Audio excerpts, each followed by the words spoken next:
abruptly hit Will to stop him talking, a sword pommel to his temple. Will went limp in their arms at once, knocked out. She panicked, swinging at the steward who came at her from behind. She wasn't thinking, sending him flying with her full strength to crash into a line of his compatriots. She dodged one spear, then snapped the next. There was a metallic crunch as she drove her fist into the stomach of a third steward, hard enough to cave a deep dent into his armor.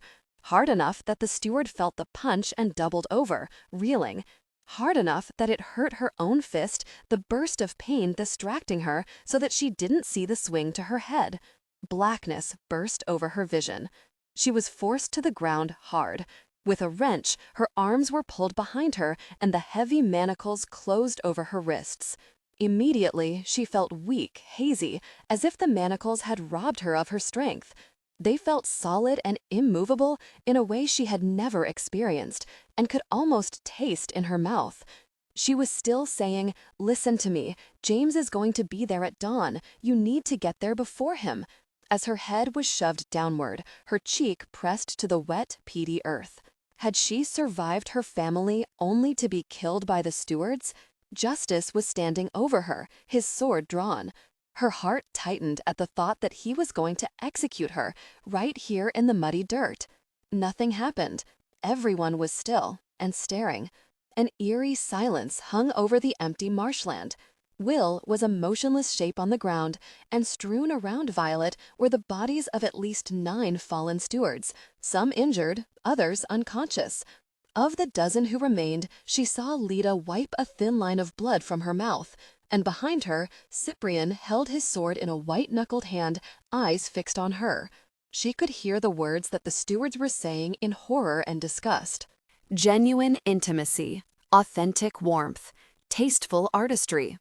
Unnatural and lion and old world and Rassilon. That's enough. Justice cut the talk off, stepping forward. Take them both to the cells. As soon as Violet descended the stairs, she felt sick. If the manacles had weakened her, the cells left her nauseous and barely able to stand, as if the prison were in her head. The stewards dragged her into a barred cell, ignoring her pleas, just as they'd ignored her on the marshes, listening to nothing that she had to say about James or how little time was left. Deep in the rock, the only light came from the 2 torches outside. The bars threw shadows into the cell, crisscrossing the ground, a repeating iron lattice. She could feel in its stupefying effect on her that this place had been built to hold powerful prisoners, perhaps creatures of the dark in that ancient war. The cell walls were black, unnerving, and wrong. They weren't made of stone. They were made of something more like obsidian, gleaming and carved over with long, curving script that looked like the writing of the old world. But whatever fell creatures had once been imprisoned here, the black honeycomb of dizzying cells were now all empty, except for the one directly across from her own, where Will lay, pale and breathing shallowly, unconscious but alive. Laying Will's body out on the stone in a pair of manacles that matched hers, the stewards had locked the bars and filed out, all but one of them, who had remained standing outside her cell. "Justice?" she said. He was still wearing his armor, white and silver. His handsome face was framed by his jet-black hair, half tied in its twist, the rest falling straight down his back. "You'll be kept in this cell," he said. "You won't be let out. The High Janissary is meeting with the council now to decide your fate." My fate. She felt those words in her bones. She thought of a lion hunt, the great beast speared in 5 places. As she looked into Justice's impassive face, she felt a terrible chill. "But you'll tell them I'm on their side. You'll tell them I went to London to help them." Her words fell into a cold silence. "He's looking at me," she thought, "but he's seeing something else." It made them strangers, suddenly. She felt utterly locked out, searching his face through the bars for any hint of its old expression. "Justice?" His face didn't change. "When the decision is made, they'll take you in chains to the hall." It was hard to breathe. And do what? "You're a lion," said Justice. "You'll be killed to stop you from hurting people." She felt dizzy, breathless. You can still get to James, she said. He'll know where Marcus is being held. He's Simon's favorite. You can stop James and save Marcus. The stewards will not be lured out to another ambush. Whatever you sought to gain by infiltrating our hall, it's over. If you don't stop Simon now, you might not get another chance. He's strong and he's close to achieving his plans. You're the Dark King's servant. It's in your blood. Justice, you know me, she said. Not a lion. Me, Violet. You will follow the dark, said Justice, unless we prevent it. That's what stewards are. We're the last protectors against creatures like you. She barely heard the dull clang of the door as he left. She couldn't breathe. The pain was immense. She remembered another door closing, beating on it with her fists until they were raw. This was worse. Her future shutting down, leaving her in the dark. She thought, my father had a lion cage, and the stewards have one too. Her world, all her dreams, narrowed down to this cell, her false lives stripped away to show the truth. She wasn't wanted. Justice looked at her and saw a lion, and he was going to kill her. How dare you come back here? Louisa's words wormed around in her head. Her father's smiles, her brother's fond words, Justice's steady-handed guidance. It had all been lies. No, that wasn't true. Her family had lied. Justice had been honest. He had told her what he felt about lions from the start. Violet? She scrabbled up towards the bars, and in the cell opposite hers, she saw Will, pushing himself up onto an elbow. She felt so stupidly glad to hear his voice, to see him alive and awake. He looked weak, and the hair on the left side of his head was clumped with dried blood. Before he managed to sit up, he said, "Are you all right? Did they hurt you?" "I'm all right." She swallowed the feeling, his first thought being for her. "They hit you over the head." "I know," he said, his weak returning smile making it a kind of joke. She watched him sit all the way up, then pretend he preferred not to stand, rather than show that he couldn't. She swallowed again. "How long have we been down here?" "Not long. An hour, maybe 2. An hour! James will get away." His frustration touched on her old feelings, the desire she had had to beat on the walls. "Hey, listen to us, let us out." Alongside that was a spiraling hopelessness. They were trapped down here in this pit, while outside, dawn was coming, and with it, their one chance to stop James. "It's my fault." Violet drew in a painful breath. "They wouldn't believe anything after they found out I was a lion. They think I've got bad blood, that I'm destined to serve the dark. That's why we're down here." "Then they're fools," said Will. He pushed himself up to his feet, though it obviously cost him. He came all the way forward to the bars of his cell. His hands manacled behind his back, he had to lean his shoulder against the bars. It was probably the only thing holding him up. "I don't care what they say. You're good and you're true. Whatever happens, I won't let them hurt you." She looked at his pale face with its tumble of dark hair, the blood at his temple. It was because of her. The manacles forcing his arms painfully behind his back, because of her. She was the reason they were here, the reason the stewards wouldn't listen. She was a lion by blood, her family served Simon, her brother was his creature. "How can you trust me? I'm one of them." "You came back for me," said Will. Their first meeting, her monumental decision to jump back onto the sinking ship, and the way that he had looked up at her, bruised and chained. He hadn't expected anyone to come. Maybe no one ever had before.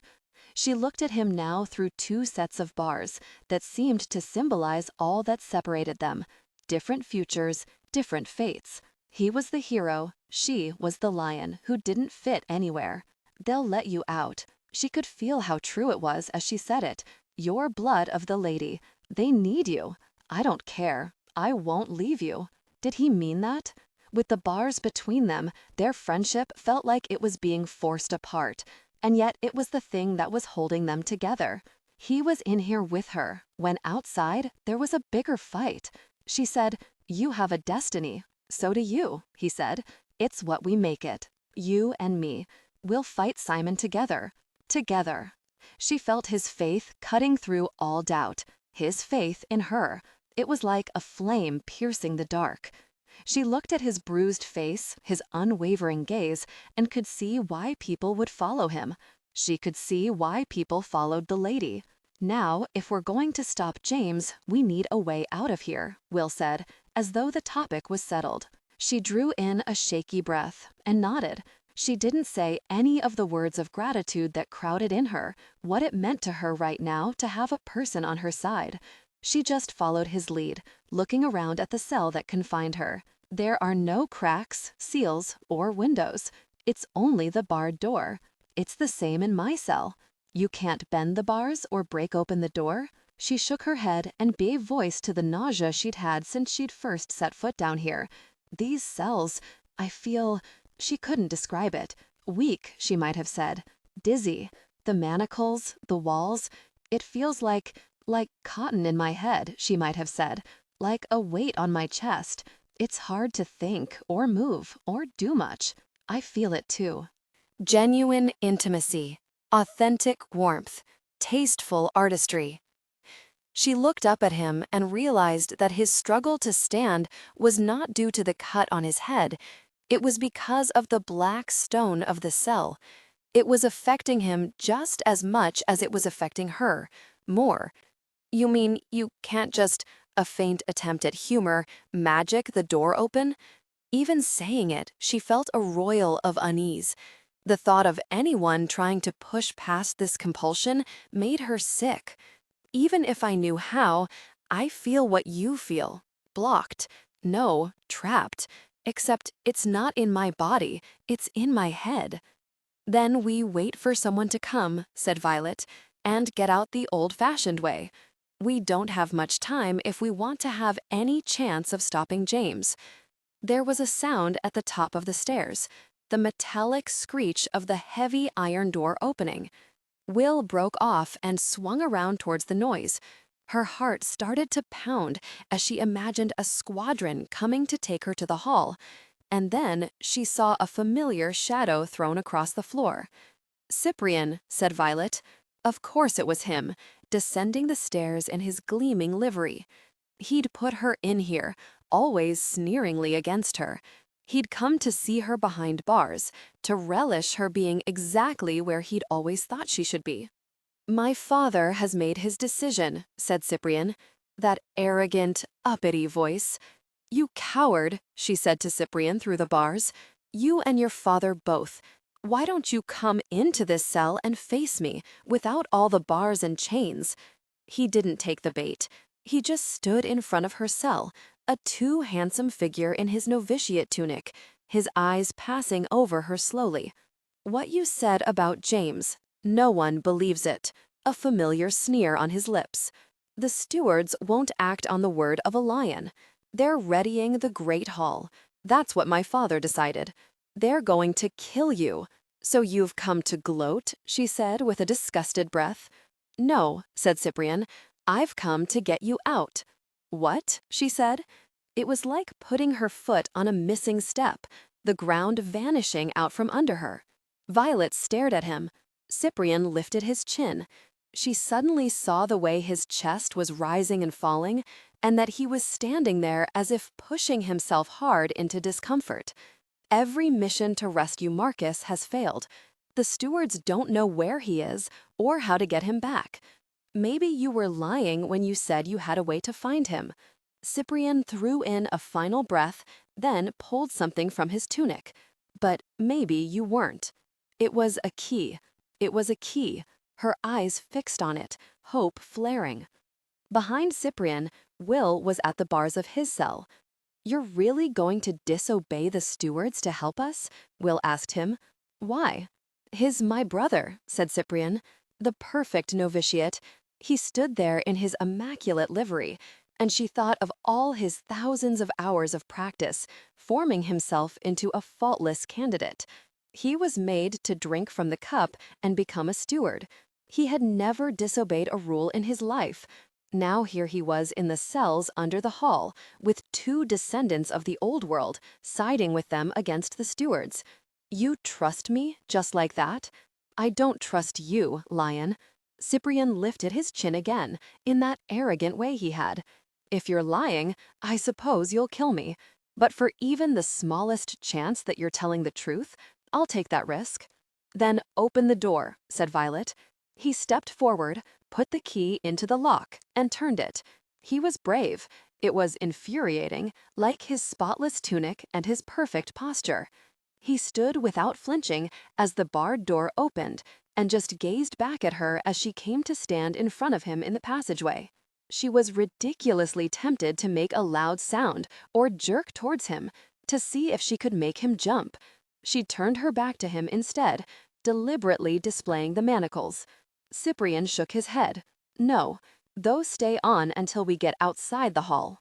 Why, you little Violet, said Will, bringing her up short. I'm willing to risk my own life to do this. Not the lives of everyone in the hall, said Cyprian. His chin lifted again. The nobility of the Stewards, she said scathingly. You said James would be unguarded at dawn, said Cyprian, gesturing for her to keep ahead of him. That's right, Violet scowled. Then we don't have much time, said Cyprian. Will's cell door swung open. Let's go. Will watched in amazement as Cyprian's calmly imperious words got them past the guards. My father has sent for the prisoners. And, out of the main building, my father is waiting for me. He had horses ready for them, waiting in the east courtyard. No one questioned why he needed the horses. No one questioned him riding out of the gate either.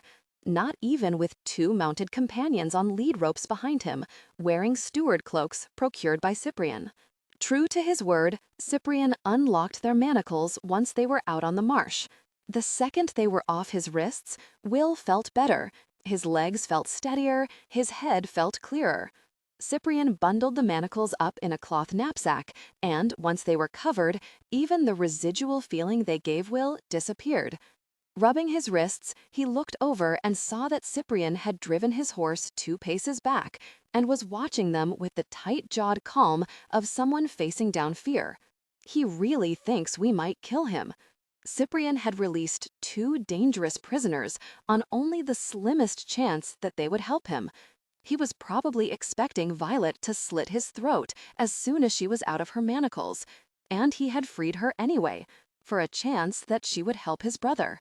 Violet broke the silence, challenging Cyprian directly. What's the matter? Scared you'll miss morning practice? It wasn't what he was scared of, and they all knew it. You have been out of the hall before, said Violet. Of course I've been out of the hall. I've done 11 full patrols on the marshes. Cyprian's chin lifted. His hands were tight on his reins. Oh, 11, said Violet. Have you been to London before? Said Will. Twice, said Cyprian. He broke off. Just not, what? Alone, said Cyprian. You're not alone, Will would have said to anyone else. But Cyprian had broken from the Stewards, and he was missing a lot more than morning practice. Once the Stewards realized he was gone, Cyprian would be branded a traitor who had betrayed the hall to help a lion. In every way that mattered to him, he was alone. So Will said, we weren't lying. We're going to capture James and bring him back to the hall. Cyprian's wariness didn't relax. Not even a lion is strong enough to attack James head-on. I know how to distract him, said Will. That part was true. He knew he could lure James out. He knew what would turn James's head, what would hold his attention. It felt like innate knowledge, like knowing the crate would break James's concentration on the docks. He'd never forget the moment James's eyes had met his, the sensation of coming home, as though they knew each other. He told them his plan on the ride. Violet didn't like it, but there was no alternative, and she knew it. Nothing else matters if we don't get Marcus, Will said. He could see her remembering the elder steward's words. Conjuring a shadow is the first step to returning the Dark King. They had this one chance, this one opportunity to capture James and learn the location of Marcus. Everything was at stake, not just Violet's reputation or Cyprian's future with the Stewards. Stripping back to her London clothes as they arrived, Violet blended in. Cyprian stood out, a storybook knight plunked down into the middle of London. His white tunic was the most pristine garment in the city. If it had been a light, Will would have told him to put it out. "You look like a blancmange," said Violet. "I don't know what that is," said Cyprian, lifting his chin again. "It's like a trifle with none of the good bits," said Violet. "We could rub mud on him like we did with the horses." "And with yourselves," said Cyprian. And it took Violet a moment, but her frown descended ferociously on her face. Genuine intimacy, authentic warmth, tasteful artistry. Let's see how clean you are after a dozen stewards attack you on the marsh. Stop it, both of you, said Will. We're here. They had arrived with about half an hour before dawn. On the docks, the warehouses, and the foreshore would already be bustling with activity, but in this part of London, the streets were deserted. Only one or two lights in the windows, lamps lit in the rooms of the earliest of risers. "Are you sure you have to be the one to go in there?" said Violet. "It has to be me. You know that." She nodded reluctantly. Behind her, Cyprian stood with one hand on the hilt of his sword. "The two of you get into position," said Will, "and don't kill each other until we have James." A bell rang over the door into the silence, janglingly loud in a dark space crowded with strange shapes, and Will walked into the London shop alone. Robert Drake's place of work was empty of people, though pale, curving surfaces were everywhere. Robert was an ivory merchant, and Will was surrounded by the sepulchral shapes of the ivory. Elaborately carved tusks, ivory animals worked into caskets, clustered pale figurines. He walked in slowly. There was a counter at the back of the shop, and behind it two huge bins of horns, thick and white and curving in all directions. A light was faintly visible from a back room, and Will glimpsed a pallid boy sitting at a dark wooden desk on a raised dais. "Hello?" he called. "Hello there." "We're closed," came the reply from the back room of the shop. "We'll try again. Your door was open. I thought perhaps you might—" "I said, we're closed. You can come back at 8, when we—" The boy broke off. "Could I persuade you to open early?" Will put his hand on his purse. The boy was staring at him across the length of the shop, a pale smudge of a youth wide-eyed near the only lamp. Will recognized him at once from Violet's description. The colorless features, the lank white hair under the cap. His pulse kicked up a notch. This was really happening. The boy was Devon, Robert Drake's clerk, and part of Simon's pseudo-court. Perhaps for a small fee? Will touched his purse again. Filled mostly with rocks, it looked substantial. "My apologies," said Devon after a moment. "I forgot myself." He stood, lifting the lamp. Touching flame to candles, he lit the shop as he came forward, multiple sources of light that glowed on the surfaces of the ivory. "I am your servant."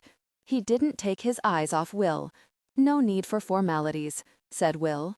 "No," Devon said. Why is it you're here?" Devon glanced at the purse again, then back at Will. "At this hour." It was early, and Will was a stranger. Devon's caution appeared to be warring with the potential to earn money.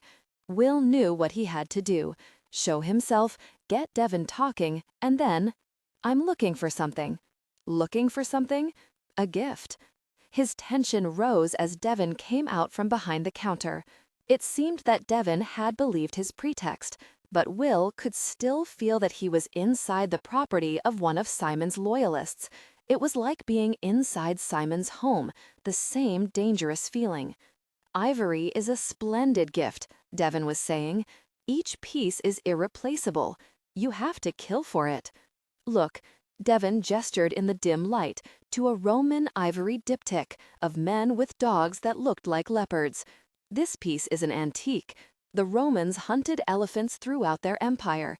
Now the elephants in northern Africa are gone. For all we know, this was the last."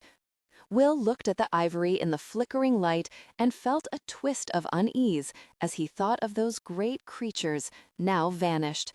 He looked back at Devon, who was continuing his tour through the shop.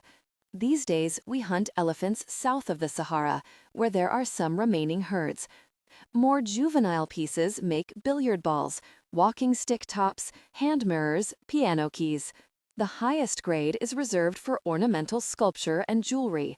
Devon drew him through the pale shapes of the dead.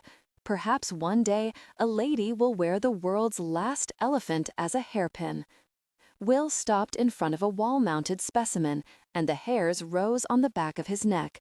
The ornate fixture held a horn both familiar and different.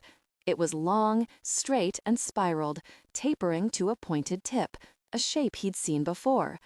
But where the horn in the hall of the stewards had been a white spire, silver spume, Hellenical fire, this one was yellowed in places, brown-lined where the curves of the spirals met, with the overall look of an old, dead tooth.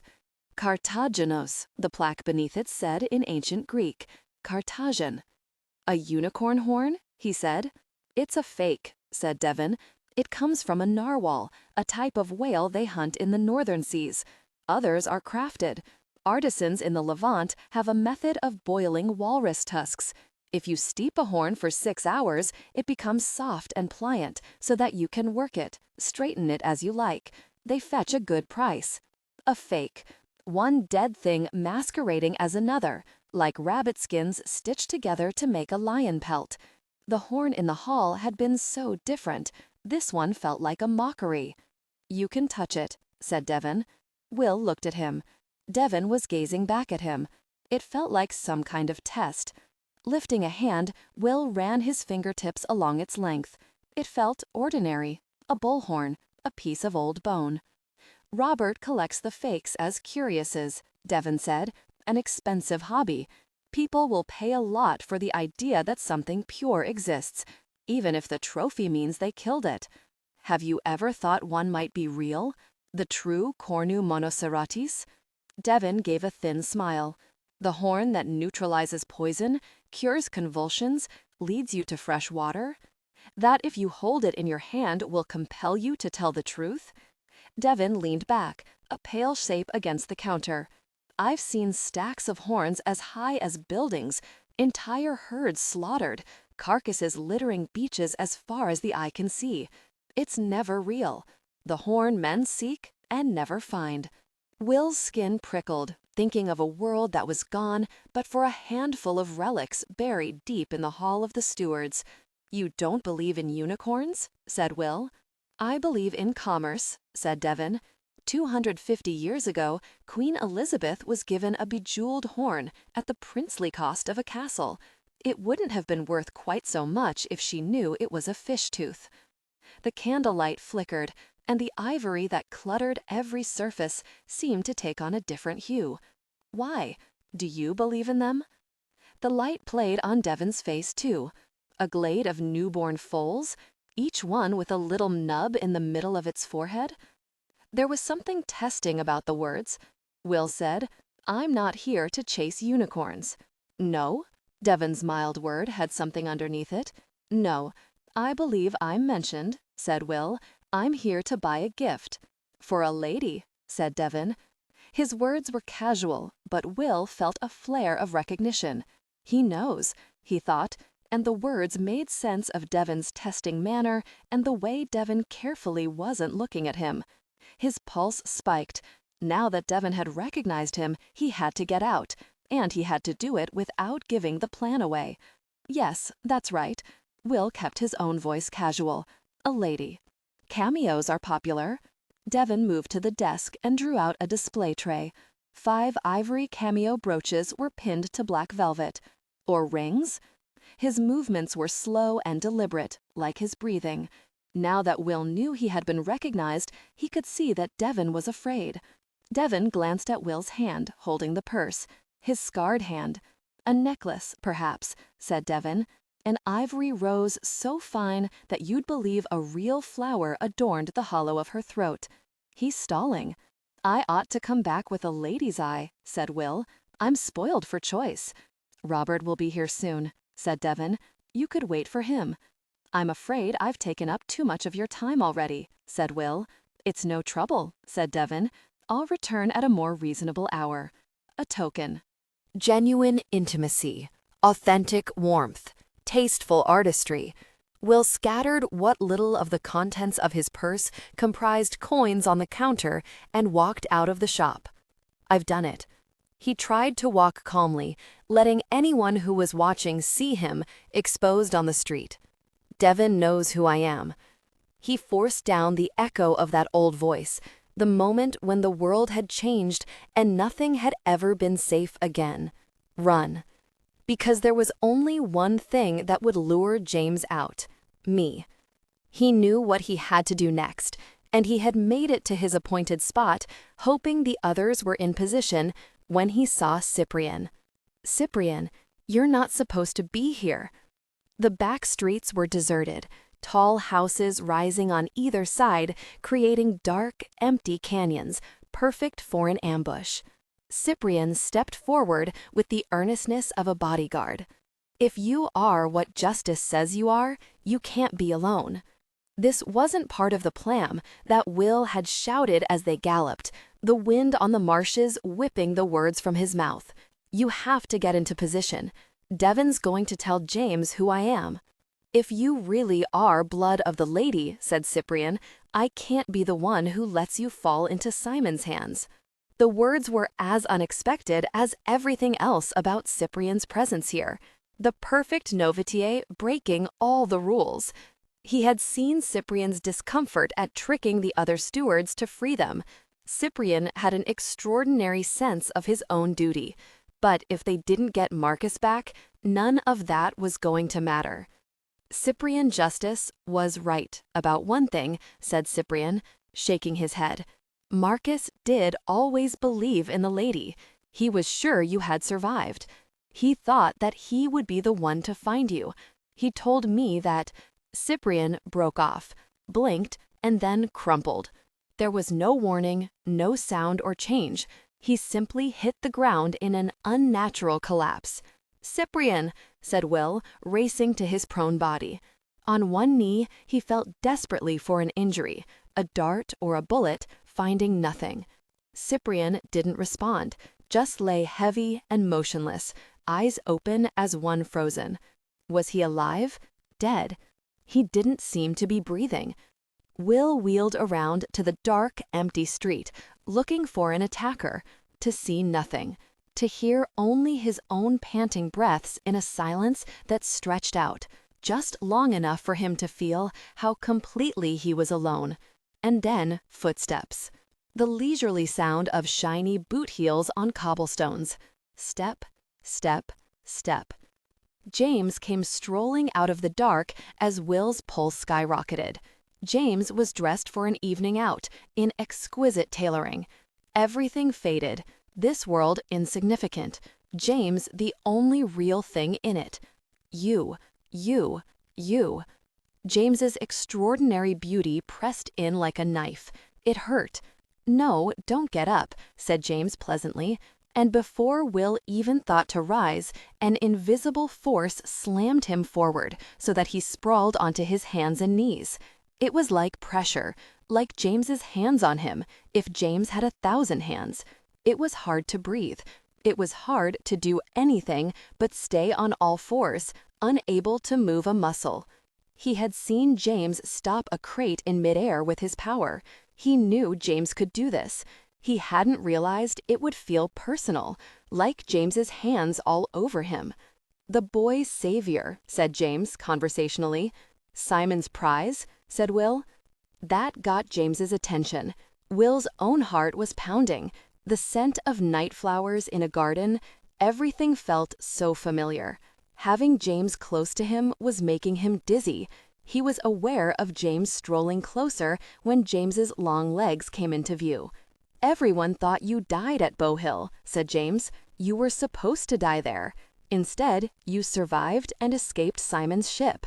How exactly did you do that?" "With pleasure," said Will. James said, "Pretty necklace." Will's breath shallowed. The collar of his shirt began untying itself, invisible hands pulling it open, exposing his neck, then his collarbone, then baring his chest. Will's pulse spiked with danger as the medallion swung free from his shirt. It was part of the old world, just like James was. For a heart-stopping moment, Will wondered if James recognized it, not from this world, but from that one. James isn't merely a descendant, the elder steward had said. He is the Dark King's general, reborn into our time. It hit him fully then. James was a reborn, not a reflection in a mirror, nor a fake mounted on a wall. He was a living piece of the old world, somehow strolling around in this one. No wonder London seemed to fade around him. No wonder being near him felt like reaching across time. I will find you. I will always find you. Try to run. And they had thought they could capture him? The audacity of it struck him. 3 of them against James?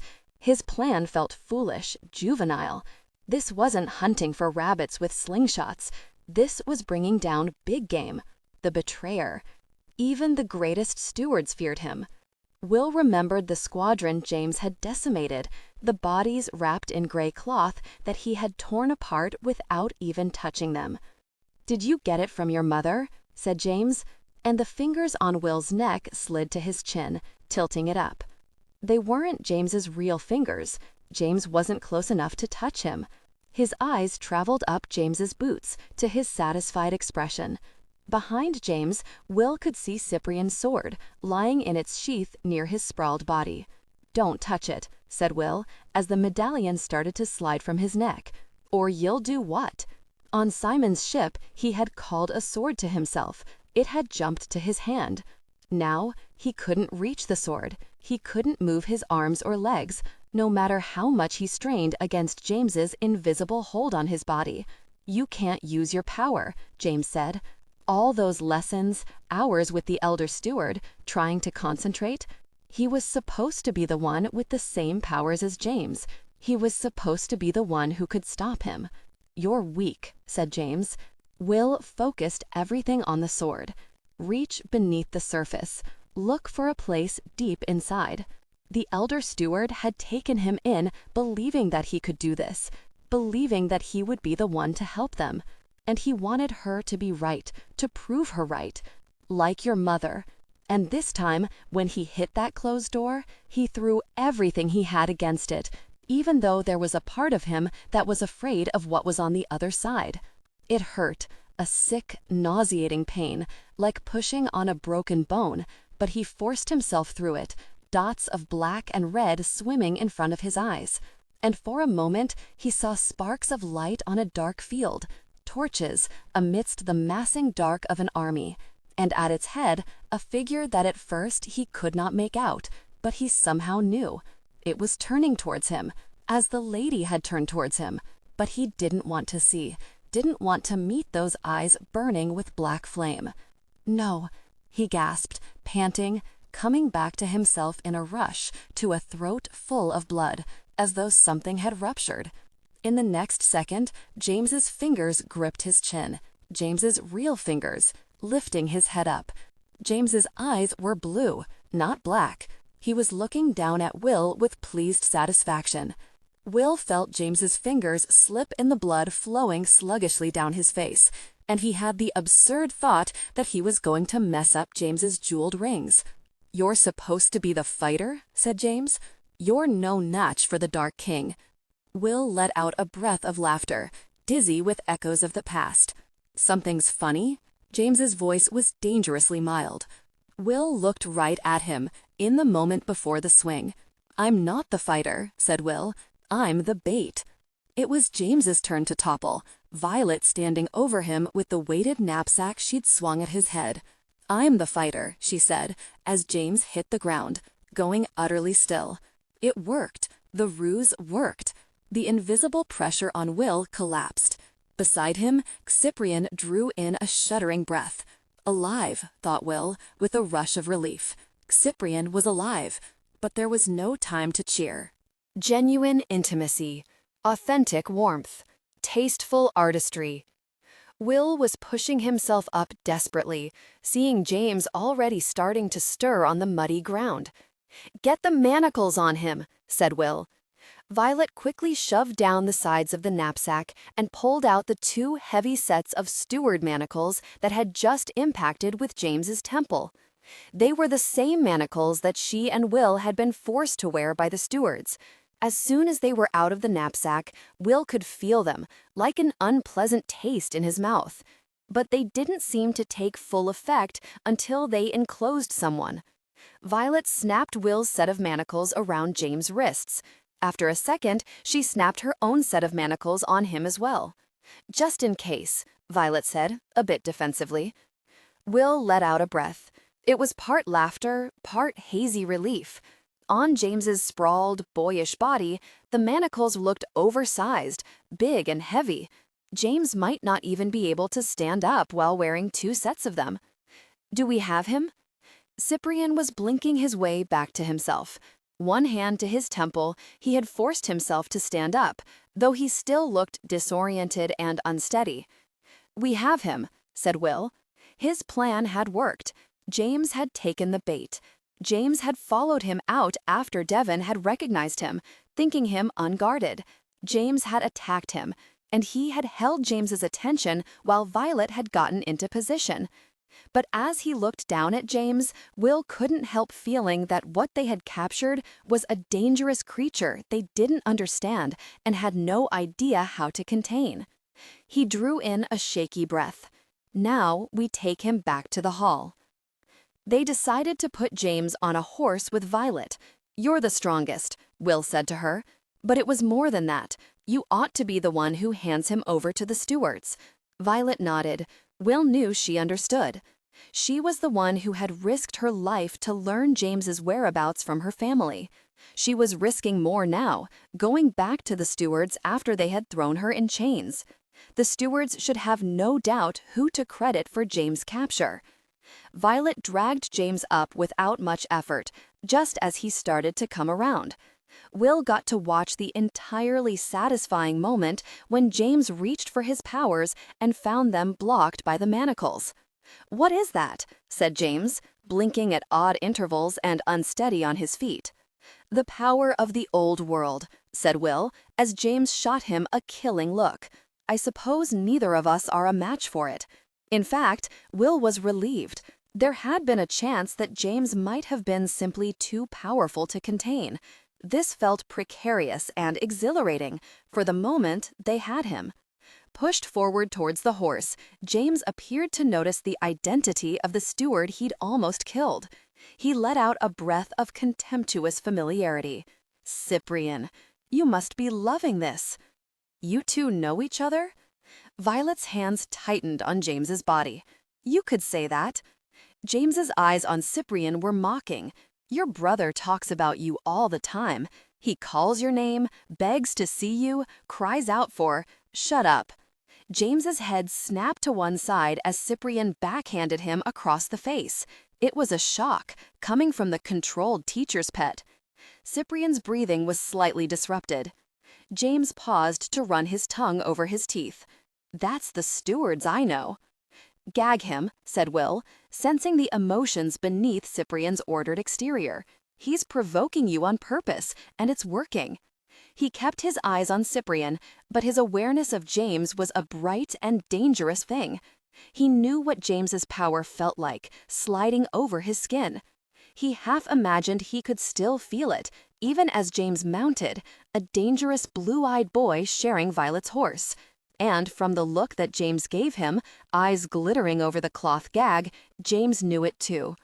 They galloped into the courtyard, 4 cloaked figures that no one questioned, thanks to Cyprian, the wards parting for him. The courtyard was quiet, the only stewards visible, those guarding the gate and walls. When Violet dismounted and pushed her cloak hood back to reveal her face, it took a moment for the attention of the stewards to snag on her. A head turned, and then another. As Violet dragged James out of the saddle and pulled his hood away to reveal his blonde head, the stewards guarding the walls erupted. "It's the reborn!" Stewards were drawing their swords, others were lifting crossbows to aim right at them. "The reborn's inside the walls!" There was a fear in their shouts that hadn't been there even when they had learned that Violet was a lion.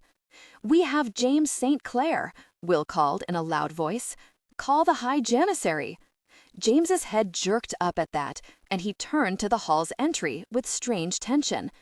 But it was Justice who came, at the head of a phalanx of stewards, descending the steps to the courtyard. Cyprian made to move forward, but Will held him back. Justice stopped at the sight. Violet, standing in the center of the courtyard, holding a gagged and chained James by the shoulder. The other stewards went quiet as Violet pushed James forward. For a long moment, she and Justice just stared at each other. "You needed him," said Violet, her young voice holding steady. "So I got him." Justice didn't speak, as something silent passed between them. Violet stood there straight back, and after a long moment, Justice gave a single, slow nod of acknowledgement. His words were like a signal as he turned to the stewards behind him. "You heard them. Fetch the High Janissary. James St. Clair is our prisoner." He suited the hall. That was the eeriest part of James's presence in this ancient place. He looked like he belonged here. Standing in rows in their silver and white, the stewards, with their otherworldly appearance, had always looked like the hall's custodians. James looked like its young prince, returned at long last to his rightful throne. It wasn't always the Hall of the Stewards, remembered Will. It was once the Hall of Kings. James was tied to a chair, his legs lashed to the chair legs, his arms manacled behind the chair back. Will stood beside him, along with Justice, Violet, and Cyprian. In front of James, every steward in the hall was lined up in ordered rows. Ignoring all this, James had adopted a deliberately casual posture, an aristocrat sprawled and at ease, perhaps even faintly bored, looking for others to entertain him. Will was acutely aware that despite the chains and the guards, the only thing truly restraining James were the manacles. It was frightening. The manacles were relics. No one really knew how they worked, and if they were broken, they couldn't be remade. Without the manacles, there might be no way to contain those with the old powers at all. A reborn like James could rule this world like a god, crushing mortals like glass beneath the exquisitely turned heel of his boot. The doors opened with a sudden booming. The High Janissary was silhouetted in the entry, flanked by 4 attendants in ceremonial robes. As the hall went silent, he strode down the aisle in a processional, stopping in front of James to regard him with a heavy gaze. James relaxed back deliberately into the chair, returned the High Janissary's gaze, and said, "Hello, Father." Before Will could react to the words, James continued in a conversational voice, "I met the boy you brought in to kill me." Will turned hot, then cold. He looked around to the other stewards, expecting to see his own disbelief on their faces. Father? No one looked surprised. But it was Cyprian's grim expression that made him believe. "You two know each other?" Violet had asked him. "You could say that," James had replied. "What does he mean?" said Will. "He's your son?" Distantly, he remembered the elder steward saying, "He adopted Cyprian and Marcus after his first son died 6 years ago." It wasn't. It couldn't be. James, could it? Lounging in his chains, James's eyes glinted with goading provocation. "I grew up wearing a little frock and reciting my vows like a good little steward." Genuine intimacy, authentic warmth, tasteful artistry. They didn't tell you? James leaned back, the corners of his lips curving. The High Janissary was looking down at him without expression. Like the priest of an ascetic religion, his blue robes hung in folds, his thick chain of office gleaming around his neck. He passed his eyes over James coldly. "That thing is not my son." The words dropped like a cleaver. If there had ever been any connection between James and the High Janissary, it was severed. Will swung around to look at the others. He saw the High Janissary's hardened expression on all the nearby faces. The only person mirroring his own shock was Violet. So they knew about him, thought Will. They all knew about him. "The Dark King's general, born into the enemy hall," said James to Will. What better way to learn their secrets and their plans?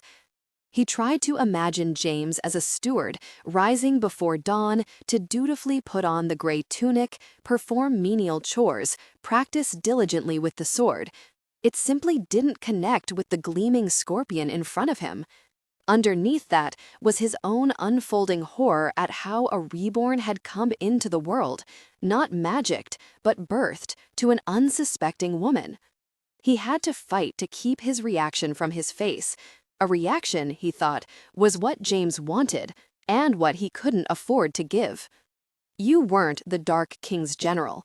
You were closely connected to him, said the High Janissary, just as you are with Simon. James' lips drew back from his teeth, not quite a smile. If I were so devoted to the Dark King, Father, don't you think I'd stay faithful to him? Bring the box forward. The High Janissary gestured to one of the waiting stewards. Whatever you do to me, Simon will return to you tenfold. A steward, carrying a cloth-covered rectangular box, approached. As the cloth was removed, Will's stomach dropped. He recognized the long, lacquered wooden box underneath, dark wood, the length of a walking cane. The High Janissary spoke with calm authority. You're going to tell us where Marcus is. You're going to tell us Simon's plan, and then you're going to lead us to him. I'm really not. Yes, you will, said the High Janissary. A second steward stepped forward, a woman with curling dark hair. She flicked open 2 latches, lifting open the box lid. Gasps and reverent murmurs rippled across the rows of gathered stewards, as at a holy relic. Will saw it, was pierced by the sight of it, as breathtaking now as the first time he'd laid eyes on it. Nestled on a bed of satin, its beauty was painful, the beauty of what was lost. It lay inside, like a shaft of light, a long, whorled staff of pearlescent ivory, spiraling up to a pointed tip. James turned white. The horn of truth, said the High Janissary. Will remembered Devon's words, the true cornu monoceratus. People will pay a lot for the idea that something pure exists, even if the trophy means they killed it. You know what that thing does? Said James. Will said, half quoting Devon, if you hold it in your hands, you'll be compelled to speak the truth. James laughed when he heard that. Hold it? Is that what they told you? You have to do more than hold it. You have to stab me with it. It felt sickly correct the moment James said it. Will's heart was pounding. Is that true? It was true. He could feel it in the thick silence that greeted him, and the sense that this was quickly slipping out of all control. James's eyes glittered. Are you going to do the honors, Father? He tilted his head. The chest? The thigh? No. Will took a step forward. You're not going to stab your own son. He was standing between them. It's not right. The Savior speaks, said James behind him, the words curdling in his mouth. Will ignored him. I didn't bring him back here to be tortured. There is no other way, said the High Janissary. James will not talk willingly, and Simon threatens us all. The horn was made to find the truth. If I am not to wield it, then it must be someone else. Let me, said Cyprian. I'll do it, for my brother. No. It was Justice who spoke, the words slower. Will's right. The horn of truth is not an instrument of revenge or cruelty. If this must be done, it should be a neutral party, not someone who holds a grudge against him in their heart. No one in this hall is neutral, Cyprian shot back. Every steward here has lost someone because of him. Have you forgotten Marcus? His life hangs in the balance. I'll do it, said Will. He was already stepping forward. He didn't know if he was doing it to protect James or to protect the stewards. Take the horn of truth and spear James with it. He couldn't shake the feeling that if this was going to happen, it must be him. James gave a soft, mocking laugh. The boy hero, he said. On the dais, Violet was frowning, her eyes very dark and her hands fists. The High Janissary gestured to the horn. Will's heart was pounding. He had never stabbed anyone before. He had never really even hit anyone, unless you counted his failed attempts to escape Simon's men on the ship. He approached the lacquered box where the horn lay and looked down at it. Longer than a man's arm, it would be like holding a javelin. Against the black, cushioned velvet inside the box, it glowed white, a bright spear to pierce the dark. The steward who held the box stood impassive. Will could feel everyone's eyes on him. As he reached in, Cartharon, the horn all seek and never find. He closed his two hands around it. Like a spark, it made him breathless, the thrum of it, the bright pulse moving through him as he took it up. A hero's weapon, an instrument of purity, like a righteous sword. And then he looked at James. There was something achingly similar about horn and boy. The impossible beauty, of course, the sense of a lost world to which they both belonged, and the desecration of that beauty, the sawn, stumped end of the horn, and James, with his face like a sigh, chained up and wearing modern clothes. Easy to see why the Dark King had wanted him. No one could look at him and not want to possess him. Even in chains, James seemed to command the room. Was he really going to do this? Hold James down and spear him with a horn? "Don't puncture anything, Will," heard James say as he came forward, his voice mocking. James knew Simon. James knew Simon's plans. James was the key to all of this, and this was their chance to learn what he kept secret. Stab him with the horn, and he'll be forced to tell the truth. Subtly goading, James spread his legs and leaned back in his chair, challenging Will with his gaze. Will lifted the horn in the fist of his right hand. He aimed the tip over James's left shoulder. It pressed slightly into the fabric of his jacket. Under that, he could feel the warmth of James's waiting body.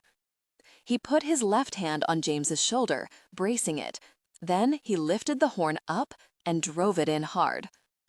James made a sound, completely against his will, and their eyes met. The horn was inside his shoulder. It pinned him in place. It had not passed completely through. "Does it hurt?" said Will.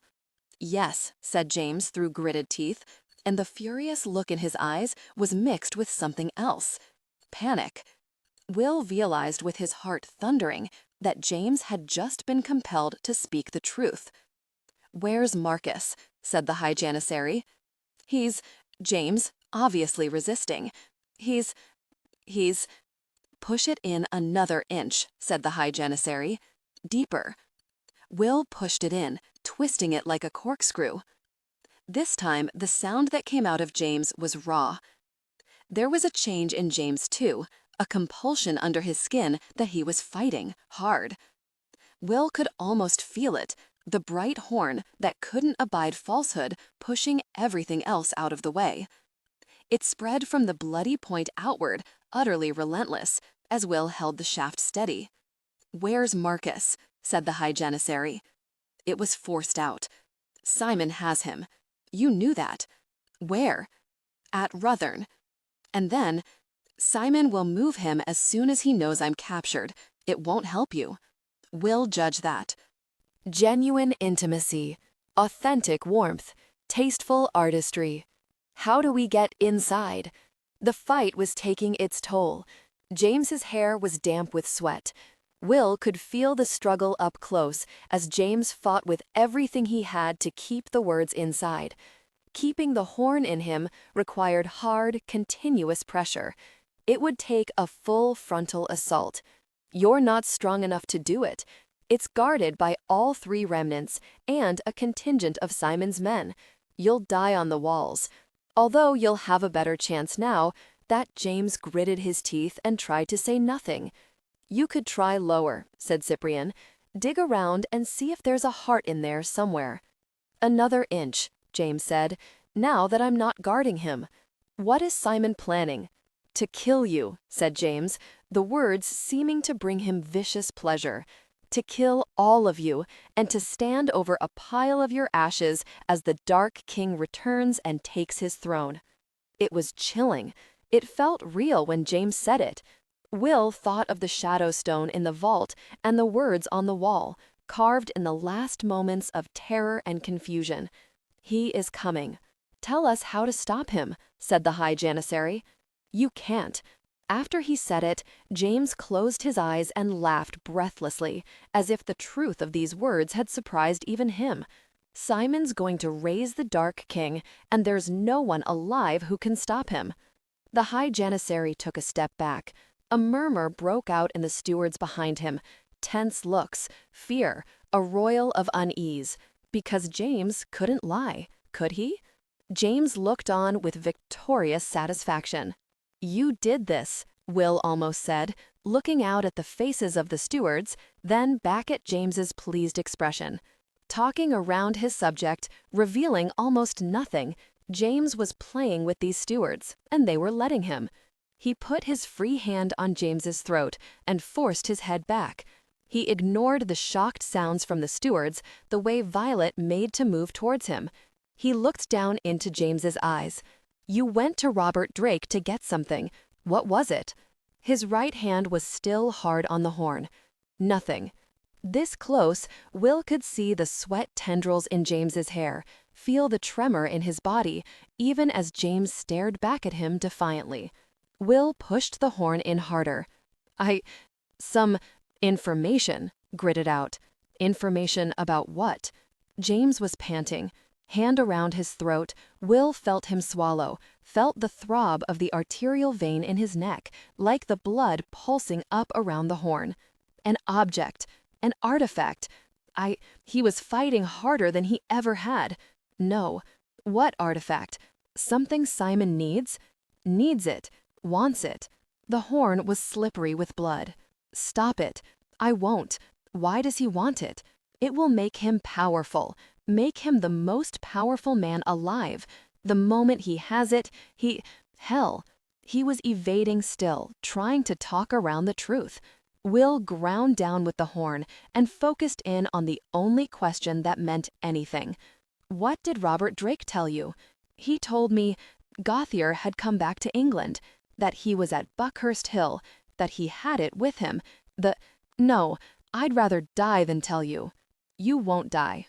High Janissary Janek's voice cut into the exchange. "You'll simply tell us. That's how the horn works."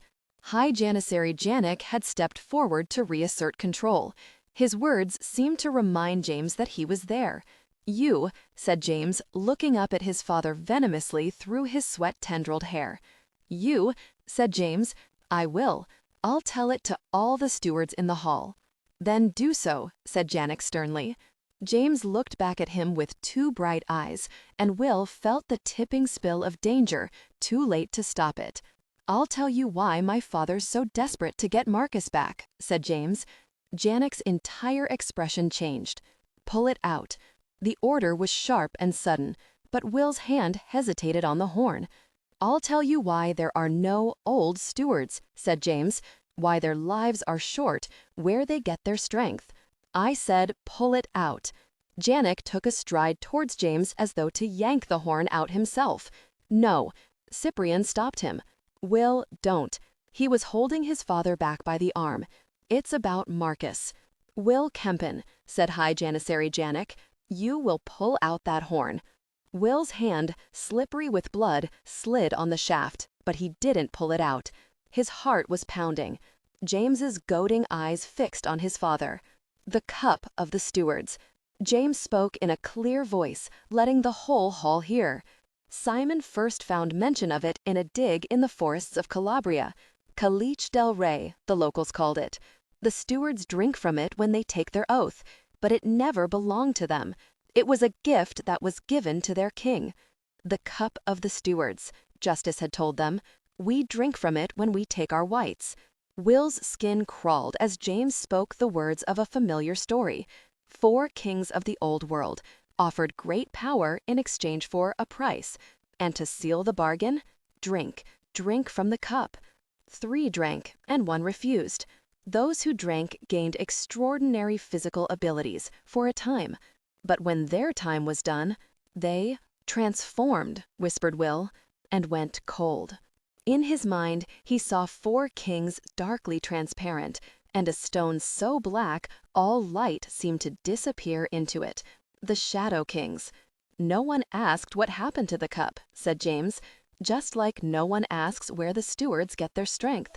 why they watch in pairs for any sign, why they train to always keep control, why their lives are short. It's because of their oath, the oath they swear when they drink from the cup. James's eyes were fever bright as he delivered the words, to kill themselves before they start to turn. Will looked out in horror at all the familiar faces, Lita, Farah, Carver, and even, his skin crawled, Justice. Every steward, every single steward had drunk from the cup. Tell us you're not, he heard a novitier demand. Tell us you're not shadows. Janissaries and novitiers were staring at stewards as if all they could see now were potential shadows, surrounding them, outnumbering them. Too late, Will yanked the horn out, and James collapsed forward, laughing breathlessly. "Is it true?" said Cyprian, and James's laugh turned strange. "Is it true?" said James, his shirt and jacket soaked with blood, still panting in pain from the horn. Truth was the point, even if its splinter had been wrenched from him now. He looked back at his father. "You don't tell the novitiers before they drink? Not even your precious little adopted son?" Holding the white shaft that looked like it had been dipped in red paint, Will's mind was already traveling from one truth to another, far darker. Simon seeks to conjure a shadow of his own, the elder steward had said. He saw the yawning pit of his own realization begin to open in Cyprian's eyes. "You said Simon had learned how to conjure a shadow. What did you mean?" Cyprian pushed his father out of the way to stand in front of James. "What did you mean?" James didn't answer. He just gazed back at Cyprian and slowly smiled. "He meant Marcus," said Will, knowing it in his bones. "It's why they're so desperate to get him back. Simon doesn't need the cup to make shadows. All he needs, Simon's plan was terrible in its simplicity. All he needs is a steward." He looked up at Violet, their eyes meeting, because there was another truth too. Simon wouldn't take a prisoner that he'd need to keep alive for years. No, Simon would have chosen someone who was half shadow already. Wherever Marcus was, he would not have long before the shadow inside him took over. Will said, "Cowcure a steward without much time, keep him alive, and wait," and watched the hall around him erupt into chaos. Torch aloft, Will descended the stairs to the underground cells, the flame he held sending shadows flickering out ahead of him.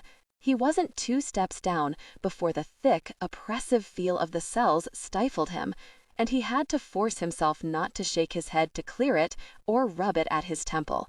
He already knew that didn't work. Genuine intimacy, authentic warmth, tasteful artistry. Upstairs, a tumult of arguments and shouting. The novitiaps and the janissaries were turning on the stewards, with the high janissary desperately trying to keep order. Here, in the shiny obsidian depths of the cells, those seemed like the concerns of a different world. He guessed at which cell they had tossed James into after that little performance. The same cell where they'd held Will, the most powerful cell in the hall. And he was right. But where Will had been left free to move around, James was chained to the wall. Will opened the cell with the key that he had taken from Cyprian and stepped inside. They had stripped James of his jacket. They must have cut it off. The manacles were still on his wrists. His torn white shirt had a bloom of blood that streaked down from his left shoulder. And he was stretched, his arms restrained above his head. Despite these deprivations, James was waiting for him in the kind of indolent pose that was utterly provocative. "I wondered when my father was going to send you down here," James said. "Everyone's talking about you upstairs." Will closed the bars behind him, letting the lock click. "You're the center of attention, but I suppose you're used to that." "I'm not Simon's lover," said James. "I didn't ask." Will flushed. "And there's no way to know if you're telling the truth now anyway. You could stick it in again." Will stopped. He recalled, rather forcefully, that James had thrown the stewards into chaos just by talking. James might look like an angel fallen to earth, but he was Simon's creature, and he had chosen this approach because he thought it would work on Will, specifically. You don't carry Simon's brand. He could see the unbranded skin now that James was stripped of his jacket. Why not? Maybe it's just not on my wrist. James leaned the back of his head against the wall and gazed at Will. Why not? Why not? Will repeated calmly. James gave him a long look, amusement at the edges of his lips. Unlace my shirt. It was, undoubtedly, a challenge. Will dropped his torch into the wall sconce and came forward, slowly, James's eyes on his. He'd been this close to James upstairs. He'd stabbed him. That curled between them. James's breath shallowed slightly, though the languid pose didn't change, nor did the way James regarded him. Unlace my shirt. It might be a ploy. Will knew that. He lifted his hands to James' neck and began to untie the shirt, an oddly intimate thing to do, like untying another boy's cravat. The fine white shirt opened, and Will pushed it back further, exposing James's shoulders and chest. He wasn't sure what he was expecting, but he couldn't hold back the sound of shock at what he saw. He tried. It wouldn't take, said James. Will stared, unable to stop. It's one of the benefits of being the betrayer. I heal quickly. For where there should have been an open, bloody stab wound, there was only the smooth, unmarred skin of James's chest. Will couldn't help touching it, spreading his palm over the place where the stab wound had been, only an hour before. The wound had healed, had vanished. It was utterly gone. There was no mark, no scar. James had nothing to show for the violence that had been done to him. Anger stirred, moving under the surface. How many times, he heard himself say. What? How many times did he try to brand you? He thought he saw a flicker of surprise at the question. James's voice dripped with amusement at Will's presumed naivete. I didn't count. You said it hurt. Another flicker. Good memory. You're more powerful than Simon. Why let him? Are you jealous? Said James. He liked the idea of his name on me. It's not his name, said Will. He felt the exact moment when he got James's full attention. It was like a snap. James suddenly present. Will thought, there you are. Will hadn't lifted his hand, and James's pulse was a slow throb under his warm skin. Do the stewards realize you're clever? James's voice was intimate, new, and subtly approving, like he'd learned a secret. Will stayed where he was for a long moment, before stepping back to simply regard James from the opposite wall of the cell. Does Simon realize that you are? Said Will steadily. Half stripped, James was splayed out, open shirt revealing his unmarked chest and abdomen. The lack of any stab wound was still unsettling. Will wondered how much James's body could heal and how many times James had put it to the test. He wondered, with a curl of unease, whether the ability to heal was innate to James or whether it was a gift bestowed on him by the Dark King to keep his prize intact. He knows what I can do, said James. Or did you think he only wanted me for my pretty face? I think he wants you because you were the jewel in another man's crown. The answer wound out of Will in the flickering light from the torch. I think he has no idea of what you really are, or who he's trying to summon. If he did, he'd never dare plunder the grave of a king. He had taken James aback. Like the torchlight, the surprise darkened James's eyes, turning them from translucent blue to black. What are you really doing down here? James said. Simon's prize. James was the betrayer, the closest thing in this world to the Dark King. He was valuable to Simon, part of his collection of old-world treasure, like the armor pieces he'd unearthed, or the deadly corrupted blade. Like each of those things, James was a tool, a weapon, and a danger in his own right. And he was here, alone and accessible. Will had only one question that burned inside him. I want to know the name of the man who killed my mother. He'd surprised James again. That strange flickering look was back in his eyes. What makes you think I'd tell you? Will stayed where he was, the cool obsidian wall at his back. It was stifling, an oppressive magic under its shiny surface. James felt it. They both felt it. I keep my word. I'm loyal to my friends. I don't forget when people help me. Didn't my father warn you not to bargain with the betrayer? James's eyes had gone very dark. The betrayer. It struck him afresh that James was a part of the old world, like the obsidian walls. But James was new as well, not only of that world, but also now of this one. I think what people were is less important than what they are, and what people are is less important than what they could be. James let out a strange breath, and Will saw that he had not only James's surprise, but underneath it, something else. "You're not what I expected." "Aren't I?" "No. I don't know what I'd thought the blood of the lady would be like. A golden hero, full of righteousness, like Cyprian, or a hapless boy unready for the fight. But you're altogether more what?" "Effective," said James. "Tell me who killed my mother," said Will. James gazed back at him. In the hall above, the stewards were in disarray. They were arguing over James's words, over whether to attack, how to fight, but also over their very nature. The stewards of the cup were the elite inner circle, but with the dark price of their powers exposed, the novitiates and janissaries were in revolt. Yet down here, in this buried cell, priorities felt very different.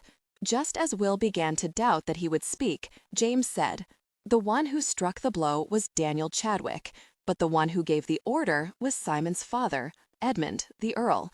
Will felt his pulse race at hearing it, but there was one part that didn't make any sense. Simon's father? Not Simon himself? But Simon's the one trying to return the Dark King. Fathers hold a lot of sway over their sons, James said. Upstairs, of course, the High Janissary was deciding James's fate. "Now you answer a question," said James, as though they were in casual conversation. "Go ahead. Did you like holding the horn?" He had returned to the warm, dangerous tone from earlier. It conjured up the moment when they'd been locked together upstairs, as if violence was a temptation. Will almost felt the horn in his hand again, and the slow, steady throb of James's blood. "Do the stewards realize you're clever?" James's voice was intimate, new, and subtly approving, like he'd learned a secret. Will stayed where he was for a long moment, before stepping back to simply regard James from the opposite wall of the cell. "Does Simon realize that you are?" said Will steadily. Half stripped, James was splayed out, open shirt revealing his unmarked chest and abdomen. The lack of any stab wound was still unsettling. Will wondered how much James's body could heal and how many times James had put it to the test. He wondered, with a curl of unease, whether the ability to heal was innate to James or whether it was a gift bestowed on him by the Dark King to keep his prize intact. "He knows what I can do," said James. "Or did you think he only wanted me for my pretty face? I think he wants you because you were the jewel in another man's crown." The answer wound out of Will in the flickering light from the torch. "I think he has no idea of what you really are, or who he's trying to summon. If he did, he'd never dare plunder the grave of a king." He had taken James aback. Like the torchlight, the surprise darkened James's eyes, turning them from translucent blue to black. "What are you really doing down here?" James said. "Simon's prize." James was the betrayer, the closest thing in this world to the Dark King. He was valuable to Simon, part of his collection of old-world treasure, like the armor pieces he'd unearthed, or the deadly corrupted blade. Like each of those things, James was a tool, a weapon, and a danger in his own right. And he was here, alone and accessible. Will had only one question that burned inside him. "I want to know the name of the man who killed my mother." He'd surprised James again. That strange flickering look was back in his eyes. "What makes you think I'd tell you?" Will stayed where he was, the cool obsidian wall at his back. It was stifling, an oppressive magic under its shiny surface. James felt it. They both felt it. "I keep my word." Genuine intimacy, authentic warmth, tasteful artistry. Will said, "I think the stewards asked you the wrong questions. What would you have asked?" The provocative words were certainly a ploy. It suited James to keep him here, Will thought, and James was good at holding attention. Was it a natural skill or a learned one? Something from his other life or from this one? James was like the locked door to a world of secrets, unattainable and alluring. "Do you remember him?" Will said. He felt the shift as if the past were here with them, an aching enmity, a war almost lost. James in princely red, with rubies around his throat, and a dark presence that he'd summoned without even speaking its name, growing, gathering his forces, becoming ever stronger. "No one else has ever asked me that." James's voice was a little shaken. "You feel it too?" Will almost said. Instead of answering Will's question, James said, "Do you remember her? The lady?" "No," said Will, feeling unsteady. He made himself say, "But I'm a descendant. You're a reborn. You were there." They were staring at one another. The cell was quiet, heavy stone silencing any sound from upstairs, so that you could almost imagine that you heard the flaming of the torch in its sconce. "I don't remember that life," James said. "I don't remember who I was or what I've done. The names, the faces, I only know them from Stewards tours and Simon's excavations. But there's one thing I do know so well that it's part of me. Him. The fact of him. The feel of him. It's deeper than memory, deeper than self, carved into my bones. And I can tell you this, Simon isn't a tenth of him. Simon's plans, his power, his ambitions are nothing. Simon can't comprehend him, as the warmth of a single day can't comprehend a night that lasts for 10,000 years.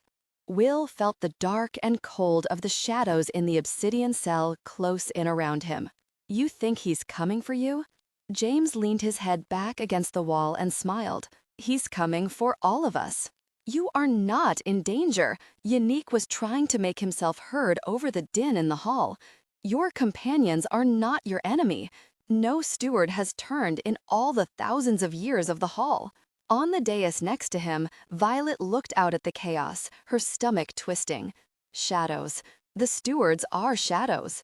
Yannick was trying to hold the order together, but there was a jagged rent between the stewards, who had all drunk from the cup, and the novitiates and janissaries who hadn't, and who were frightened, shocked, and angry. "Not in danger," she heard Beatrix call.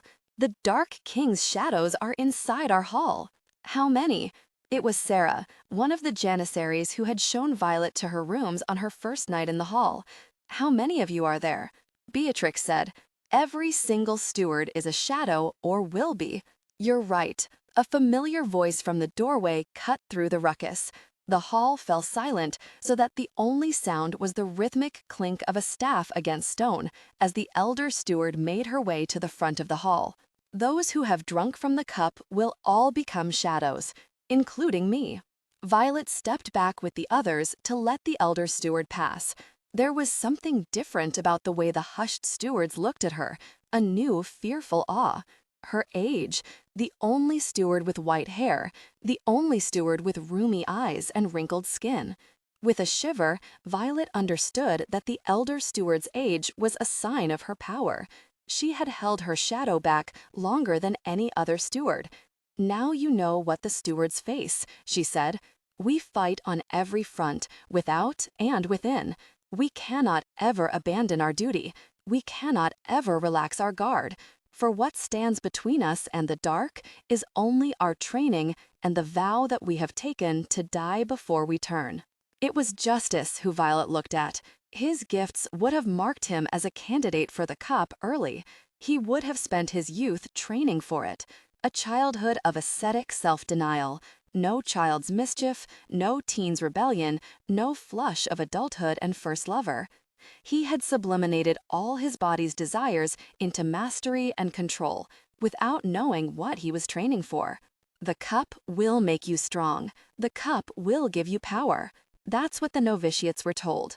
When did they learn the cost of that power? No one could agree to drink if they really knew the price, she thought, or would have thought, except that she could see the faces of the novitiates. Beatrix had straightened her shoulders. Emery had lifted his chin. They knew the price now, and they were deciding right before her eyes that they would drink, just as Carver had drunk. They had already been ready to give up their lives for the cause. The cup was just one more step. Was this how it happened? They trained for it, they learned the price, and then they drank. And then they watched in pairs for any sign, ready to kill their shieldmate, while their shieldmate watched ready to kill them.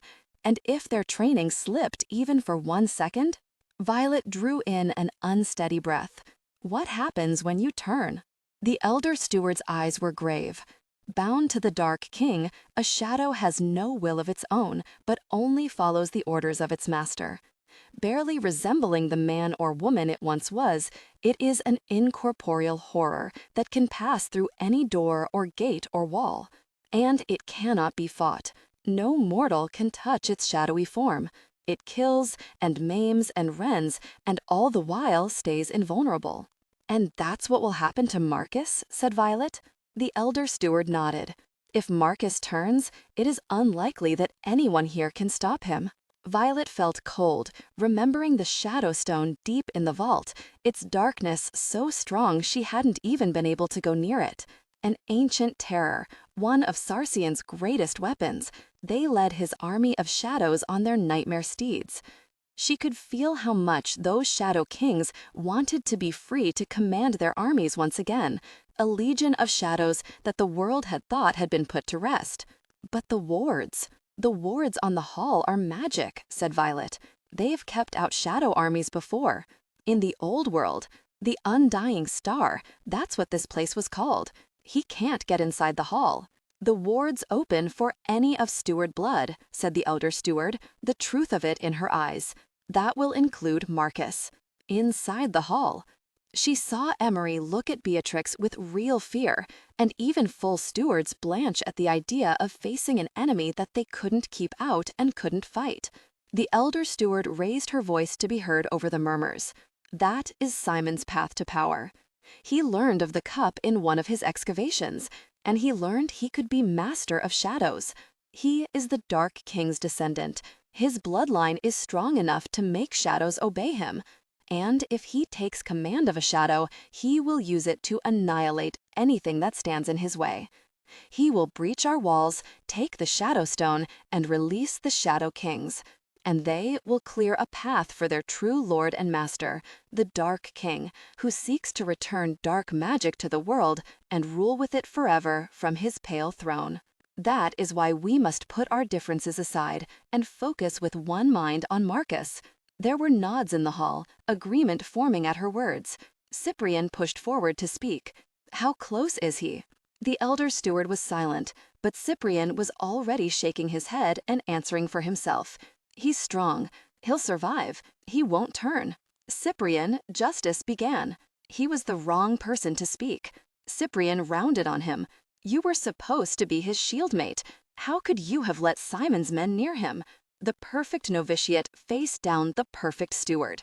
How close are you?" Justice looked like he'd been slapped. Cyprian's words had shocked him breathless.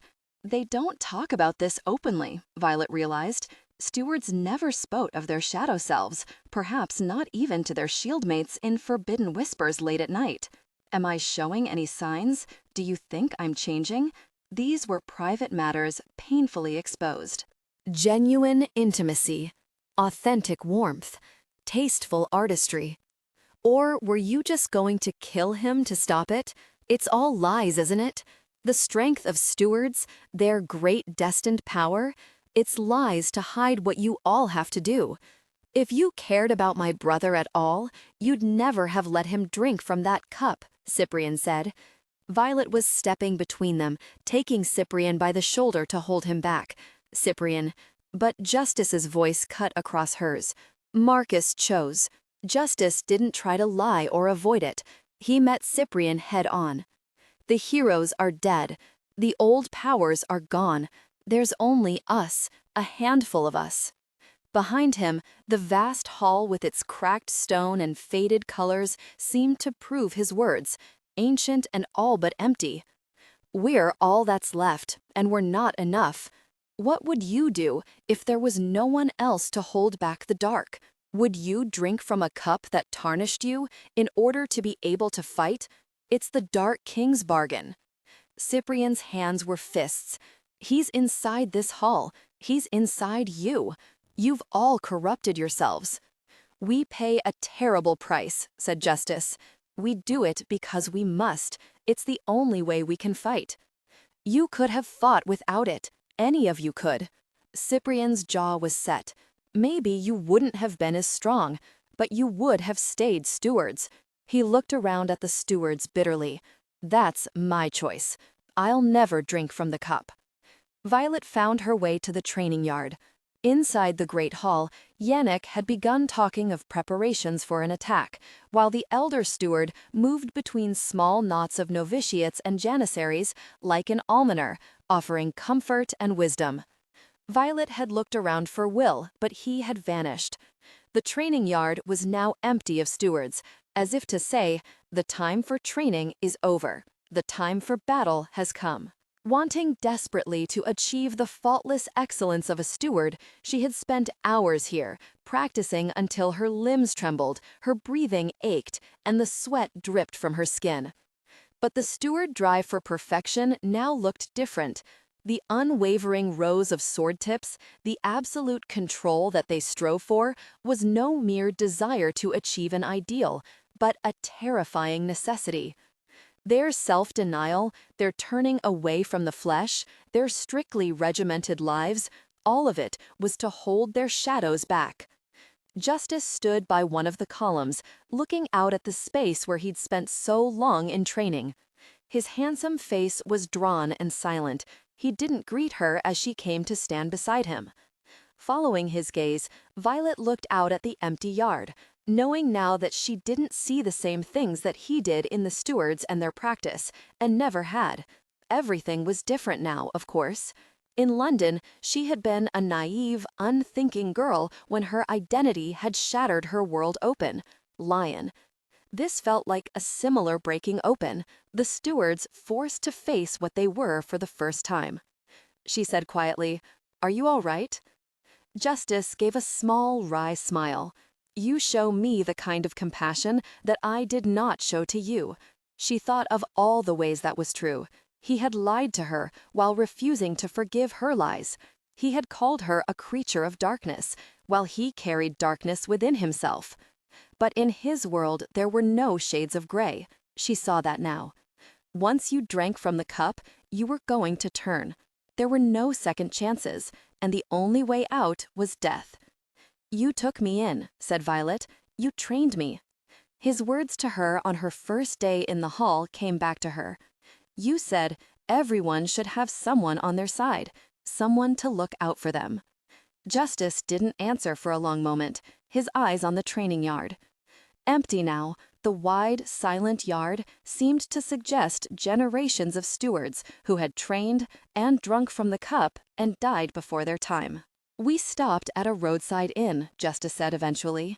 "We were returning from a mission in Southampton. We should have come straight back, but he looked so happy, I suggested that we stopped. A stolen night out together, no curfew, no duties. It's against steward training, but I wanted to give him one night to just be himself. I only left him alone for a moment." He was talking about Marcus.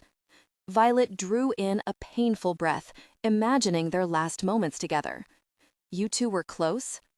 "We were like brothers. The shieldmate bond is... we did everything together." Justice said it, holding his body very still. To fall into darkness, it was his greatest fear, and I left him alone with that. In his voice, she could hear what he had not allowed himself to show in front of Cyprian. Guilt, greater than that of a man who had simply left a friend alone to be captured. She understood, her chest hollowing. "He's turning, isn't he?" Justice gave her the slightest nod, the barest acknowledgement. "I saw the first signs in Southampton," he said. "I thought we had more time." It made everything very real suddenly. The darkness gathering on the horizon, the threat of shadows, Simon's malevolence, dragging the past into the present, and Marcus. His final days spent in terror of what he was about to become. How long? Justice's eyes were dark. They say that when the three kings drank, they lived a full life of power and only became shadows after they died natural deaths. But the blood of stewards is not as strong as the blood of kings. We can only resist the cup for so long. If an ordinary human were to drink, they would turn to shadow instantly. Even those with weaker steward blood would turn too fast, a day, a week. That's why only the strongest of us drink. The stronger your blood, the longer you last. But of course, you can't know for sure. It was the closest he'd come to admitting the weight of the burden he carried. We do it because we must, he had said. The elder steward had said that the only thing that lay between this world and the dark was steward training. He said, "You can ask it." She drew in a difficult breath. "Are you turning too?" "We're all turning," said Justice. "It starts the moment you drink and continues until the shadow has you." He spoke with scrupulous honesty. "But I've shown no symptoms yet." It was enough, she thought. It had to be, for both of them. Maybe fighting is knowing there's darkness in you and still choosing to do what's right, she said. She wanted to believe it, but it wasn't as simple as that. The shadow would take Justice over eventually, no matter what he chose. She didn't want to think about what she would do when that day came. Justice had always seemed so strong, such a steadfast guiding light. She couldn't imagine facing the dark without him. If you mean that darkness is a test, you're right. How we face it, how we fight it, Justice said, how we keep to the light. She nodded and made to push away and leave when his voice called her back. "Violet." She turned. "I was wrong to doubt you," said Justice. "You've never faltered, even when the stewards cast you out. I know that I've betrayed your trust." Justice's brown eyes were serious. "But I'd be honored to fight beside you, steward and lion." She swallowed the emotion in her throat. Don't stewards fight with a shield mate? What happens with Marcus gone? "While Marcus is missing, I can't form a new shield bond." The words were an admission. "I don't have anyone to watch for me." She thought about what it meant to fight, as a lion or any person trying to find a path through the dark. "Maybe we can watch for each other." A full frontal attack. Leda spoke as captain to the small group of 12 that had returned to the Great Hall. Violet stood at the foot of the dais steps. The High Janissary and the Elder Steward stood beside her, and with them were Justice, Farah, and a handful of stewards and janissaries who manned the armories and led the patrols. Will had returned quietly, slipping into place beside Violet. Violet found herself looking up at the 4 empty thrones, an eerie symbol of what they were fighting against. The 4 kings had ruled over the ancient world before the Dark King had turned them into shadows. Genuine intimacy, authentic warmth, tasteful artistry. Now, Simon threatened to make a shadow that could destroy the new world if they couldn't rescue Marcus. "The grounds of Simon's estate at Ruthin will be dangerous," said Leda. "We've made assaults on Simon's strongholds in the past. Justice lost 11 stewards fighting to free Will from Simon's ship. But it wasn't the sailors and cutthroats who killed stewards. It was—" She broke off. "Simon's lion," Violet finished for her. Tom. Her mouth went dry. Tom would be there. Tom would fight, would kill stewards like he had on the ship, or be killed. An almost overpowering desire to warn him seized her, and she had to force herself to speak. "I'll distract him," she made herself say. "He won't attack me." "It's true, we have a lion of our own," said the High Janissary speculatively. "I'll stop him from killing stewards," said Violet. She didn't know how, she only knew that she had to. She saw a few of the others exchange glances, nervous, skeptical. Will knocked his knee against hers, an oddly reassuring gesture. Her eyes flew to his, and he gave her a small nod. "You can do it." The others didn't seem to notice, neither his quiet reassurance nor her own spike of nerves. She drew in a breath and nodded back at him. "Simon's deadliest fighter isn't the lion, it's the betrayer," said Leda. "James may be our prisoner, but that doesn't mean this will be a fight without magic." She felt Will's shoulders stiffen. He still hadn't learned to unlock his own magic, she knew. Even against James, he had tried and failed to use it. He never talked about it, but she had seen him devote hours and hours to practice, poring over ancient books, searching for new methods, losing himself in chants and meditations, all to no avail. "We have a magic user of our own as well." She could almost hear the unspoken words. They hung in the silence, but no one said them aloud because they knew that Will had shown no sign of his power. It was Will who confronted the topic head-on. I know I can't use magic, said Will, but I want to help you fight. Justice shook his head. You're too important to risk. If the plan goes wrong, we can't lose you to Simon. Your role will come later. We need you safe in the hall.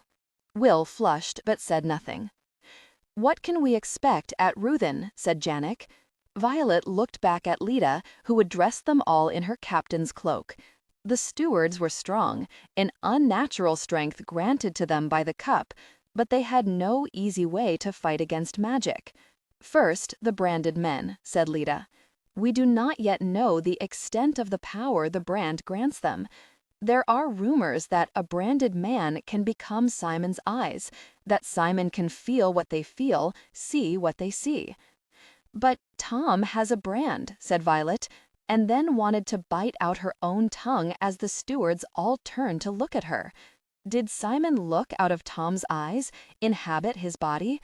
She instinctively clasped her own wrist, remembering her own desire for a brand not that long ago. The thought that Tom had given his body over to be inhabited by Simon made her skin crawl. It's said to be how the Dark King commanded the battlefield, said Lita. His minions bore his brand, and that gave him mastery. It was somehow even more frightening than turning people into shadows. The idea that once they were branded, his armies belonged to him fully, that he could inhabit their bodies, individually or many at once. She imagined looking into the eyes of hundreds of soldiers, and they were all the Dark King. Second are the remnants, said Lita, the men with pale faces that we drove back on the marsh. Each wears a piece of armor once worn by a member of the Dark King's inner guard. Or should I say that the armor wears them? We believe it changes them.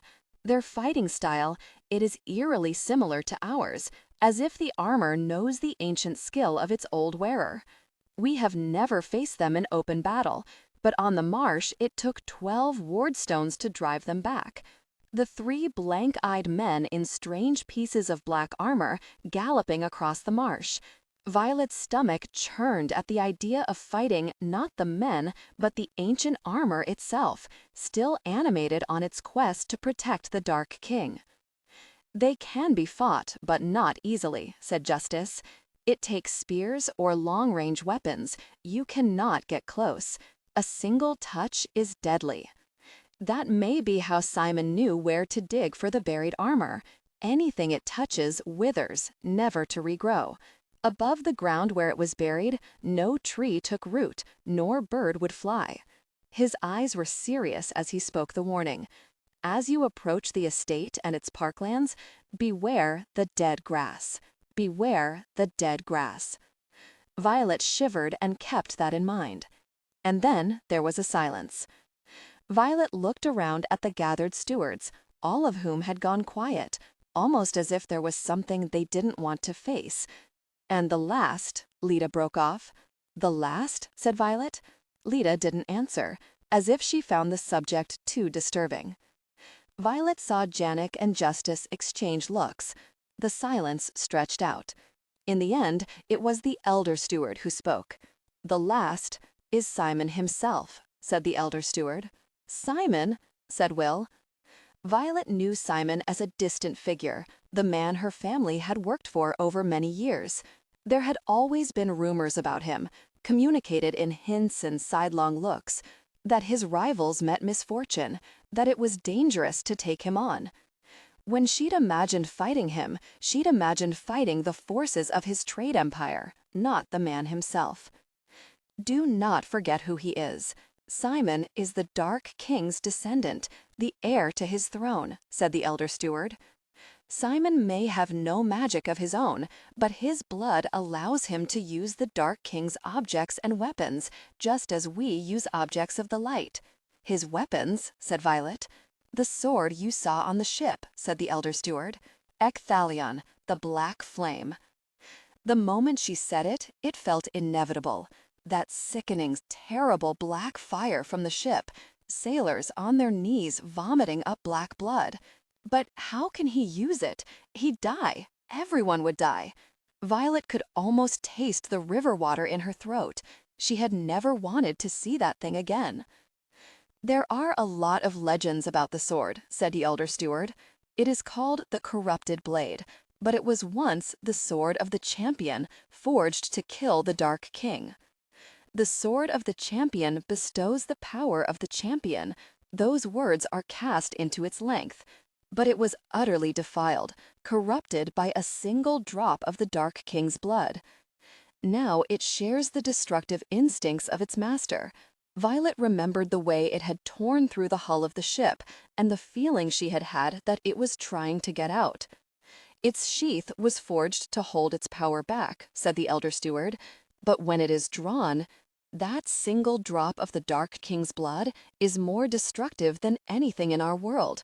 And you're right, once it is fully unleashed, everyone and everything around it dies, except Simon himself, who cannot be harmed by the Dark King's blood, because that same blood runs in his veins. The sword of the champion bestows the power of the champion." Those words stuck in Violet's mind. "If it was once the sword of the champion," said Violet. "No, do not attempt to take up the blade yourself. Many have tried, chasing the old tale, believing they could cleanse the blade and restore the sword to its glory. All are dead. If Simon has Ecthalion, our only chance is to prevent him from pulling it from its sheath." "He won't risk drawing the blade if there's a chance it will kill Marcus," said Will. Violet blinked, startled by the insight. Will had been quiet throughout the discussion. It was very like him, she realized. Every now and then he came out with that kind of unexpected observation, as though his mind worked differently from other people, leaping several steps ahead. "We can use that against him during the fight," said Will. Genuine intimacy, authentic warmth, tasteful artistry. "Has right," said Lita slowly, as if this sort of artful tactic would not have occurred to her straightforward steward mind. "How many stewards will we need for the attack?" asked Janek. "All of them," said Lita. "From the newest to the oldest, every steward must fight." "As well as those of us who aren't yet stewards," said Cyprian, entering the great hall. He came down the center aisle through the forest of columns. "I'm coming too." "This battle is no place for a novitiate," Janek said. "I might not have drunk from the cup," said Cyprian, lifting his chin, "but I know how to fight. I'm more than just a novitiate. I'm the best trainee in the hall, better than some full stewards." That was true, no matter how much Violet had always wanted it to be misplaced arrogance. She could almost feel the hot jealousy that flooded her any time she'd watched him fight. That perfect technique, that effortless mastery of form, even if he didn't have a steward's strength. If we lose this battle, we lose everything. Everyone who can should fight. Janek's eyes were on Cyprian's as he gave a slow nod. "Very well. We will call up the novitiates. Lita, I leave that task to you." If he's willing to take novitiates, he's desperate. Cyprian might be the greatest fighter in a generation, but Emery or Beatrix would be slaughtered by someone like Tom. Her stomach turned over at the thought. If Tom's there, I'll find him. I'll find him and stop him. "Marcus is our priority," said Lita. "If we can't reach him, we've failed." "We will engage while a smaller group penetrates the estate and aims for Marcus." "If we do get to him, I know what to do," said Justice steadily. "I made him a promise, and I intend to keep it." "You mean kill him?" said Cyprian. "If I can," said Justice. "Even if he hasn't turned, the shadow in him will fight." Cold fingers of horror splayed across Violet's spine. She didn't know how it would play out, but she had a sudden terrible glimpse of a creature, half shadow, fighting, grasping and clawing, wearing Marcus' face. Cyprian had gone white. "I understand. If it comes to, I won't get in your way." "If he's turning, how will we?" Violet swallowed. "What are the signs?" There was another silence, this one almost painful. She had stumbled across one of those steward taboos. Janek forced the words out, though they were bitten off, unwilling. A tremor in the hand, heightened emotion in the voice, loss of control. In the later stages, you can glimpse the shadow, behind the eyes, under the skin. The steward starts to become insubstantial. A line of unwavering steward swords, all in a row, voices chanting in perfect harmony, forms practiced over and over. Every steward exercise was like a test, taken day in, day out, to prove they were still themselves. And if they failed, Marcus was never afraid to die, said Justice, as if reading her thoughts. It's the half-life he feared. It's the same for all of us. I'm not afraid to die fighting. I made that choice when I drank from the cup. I've already given my life to the fight. Janek nodded for them to begin their preparations, and several of the stewards stood up from the table. The light will shine for you in the hall, said the elder steward. The janissaries will tend to the fire, the final flame that has never gone out. For there will always be a light in the darkness, while a steward lives to defend it. Will stalked her in the hallway, a hand on her wrist, tugging her aside. "What is it?" she said, as he guided her to a quiet alcove where Cyprian was waiting. Will's voice was hushed as he spoke to both of them, under the curved gray stone. "This is a suicide mission. They're preparing to go in there and die, and they don't even know if they can get to Marcus." Cyprian immediately stiffened. "They don't have another choice." "What if they did?" said Will. The shadowy light in the alcove emphasized a quality he had of nighttime beauty, his pale skin and dark hair made for the evening. Will hadn't spoken while the others had clashed heatedly in the hall. Now he was talking in a quiet voice, in a space hidden from the stewards. "What do you mean?" She felt her heartbeat speed up. "What if there was another way to get inside Simon's estate?" said Will. "Not an attack, with stewards trying to fight against magic. The three of us slip in secretly. I could maneuver us past any guards. Violet could break any locks or chains. And Cyprian, Marcus is your brother. If he's still himself, he'll trust you enough to come with us."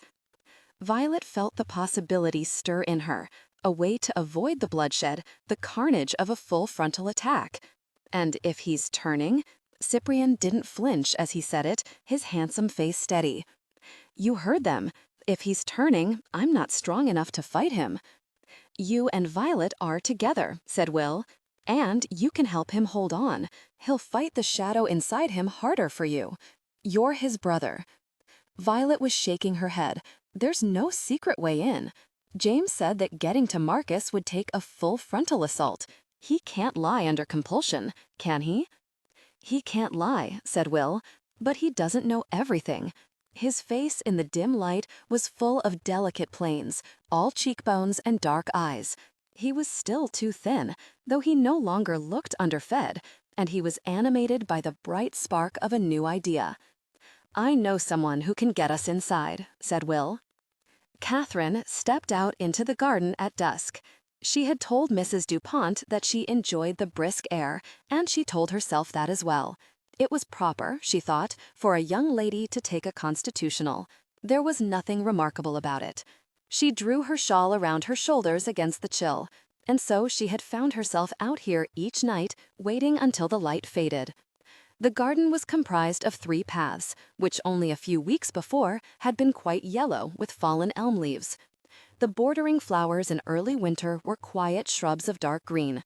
Ivy covered the cast-iron fencing, and garden benches nestled under trees that had a bare, wintry look to them, 1 or 2 sharp frosts having stripped them of the last of their leaves. She took the eastern path, feeling the cold air chill her cheeks, and she stayed outside until night fell, until it was dark, and she had to go back. She told herself that she didn't feel foolish, because she had no expectations. And then she saw the jacket, folded and resting under one of the bare trees, and felt her heart begin racing. He was here. She could feel it, like a change in the air. It had been 3 days since he had dressed in the stables, then disappeared out into the night.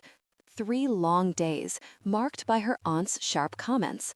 "Catherine, stop mooning about at that window and return to your needlework." It was a thrill that turned her days and nights of waiting into a single, pleasurable build to this moment. "You came," she said to the garden. I made a promise." His voice was closer than she had expected, the warm tone of it, behind her. "It's dangerous," she said. "The servants—" "I'm not afraid of them," Will said, and she turned to look at him. He was standing under the night green branches of a tree. His dark hair was a tumble over his forehead. His eyes, always intense, were fixed on her, as hers were on him. "You should be." The shock of seeing him again felt physical and came with a cascade of remembered moments. Her fingers on his bare skin as she tied his neckcloth. The moment when she'd seen him in her fiancé's clothes. "Mrs. DuPont likes to come out and check on me. I know the risks," said Will. He wasn't wearing Lord Crenshaw's clothes now. He was dressed in strangely old-fashioned garments, a thigh-length tunic with a star emblem that nevertheless seemed to suit him, as though he'd just stepped out of an ancient court. "I came to ask for your help." His voice was serious. He sounded like he was in need, even in danger, like he wouldn't have come to her if he had any other choice. My help? She thought he looked like Lancelot in those clothes. Genuine intimacy, authentic warmth, tasteful artistry. She liked the idea of herself as Guinevere, the two of them acting out the myth, meeting in a garden where no one else could see or hear. She even liked the idea that he needed her help for some urgent business. "You asked me before who I was. The truth is, I know Simon." "You?" The words weren't what she expected. She remembered him asking about Simon in the carriage. She felt the quality of the air change. "You should call him Lord Crenshaw," she said. "He's far above you in station. I know what he is." "Then you know you shouldn't be here."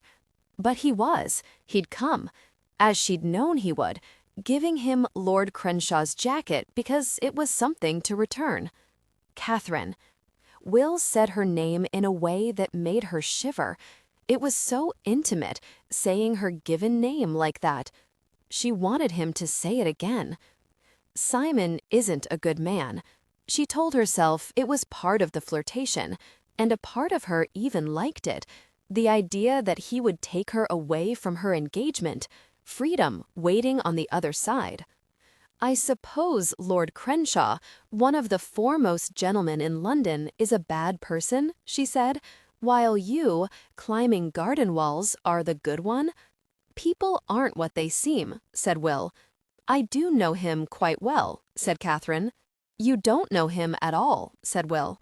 "I know he's generous and charming. I know he's handsome and attentive. I even know that he's in London right now, on important business." "He told me," Will said. "He killed my mother." Everything seemed to stop. She felt the chill of cold night air as it touched the shadowed places in the garden.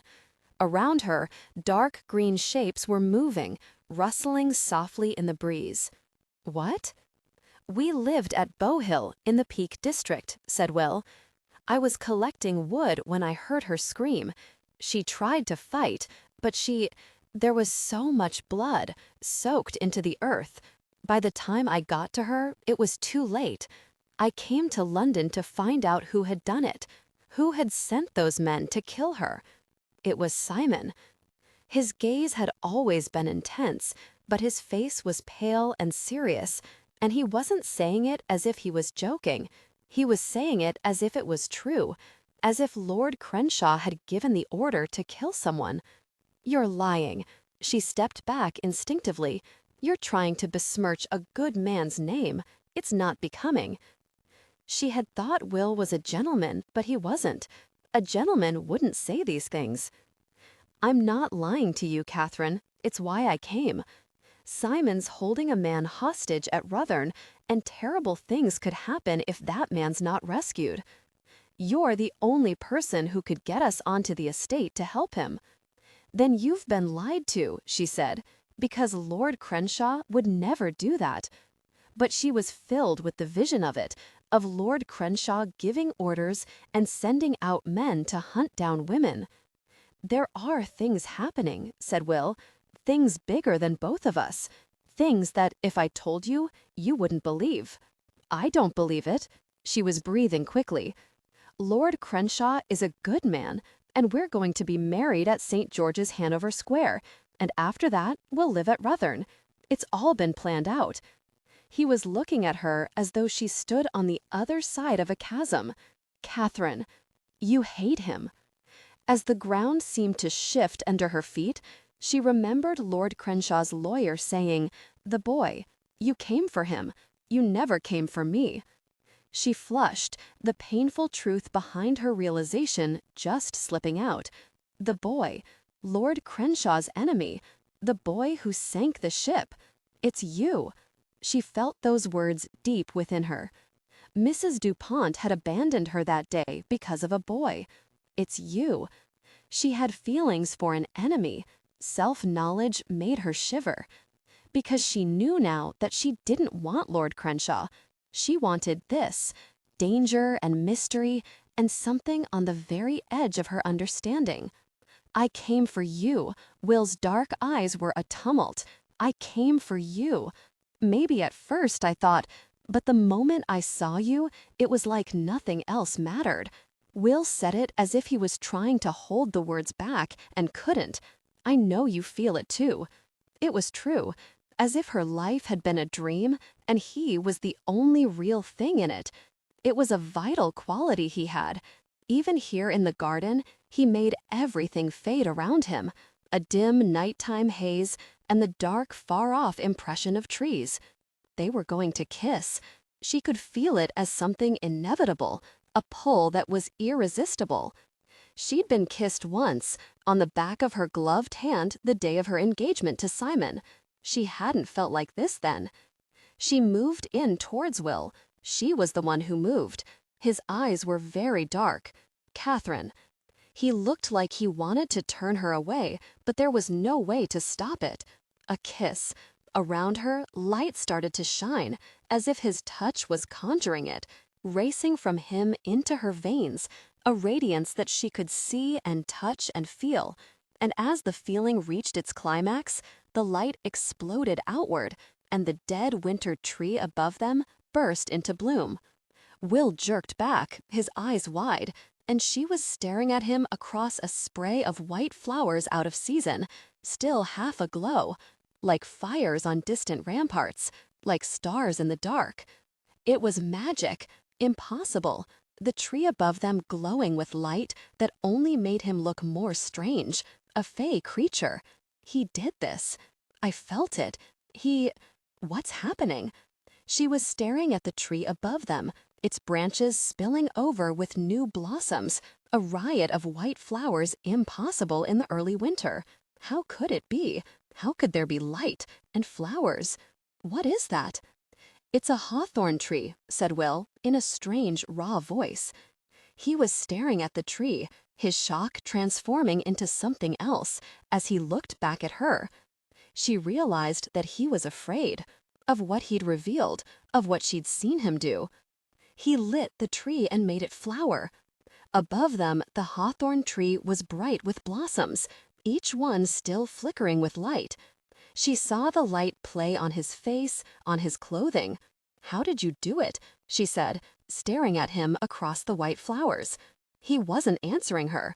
The strangeness of it started to become frightening. There was nothing in the natural world to explain it. There was nothing to explain him, a boy she hardly knew. And then, "What are you?" Her heart was pounding. "Catherine, listen to me. You can't tell anyone. You can't tell anyone about this." There was real fear on his face. He took a step forward, and she stepped back instinctively. "What are you?" The flowers were temporary. The petals had already begun falling around them. She could still see the last fading glow of the light. It was beautiful and frightening, like him, standing in his strange, ancient clothes against the falling petals, like the swirl of ash or snow, like a figure from another world. "Catherine?" It was a voice calling from the house. "Catherine!" "That's Mrs. DuPont," said Catherine. "Come with me," said Will. "I was wrong to... I'll tell you everything you want to know if you just come with me. I'm not going to do that. Catherine?" Mrs. DuPont's voice was closer. Catherine, where are you? What was that light? You can't stay here, said Will urgently. If Simon learns what happened, if he thinks you're connected to me, I'm not going with you, said Catherine. This is my home. Lord Crenshaw is my fiancé. And you're... She could hear Mrs. DuPont's footsteps on the path. They both turned towards the sound. They only had a moment before Mrs. DuPont turned the corner and found them together. You're unnatural. Instead of leaving, Will drew in a shaky breath. If you won't come, listen. At the first sign that something is wrong, run. Don't stay as the warnings pile up, telling yourself that Simon is a good man. Protect yourself. And if you ever need a safe place, look for me at the gate on the Abbey Marsh past the River Lee. For a moment, she stared at him, the unusually earnest look in his eyes, coupled with the striking features and strange clothes that gave him an otherworldly look. She felt like she was seeing him for the first time. Her thoughts were broken by a voice. Catherine. Genuine intimacy, authentic warmth, tasteful artistry. Catherine, said Mrs. DuPont, appearing at the end of the path. Catherine jerked to face her, heart jolting at the idea of Mrs. DuPont catching her with Will. But Mrs. DuPont didn't seem to react, and when Catherine looked back, Will had gone, like the light that had vanished, and she was alone with her lady's maid in the dark. "Are you all right?" was all Mrs. DuPont said. "I saw it too," said Catherine, glad for her shawl to hide that her hands were shaking. "A strange flash of light. I thought a street lamp had exploded." Mrs. DuPont instantly turned in the direction of the street. "Go inside. I'll check for any sign of fire. Mr. Johns," she called for the groom. Catherine nodded. Whatever that light was, it doesn't have anything to do with me, she thought, walking past Mrs. DuPont over a cold ground pale with dead petals towards the house. There was a difference between guessing and knowing, between believing and seeing. After weeks in a small room with a dark, dead stone tree, to look up and see a hawthorn tree breaking into flower. "What are you?" she said, staring at him in horror. "What are you? What are you? What are you?" He couldn't think about that. He couldn't think about the light or what it meant, the way it had felt suffusing his skin, spilling out around them both, all of it tangled up with his feelings about her. The beautiful glow of the trees, the fall of white petals, the soft muslin of her skirts, the flutter of her breath as her lips parted against his. The brilliant burst of it reflecting on her frightened face, looking not at the tree, but at him. The worst thing that could have happened, an explosion of power and the trumpeting of identity. He should never have gone to her. He should never have talked to her the way he had, so openly, about Simon, about his mother. And now she was in danger, more danger than before. If Simon knew what had happened, if he found out. Herd Violet and Cyprian were waiting for him at the rendezvous point with the horses. They both turned towards him as he approached. Well, Violet's voice was expectant.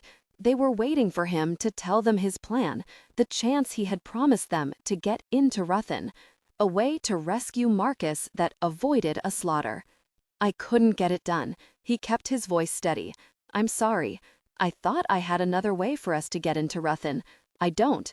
They were in a dirt laneway on the edge of the city, and it was late enough that there was no sound beyond the distant bells and calls from the river. Violet was holding the horses, Valdathar a shadowy shape, the two steward horses pale glimmers in the dark. "Then it's the attack." Cyprian's voice was matter-of-fact, as though he'd known from the start that Marcus' rescue would cost them. "We ride on Ruthin with the stewards." He moved towards his horse. Before he could, Violet stepped forward. "It was Miss Kent, wasn't it?" said Violet. "That's who you are going to see." "You thought she could get us into Ruthin." He didn't answer. "Will, what happened?" Catherine's frightened eyes staring at him, a bright glow all around them as petals swirled and fell like snow. "What are you?" "Don't think about that." "Will?" There was a light. A light? Like the one I've been trying to conjure with the elder steward? It scared her off. He turned and took up his horse's reins, placing one hand on the saddle. Violet's voice beside him was confused. But I thought you couldn't conjure the light. I couldn't. There was a scooped-out feeling in his chest, like he had felt when he had failed to light the tree stone, worse now that he had seen it shine. What made you call it now? He couldn't answer that, but the silence gave him away, and it was as if Violet guessed everything that had happened in the garden just from the way he wouldn't look at her face. Will, she's Simon's fiancé. I know that. I know that I shouldn't have. He shouldn't have. It had left her in more danger than before. He wanted to go back to her. He wanted to bring her to safety, and he couldn't. She wouldn't go with him, no matter how much he pleaded with her. He expected Violet to be furious with him for his foolishness and his failure, for kissing Catherine Kent under a tree in a garden. It's not what you think, he wanted to say, except that he was remembering the way he'd felt when he'd met Catherine, how drawn he had been to her, and somewhere deeply buried there was an awful awareness of what had happened, what he had let happen. But when he looked up, Violet wasn't angry. She was looking at him with a dawning expression of awe and excitement. Will, don't you understand what this means? He found himself caught without words, staring back at her, unable to understand the excitement in her voice. You can use your powers, said Violet. You can use your powers when we fight Simon. No, he said, because she had misunderstood everything. I can't. It's not like that. You can, said Violet. Don't you get it? The stewards, they think everything is about control. The meditations, the candle, but it was never about that. It was about a door inside that wouldn't open. Violet had taken another step towards him. On the ship, you thought everybody was going to die. And with Catherine, Violet, said Will warningly, kissed her. That's what happened, isn't it?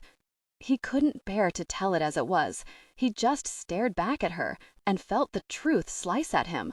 He had kissed her, let her kiss him. A single perfect moment, and then a spill of radiant light. What are you? What are you? What are you? You what? Said Cyprian. Violet frowned. Matters of the flesh. You wouldn't understand. I know what a kiss is, said Cyprian, but he'd flushed slightly. It's emotion, isn't it? Said Violet. That's what brings your power out. Passion and death, the garden and the ship. She was looking at him like she wanted to hear him say it. Will stared back at her, needing to deny all of it. He felt his own flush of hot shame. The words didn't come. Carnal feelings drive his power, said Cyprian, that slight flush still on his cheeks. Not just carnal feelings, said Violet. Any feelings. That's it, isn't it? Was that true? Was that what had unlocked it, light streaming around them as petals drifted like sparks? Had strong feelings caused the burst of light? Violet swung up into her saddle and looked down at him with urgency. We have to tell the elder steward, said Violet. This gives us a chance. You were born for this battle, and now we know how to use your power.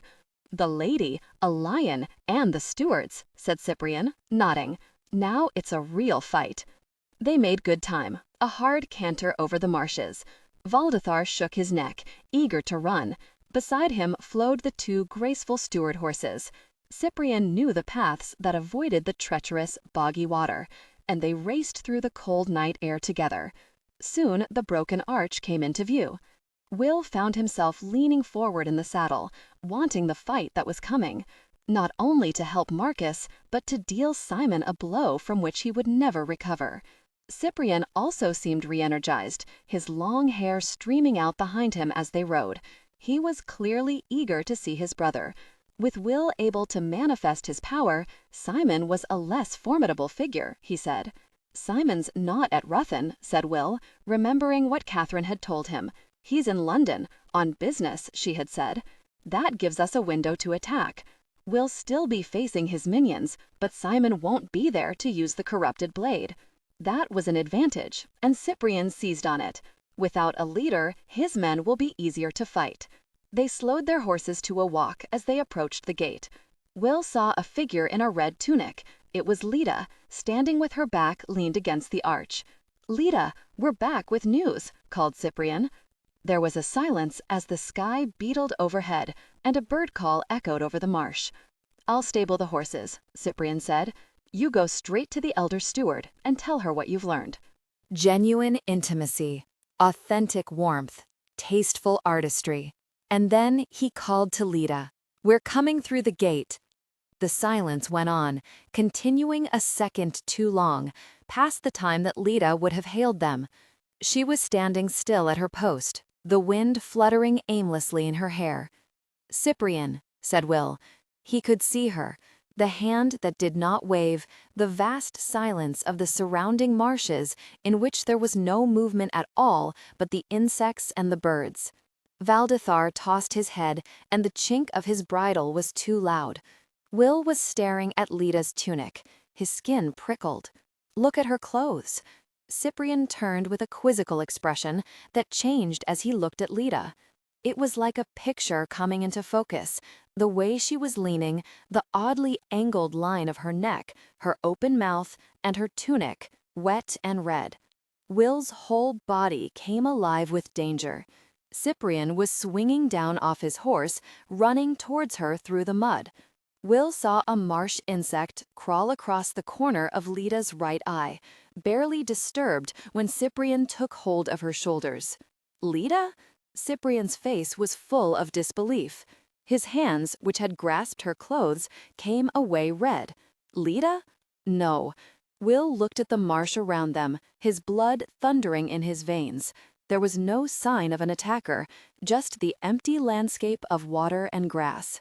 Lita's lifeless body had been here long enough to attract insects, with no steward coming to her aid, and no sign of a struggle or a fight. And her attackers weren't here. With a terrible feeling of foreboding, Will lifted his eyes to the gate. "We need to tell the others," Cyprian was saying. "We need to warn them so that they can send out a patrol." "Cyprian," said Will, but he was too late. Cyprian was running through the gate and into the courtyard.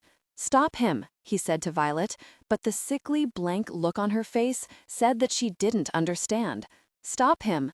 She seemed to snap out of it, and even if she didn't understand, they were both dropping down off their horses and racing after Cyprian, in time to pass through the gate with him. They stopped where Cyprian had stopped, 3 steps into the courtyard, and even Will's fears had been nothing like this. It was a massacre, a battlefield where no one fought. All the stewards were just shapes, piles of lifeless nothing, as if the emptiness of the marshes had penetrated the walls. Nothing moved, except the banner with its single star lifting and dropping in the wind. His eye was repelled, his gorge rose. The closest body was 2 steps away. Torn open, it was not recognizable, just another horrifying shape spread out across the stone. "You're safe here," the elder steward had said. "No one can challenge us inside these walls." "No," said Cyprian, and Will's mind snapped back to the present. He saw Cyprian's contorted face, and beyond that, the walls rising overhead, the windows that faced them, 100 arrow slits and crenels trained on them. "Hold him back," said Will quickly, because they weren't safe. Nowhere was safe, and the attackers might be anywhere in the hall. "Violet, hold him back before he—" Violet grabbed Cyprian by the tunic, right before he started to run towards the hall. "Let me go. I have to help them. Let me go." Cyprian was struggling desperately against her, but she was stronger than he was, crowding him until his back hit the wall, then pressing him into a small, shaded space between jutting blocks of stone and holding him there. Will followed, ignoring the voice in his head screaming at him not to turn his exposed back to the courtyard. The voice from 9 months of hiding, the voice that said, "Run. Listen to me. Listen." Will kept his own voice low, trying somehow to get through to Cyprian, who was glaring at him furiously, panting. "We don't know who did this. They might still be here. We're in danger. We can't just rush in. My home has been attacked." Cyprian spat the words out. Why should I care about danger?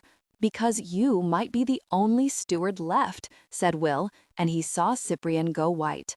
And then he saw him take it in, the silence of everything, the palpable, pressing silence, the walls unmanned, the doors at the top of the steps open. Above their heads, a banner was flying like a horror over the dead that no steward had come to claim. Like a brace of butchered rabbits that a hunter had tossed to the ground, 3 stewards lay in contorted shapes a step to their left. Cyprian started to crack, right in front of him. They're not dead. No one can get inside the hall. No one.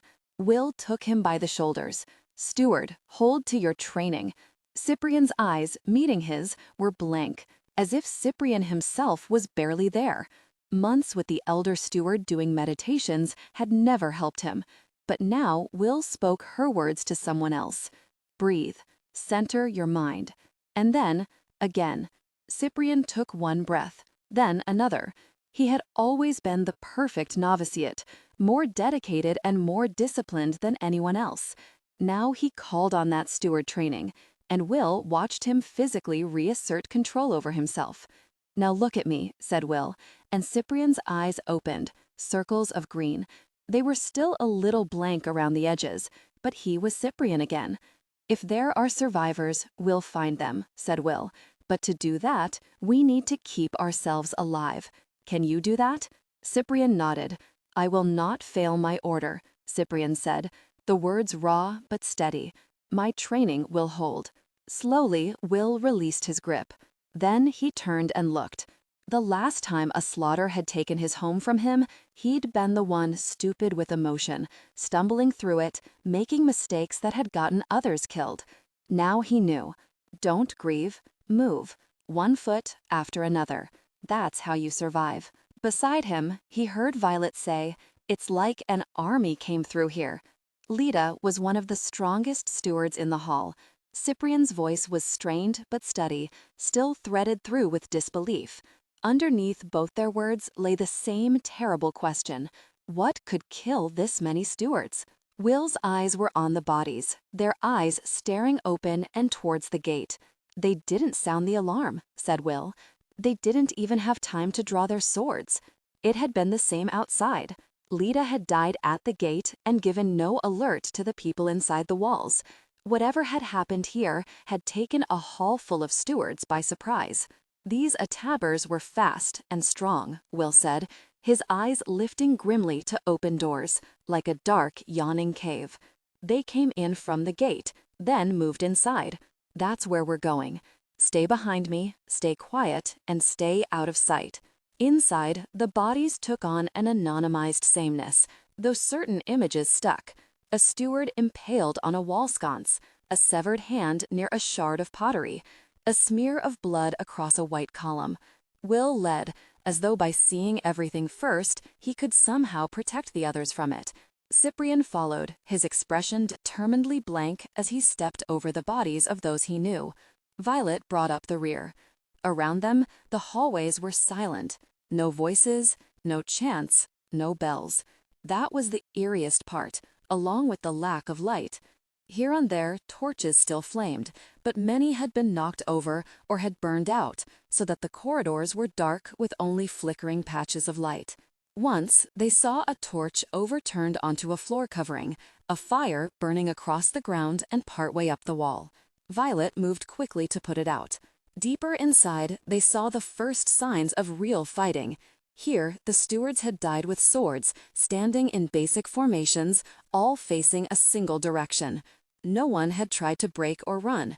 They had held their ground and fought. They were brave and strong, and they had trained to fight every day of their lives. But it had made no difference. This way, Will said, at a corner. He didn't need to ask where to go. Genuine intimacy, authentic warmth, tasteful artistry. He was following the path of the dead, trying not to think that he was being led towards some dark heart at the center of the hall, or about what he might find there. It brought him to the doors of the great hall. Violet was already striding forward to try to push them open, her palms flat against the carved metal. They didn't budge despite her formidable strength. "They're barricaded from the inside. That means someone's in there," said Cyprian. Will took a step forward to stop Cyprian doing something foolish, but it was Violet who turned back to the door and started pounding on it with her fist. "Hey, hey in there, Violet!" Will grabbed her wrists, but not before the pounding on the brass doors created a vast booming sound that echoed through the halls. The three of them froze as the sound faded into silence, waiting as if some terrible creature might now be following the noise to where they were. Will could hear his own heartbeat in the silence, but there was no answering sound from the hallways, no attackers bursting out towards them, and as thick silence settled back around them, they each looked back at the doors, because there had been no sound from inside the Great Hall either. "I'll try again," said Violet, and then, at the alarmed looks of both boys, "Quieter." This time, she set her shoulder against the doors and threw her whole weight behind it, but even her strength couldn't budge them. She broke away, panting. "Maybe one of the windows," said Will. They weren't exactly windows, more like high, thin slits, but Violet looked up and nodded, fixing her eyes on one of them. "I'll need a lift." Cyprian braced himself against the wall, making his back into a step. Violet ran 3 steps, then sprang up from Cyprian's back to grab a jutting corbel, where she hung briefly before pulling herself up further. She leaped from the corbel to the window. Gripping its slim edges, Violet swung herself inside, then dropped. They heard the sound of her feet hitting the stone on the other side. And then, a stretch of silence, so long that Will's stomach turned over. "Violet?" he called quietly, right into the seam of the doors. Nothing. "Violet, are you all right? Are you there?" She couldn't be gone. She was strong, but the stewards had been strong too. Heart pounding, he opened his mouth to call again when he heard her subdued answering voice. "I'm here. I'm opening the doors." The doors didn't open right away. Instead, Will heard the heavy scraping sounds of wood pulled across stone. This went on for long minutes. Finally, the immense metal latch beams of the doors were lifted, and there was Violet, pulling the doors open from the inside. He saw at once what had taken her so long. The stewards had pushed every piece of furniture in the Great Hall up against the doors to barricade them shut. The chairs, the candlestands, the tapestries, the statues cut from their pedestals, even the long table that had always looked immovable. Only the 4 empty thrones were intact, too immense to be hacked out of the stone. One by one, Violet had dragged the pieces of furniture away so that they lay in a circle of useless detritus around her. She was panting with effort, her hair wet with sweat, her eyes hollow. And she was shaking, not with exertion, but from the pressing horror of the room. Will saw the spot where she had vomited, by an overturned chair. Beside him, Cyprian pressed his forearm to his mouth and nose. The room smelled of fresh meat, like a butcher shop, a thick smell of blood and exposed fat. Will walked forward into it. He could feel the stickiness of the stone under his feet. He looked, and his breath clogged in his throat. The last of the stewards had made their stand here, in the long dark of the Great Hall, with its ghostly white columns. And behind them, the novities and janissaries whom they had tried to protect. Carver lying 2 steps in front of Emery, who would have seen him fall seconds before he fell himself. Beatrix near the front, having pushed her way forward to fight along stewards 10 years her senior. He had seen them all this morning, preparing for the attack on Ruthern. "Simon," Will heard himself say, and then, "Catherine said he was in London on business." "These are the greatest fighters of the stewards," said Violet. "Not even an army of Simons could defeat them in their own hall." "It wasn't an army," said Will. "It was something that could pass through the doors." He had known it the moment he had seen Leda, the understanding breaking into their naive, jubilant return to the hall. "No," said Cyprian. "The doors were barred," said Will. "There are no enemy dead. It's only stewards. It's only stewards here, and in the halls." "No," said Cyprian, as if Will hadn't spoken. "It was an attack. We keep going. If there are survivors, we find them. That's what you said." They stared at each other, Cyprian's handsome face set in stubborn lines, Will feeling full of awful knowledge. "There might be rooms that were overlooked," Violet volunteered quickly, "or places in the citadel to hide." Places in the vast, empty citadel, full of crumbled stairs and unvisited chambers built by people who had lived and died and fallen to dust. Will knew where they had to go, into the heart of the gloom. "The tree chamber," he said.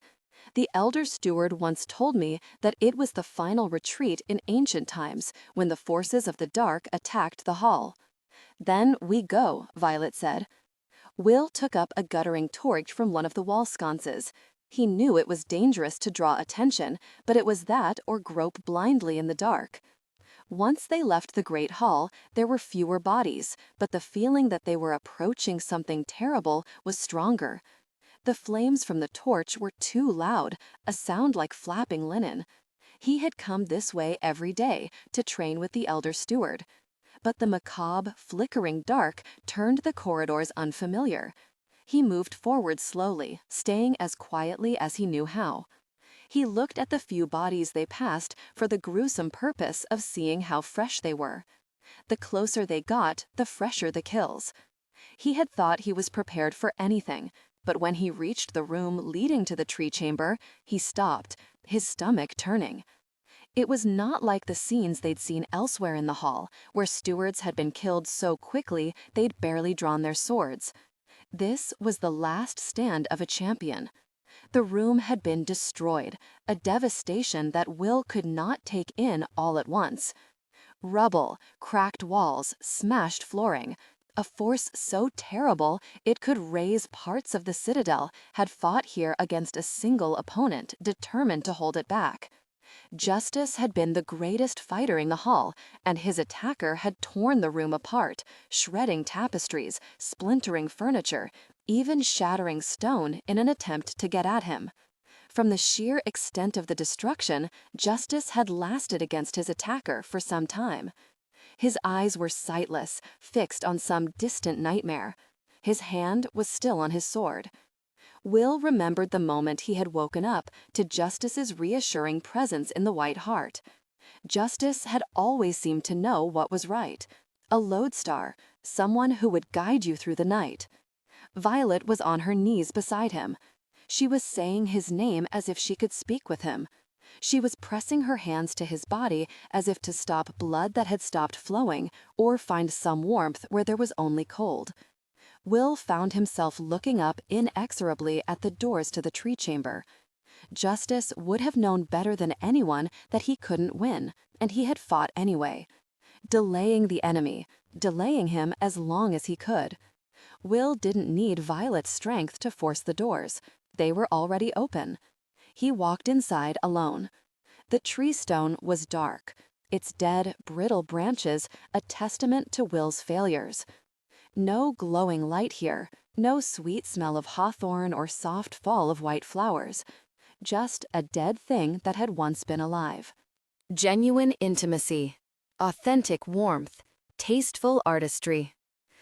Will had to lift the torch to light up the room, a bitter irony, but the enemy they sought was here, its pitch-black form revealed for all to see.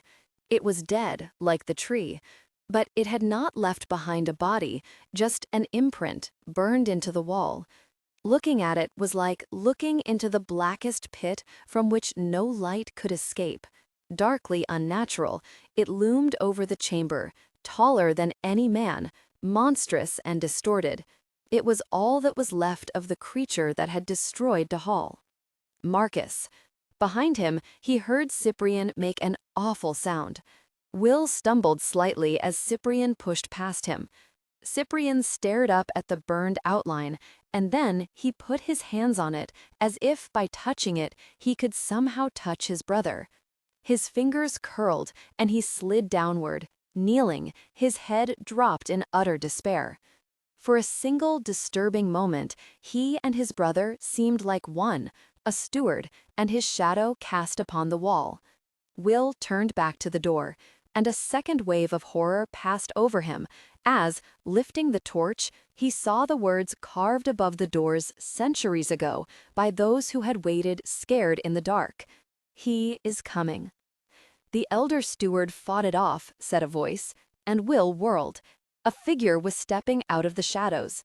Heart slamming in his chest, he recognized Grace, janissary to the elder steward, her face streaked with tear lines and her clothes torn and stained.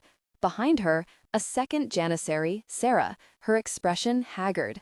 "Now she is dying," said Grace. "If you wish to see her, come. There isn't much time left." The room was small, with a pallet laid out on raised stone. Someone had lit a single brazier to warm the space, and brought it close to the place where she lay under a thin blanket. Her face was sunken, her skin almost transparent. Will hadn't known what to expect, but there was no blood, no sign of injury, just her white hair on the pallet and the slow rise and fall of her chest. He was not sure he was wanted. From the doorway, he watched as Grace and Sarah moved around her with the surety of attendance. Cyprian fit the moment, an austere figure in a silver tunic. A novitiate and 2 janissaries. The 3 of them belonged here.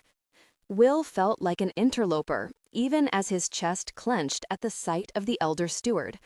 Violet hesitated beside him, the 2 of them outsiders in a private moment of steward grief.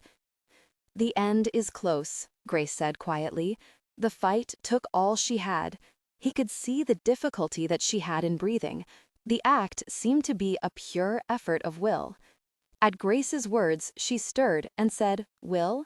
Her voice was no louder than the rustle of dried paper.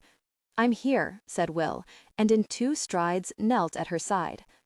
Up close, the lines of pain were etched into her face, as though some part of her was still locked in battle. "He came so fast, our preparations were all for nothing. Our own desire for strength has destroyed us, unleashing the shadow that could not be fought." "You fought him," said Will. "I fought him," said the elder steward. "I fought him when no one else could. You know why." He did know. He had known since he had learned of the shadows, a kaleidoscope of moments, all running together into the truth. The tremor in her hand, the way the candle holder had seemed to fall right through it, her frequent absences from gatherings in the hall, and the excuses Janek had made. "You're turning," said Will. He only half heard the shocked reaction of the others behind him. He looked into the elder steward's rheumy eyes and saw her painful acknowledgement. No human could defeat a shadow, but perhaps 2 shadows could grapple with one another. He felt no fear of her, but maybe he should. Her skin was so diaphanously fine he could almost see through it, and every now and again something seemed to flicker underneath, like the glimpse of a creature moving underwater. "His power was great," said the elder steward, "but the shadow inside me is greater. If I were to turn, I would be strong enough to rule this world, yet I would be but a slave to the Dark King's will. Even now I can feel my own will diminish. I could not complete the morning chant or hold the sword point steady. But I have enough willpower left to remain myself long enough to speak with you." The reign of her will was there in each breath, in and out, each measured word taking one more piece of her strength. She was the oldest steward, and had fought her shadow the longest. Her great strength showed now, as she held herself together for him, for them. "It is coming, Will. The events that I have spent my life preparing for are here, but I will not see them come to pass. That will fall to you." Another labored breath, her eyes dark. "I thought we could be the star at your back, but in the end it will be as it was, the Dark King and the lady." Her white hair was fine against the pillow, and when he took her hand in his own, it felt even less substantial. "I don't know what I'm supposed to do," he said, whispered. It felt like telling her his deepest secret. Her trust in him, so near to the end, hurt. He could see her weakening, each breath more painful than the last. You must stop Simon from calling him forth, for he is very close now. The Shadow Stone has been taken. Simon need only free the Shadow Kings, and he has all he needs to raise the Dark King and end the line of the Lady. The Shadow Stone. He remembered it, the dark force of it, far more frightening than Marcus's shadow on the wall. You told me once that I would have to fight him.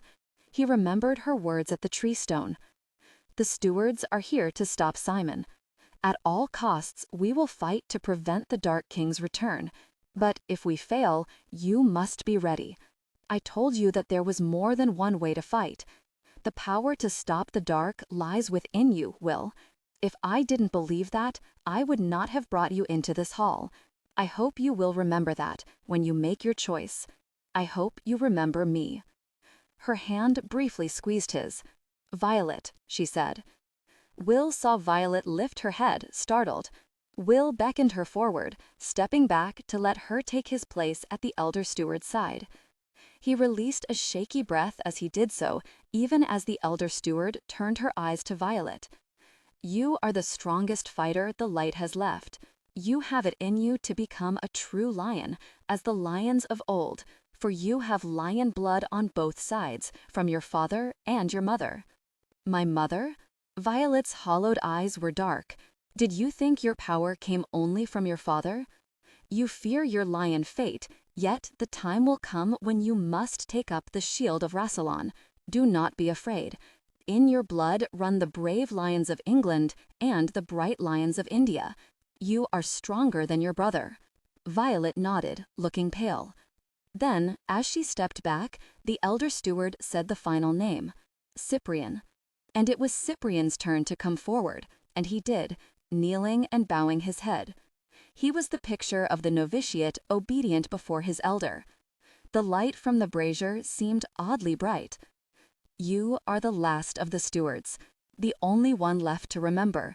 Your road will be hard, and your trials will be great. I wish I could give you comfort. Instead, I must ask one more thing of you. He lifted his head where he had bowed it and looked up at her with dark eyes. Anything, elder steward. I have no shieldmate, she said. My vow was to your father, and he is dead. I ask you to take his place. Will saw Cyprian's face go white as he realized what she was asking. Do what he cannot. Let me go into the night in peace and rest, for I am all but shadow now. It was Grace who stepped forward with the knife. It was plain-handled with a straight blade. Cyprian stood and took it from her. He had never shirked his duty. The elder steward looked up at him one last time. They seemed to share something in that moment, past and future, steward and novitiate, part of a tradition that was passing from the world. Genuine intimacy, authentic warmth, tasteful artistry. Cheeks wet with tears, Cyprian lifted the knife and brought it down, and that was the end. She was still, and the light in her eyes had gone out. It was Cyprian who said, "We burn the bodies and refortify the gates." He said it with the same strapped-down resolution that he'd had when he lifted the knife. They were huddled in the elder steward's small rooms. The immense citadel with its gruesome contents loomed around them, a reality no one wanted to face. The candle at the center of the oak table was flickering. A silence opened up full of the terrors of the darkened hall. Cyprian had not spoken since he killed the elder steward. He had blood on his white tunic, though whether it was the elder steward's or from brushing against what remained in the halls was uncertain. Earlier, he had gone grimly to check the vaults. The elder steward lay in a room through a door to the left.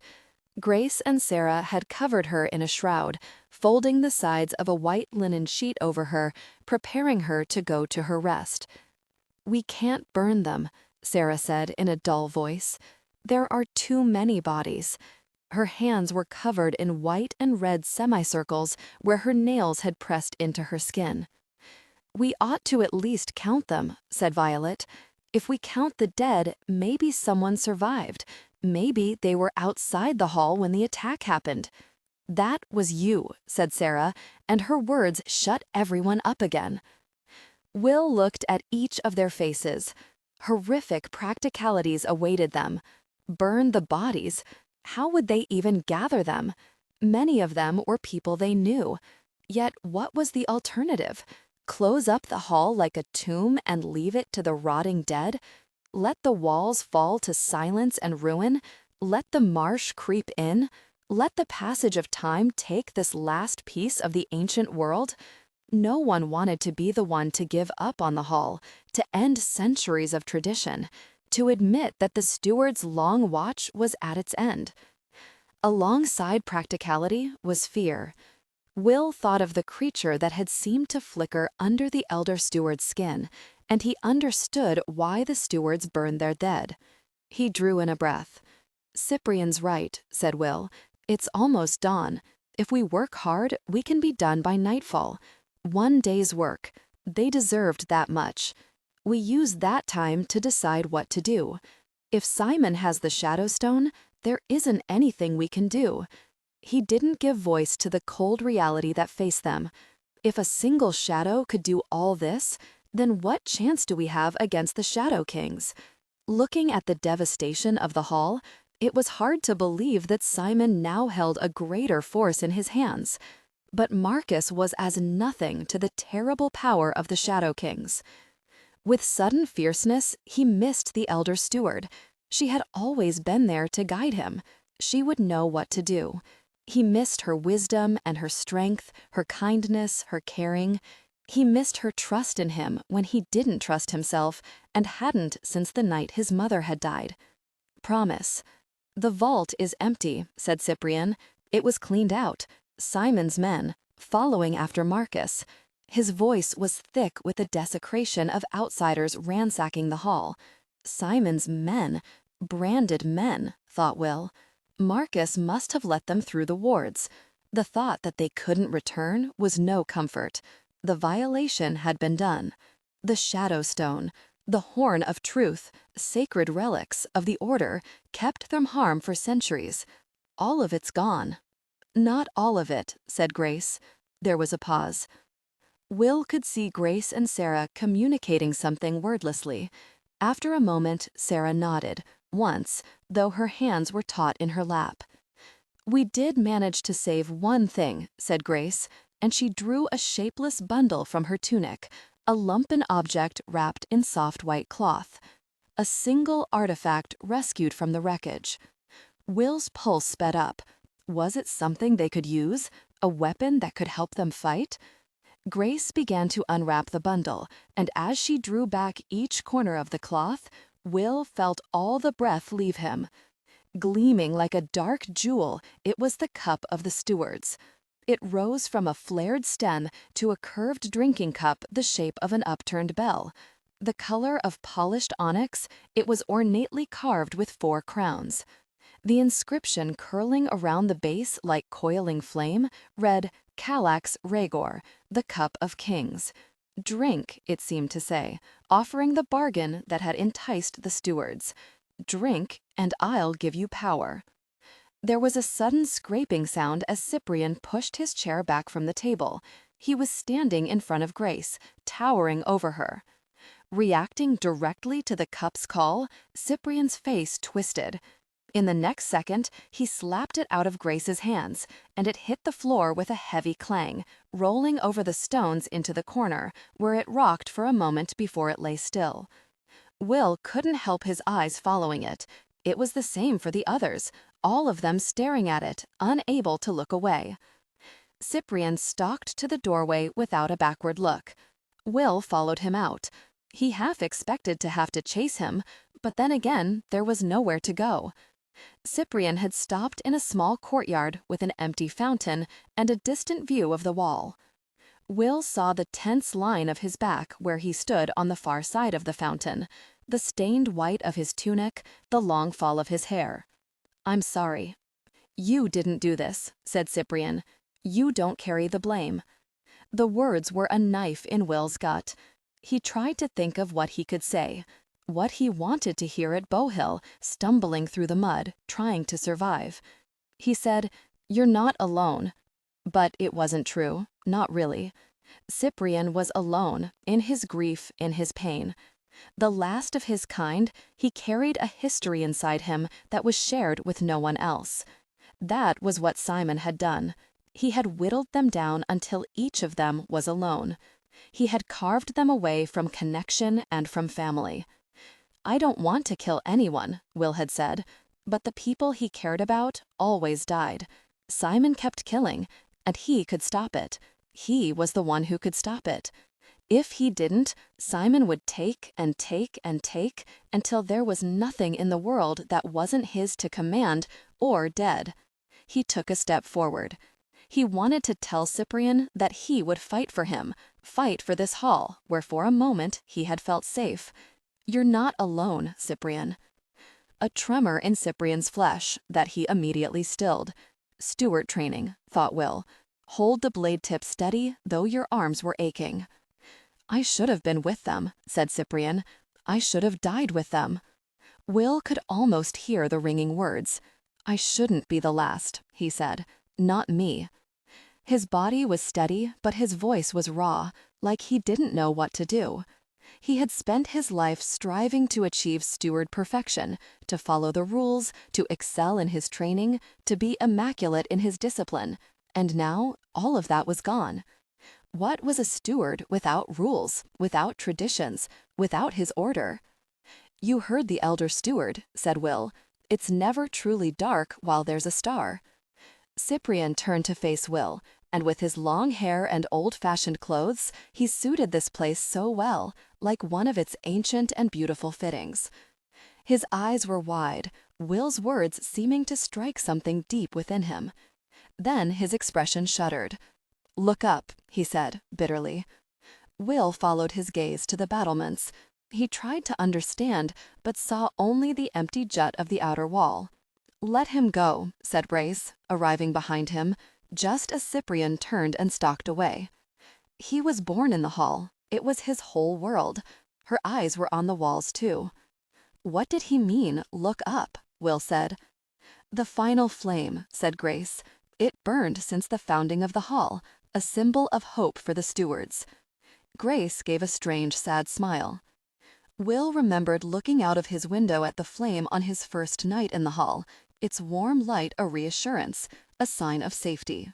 Genuine intimacy, authentic warmth, tasteful artistry. With an awful, dizzy feeling, he looked back up at the battlements and saw no light, only abandoned crenels and empty sky. Grace said, "And now it has gone out." To clear the bodies, they had to split into two groups. Will went with Grace to the courtyard, while Violet took the corridors and inner rooms, including the Great Hall. Cyprian and Sarah went with her. Violet was strong enough physically to move bodies by herself, but Will had seen the hollowed-out look in her eyes. No one should have to enter inner rooms for the first time alone. He forced his mind to the grim reality ahead of him. Collect the bodies and bring them to a place beyond the wall. They ought to start in the main courtyard, which had been crowded, then move to the outbuildings and stables. The funeral pyre should be lit away from the main buildings. The smell from the fire would be terrible. He had never spent much time with Grace, but she was a hard worker. It took two of them to lift the bodies. They used a wheelbarrow. It was 13 trips to clear the main courtyard. Grace took an arm of the wheelbarrow alongside him and pushed. Her lean face and spare body looked as if its lines had been carved. She was reacting very differently from Sarah, who'd taken on a nervy, flightish quality, like a spooked horse. It was Grace who had found them on the elder steward's orders. When the elder steward had asked to die, it was Grace who had brought the knife. And when they stopped to take a brief rest, it was Grace who spoke. "I know she was like a mother to you." "Don't," said Will. "She took me in when I was an orphan too. I said, don't." His harsh voice ran over hers. Her words felt like a knife pushing into him. He tried to shut them out, to focus on the wheelbarrow, the task, one foot after another. That was how you survived. "All right," said Grace. They had reached the stables. Walking this way was so familiar to him that for a moment he forgot why he was here. Farah, he thought, as though at any instant she was going to come crunching down the path, teasing him for spoiling his horse. Will had worked in the stables long enough to know all the steward horses, ethereal creatures that ran like bright foam on a wave.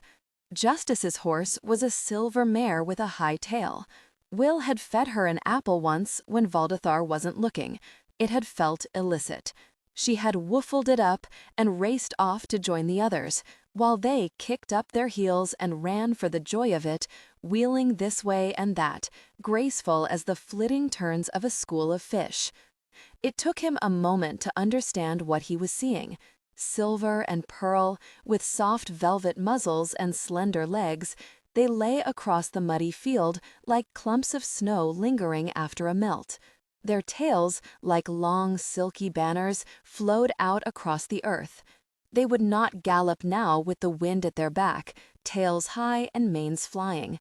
They were still, strewn like silver coins discarded by an uncaring hand. "She fought to save them," said Grace, and Will saw Farah, her face upturned, her sword knocked from her hand. Dead, of course. She hadn't saved them. He supposed she had fought as hard as she could. He supposed everyone had. Exhausted, Will looked at the 12 giant pyres and the shapes that lay on them. They had dragged together all the stocks of fuel and kindling that they could find, from wood piles to torn hangings, to clothes to splintered furniture, raiding the armory for tar and pitch and the kitchens for oil. The pyres were immense. It had taken almost as long to build them as it had to collect the bodies. They had worked past nightfall. The eerie marshland in the space beyond the walls, but within the wards, was dark. The torches that they held were the only light. It was enough to see the dirt and fatigue on everyone's faces, the orange light dancing in their eyes.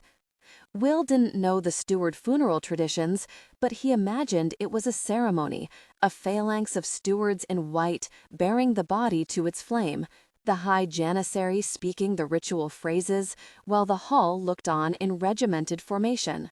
Instead, the 5 of them stood, a huddle of faces in the cold. There was no one to say the words. Cyprian took a long, shaky breath and stepped forward. Will tried to imagine what he would say. "You took me in, and you died for it. All those years of fighting, you did it because there was no one else. You kept the light burning as long as you could. So much lost, lives ended, and with them, knowledge that would pass from the world forever." "Go into the night as light, not shadow," said Cyprian. Above him, the sky was high and cold, with a scattering of distant stars. Never again fear the dark. Cyprian reached out and struck his torch to the pyre. Fire raced through the thatched kindling, searingly fast, curling the twigs and the fabric of shrouds. Beside him, Violet stepped forward to Justice's pyre, where he lay like a knight carved on a tombstone, his sword placed atop his wrapped body. Before Will lost his nerve, he went forward to the thatched pile in front of him. The heat was immense, each of the pyres burning, huge flames to the sky. It scalded his own cheeks, his throat choked with the thick smoke, his eyes burning. He was looking at the elder steward's face as he lit the straw, and he made himself keep looking at it as he stepped back, at eyes reflecting flame, and then a face of flame, crinkling and then turning to blackened ash. For hundreds of years, the stewards had kept their watch. They had been the last of those who remembered, bearing the star across centuries of careful tradition. Now, their star was flame, their strength was flame, their fate was flame, and all that they remembered would flicker and grow cold. Where all that's left. Will looked at the others. Sarah, her face streaked with tears and soot, Grace beside her, holding her hand, Violet, whose eyes had looked lacerated since she had found Justice, Cyprian, who had lost everything. None of them had the training to lead a fight against the Dark King, where all that's left, and where not enough. The fight they faced seemed immense. Not just Simon, but all he could do, his power to take what was good in the world and turn it into ash and destruction. Now he had the Shadow Stone and the power of the Shadow Kings, and no stewards to fight against him. The Shadow Kings would be nothing like Marcus, a new-made shadow of weakened steward blood. The Shadow Kings were far older and more powerful, the commanders of great shadow armies, and Will remembered how they had felt in that stone. They had wanted to get out. Was this how it had been in those ancient days?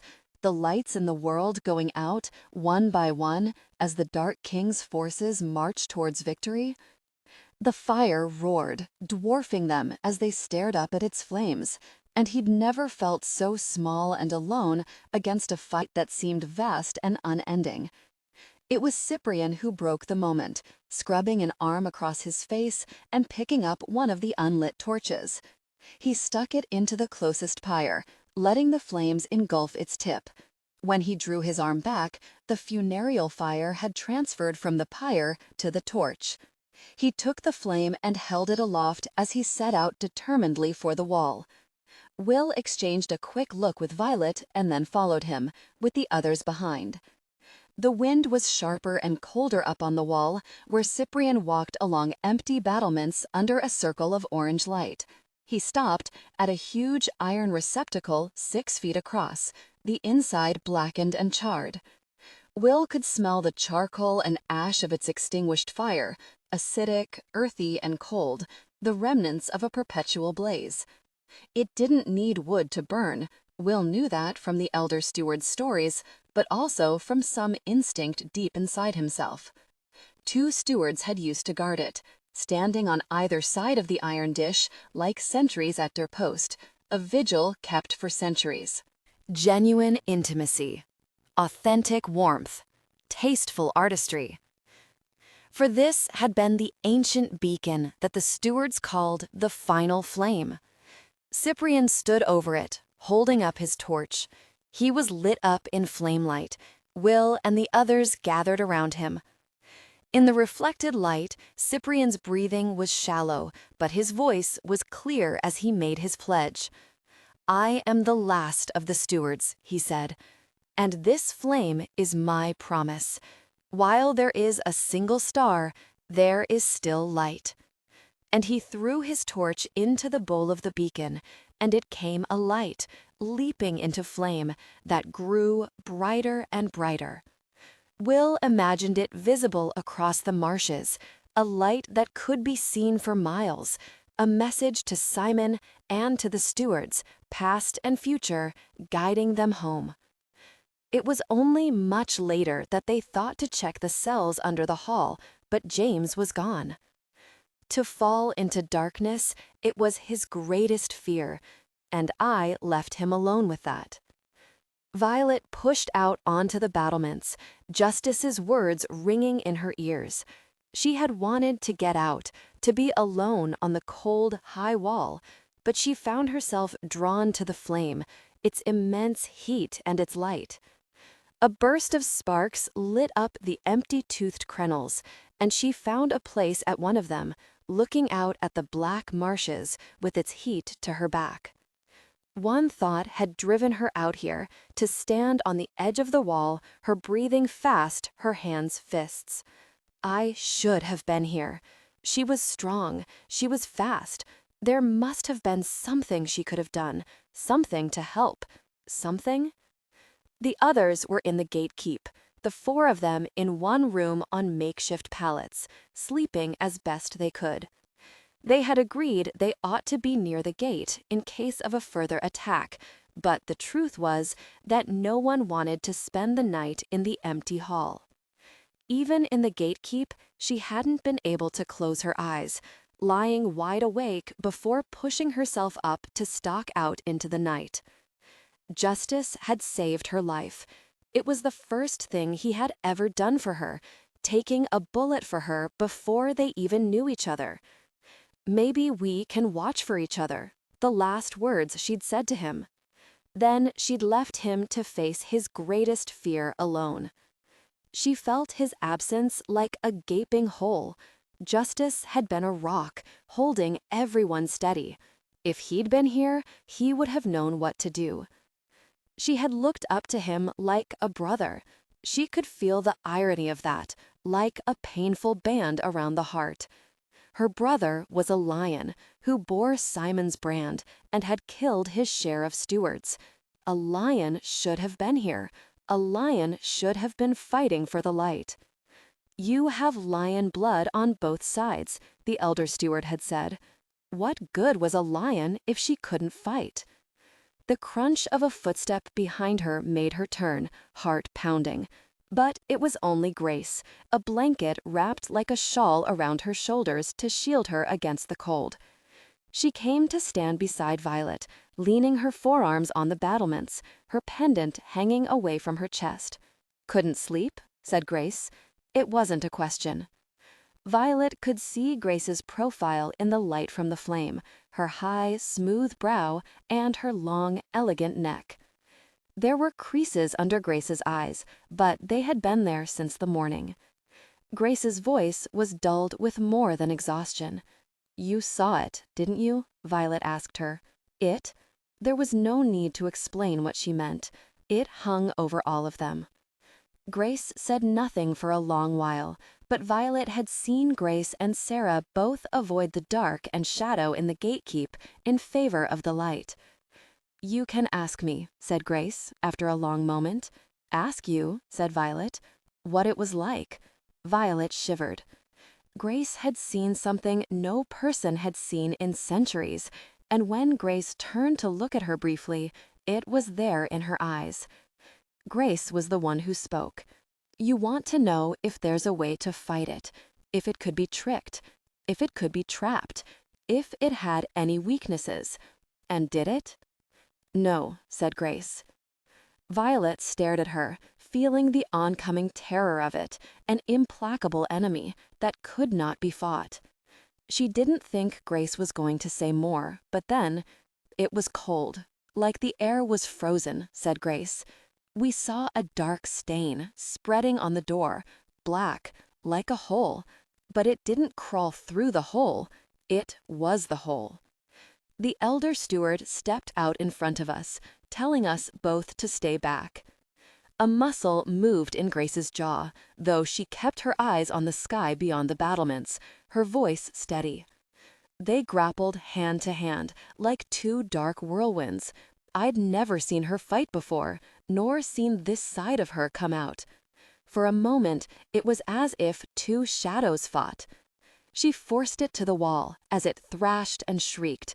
She held it there until it gave a final scream and vanished, leaving only its burned imprint on the wall. And then she fell. Violet felt her mouth dry, her hands curled into fists again. I should have been here. I would have fought. "I thought in their darkest hour the king was supposed to appear. Isn't that what stewards believe?" said Violet bitterly. "That they'll call for the king and the king will answer?" Grace was looking back at her strangely, as if the words sparked something internal. But "I asked the elder steward that," was all Grace said. "Sarah was with me. She cried and begged. The elder steward said it was not yet time to raise the call. Why not?" The flame light on the empty battlements leaped and fell, high and red. But beyond it, the night stretched out, endless shadow that covered all the land. "Because this is not our darkest hour," said Grace. "That is still to come." A huge, wordless emotion swelled in Violet, its edges painful. She heard the elder steward in those words, and generations of stewards, dutiful in their service. All these people were dead, and for what? For Simon's own power and greed?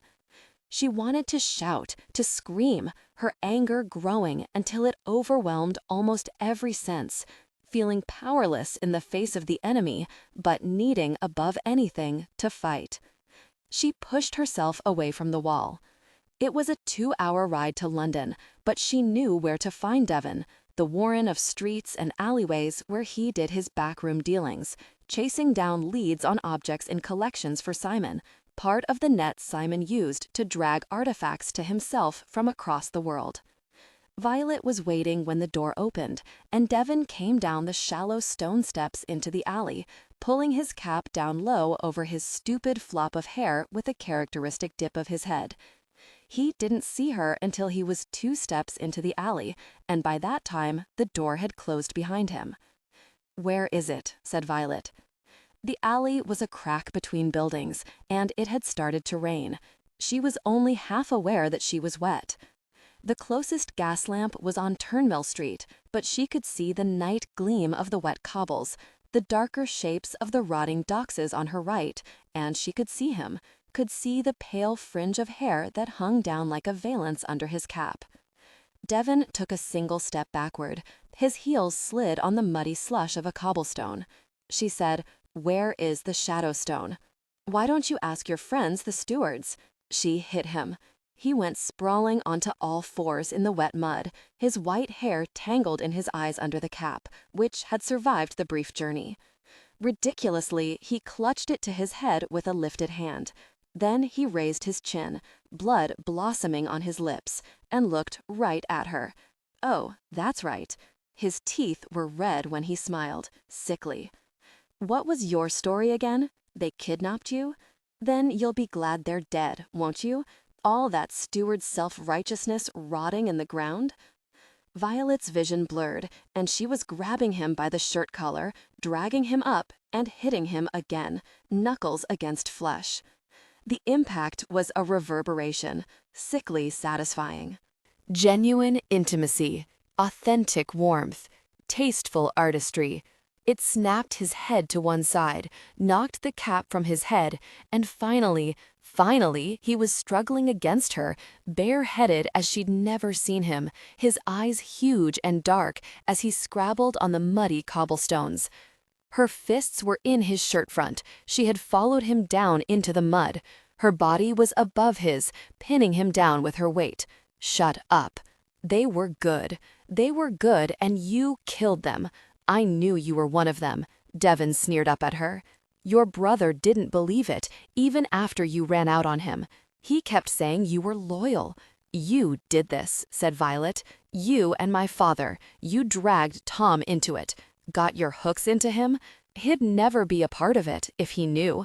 Devon's cap was gone, but under it he was still wearing a dirty bandana, and she snatched at it, furious at him, instinct acting to deprive him of possessions, of composure, of dignity.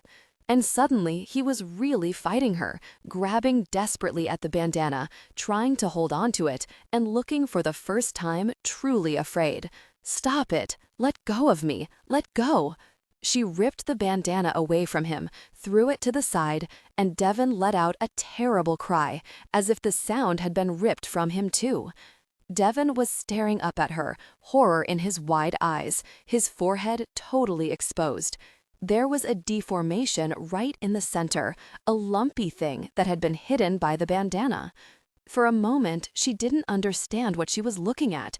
She stared at it, at the wrongness of it, a grotesque artifact under the wet hair. It protruded half an inch, a ruined, pearlescent stump growing from the middle of Devon's forehead. The alleyway seemed to fade from view, and her hands opened, releasing him. She remembered lifting it from its lacquered black box, a long, straight wand of ivory, spiraled from end to tip.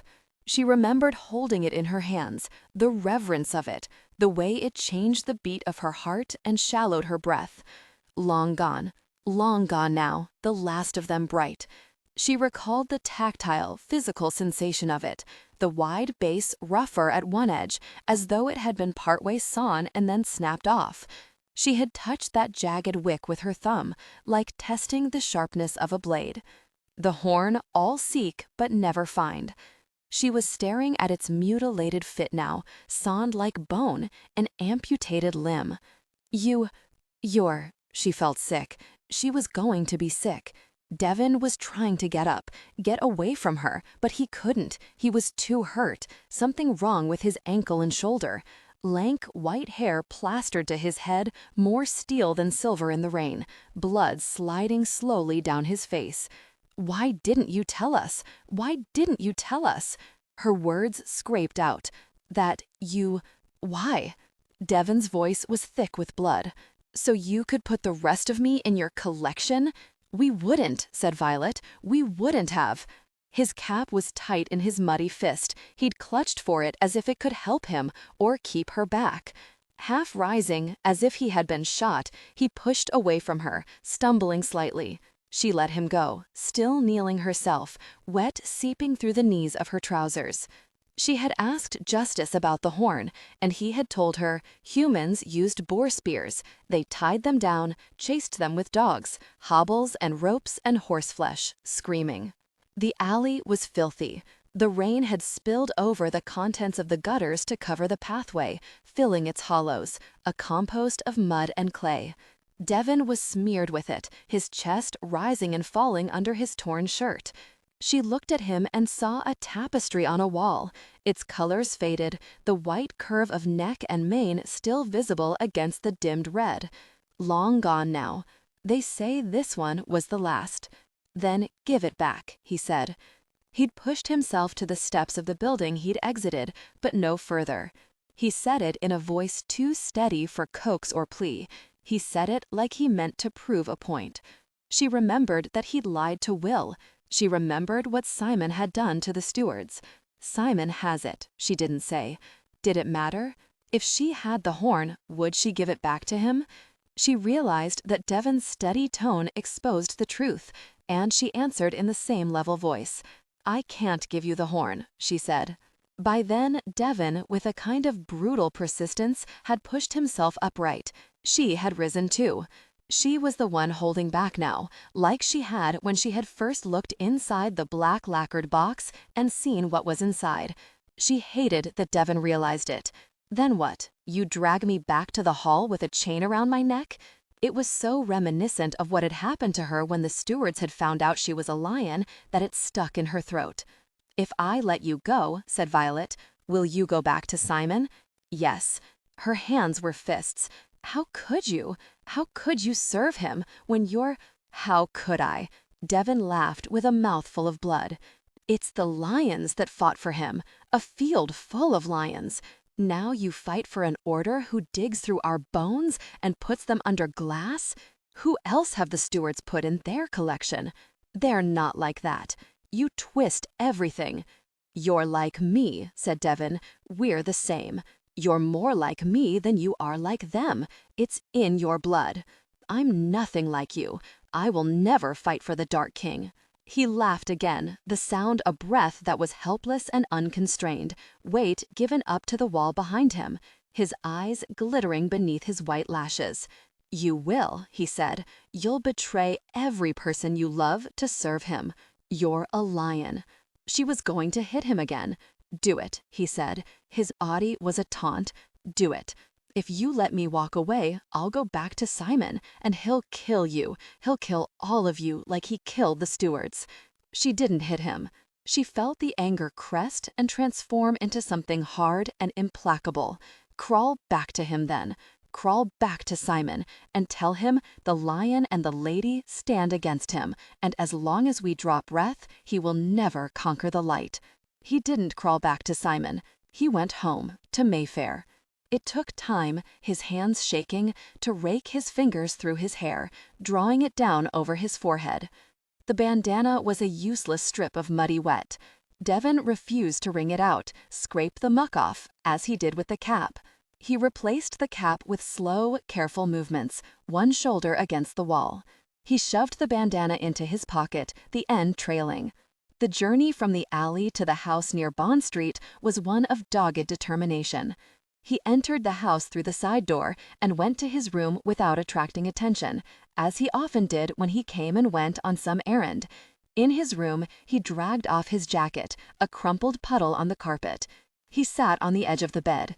He knew he should wash his face. He should bathe and clean the mud from his skin, peel off the rest of these clothes. He did none of those things. His shirt hung open, bloodied and torn. There was a shape in the doorway. "Hello, Robert," he said. His voice sounded blurred, as if he were drunk. He added, in the same blurred voice, "I didn't think you were home." He said it without thinking. In the next moment, he felt a sudden flickering sense that it might not be Robert after all. He looked up, feeling a startled spatter of heartbeats, as if rolling around in the mud with lions could conjure up a figure impossible and long dead. It was Robert. It was ordinary, human Robert. The look on Robert's face wouldn't have been there on the other. Devon wondered what Robert saw. The bones in his face were intact.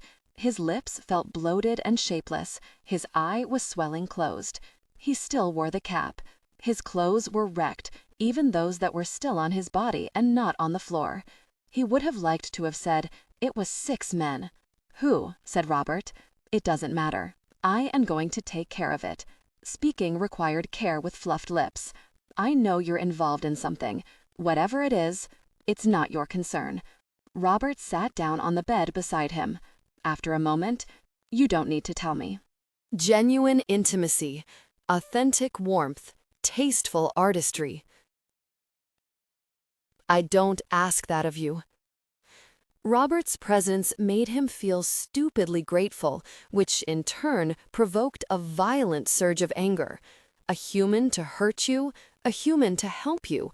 It was stifling, the world clogged by them. If Robert tried to comfort him, he would push himself up and over to the other side of the room. If Robert tried to touch him, he would bolt. Robert just sat beside him long enough that the anger faded, until he was aware of Robert simply as a confusing presence.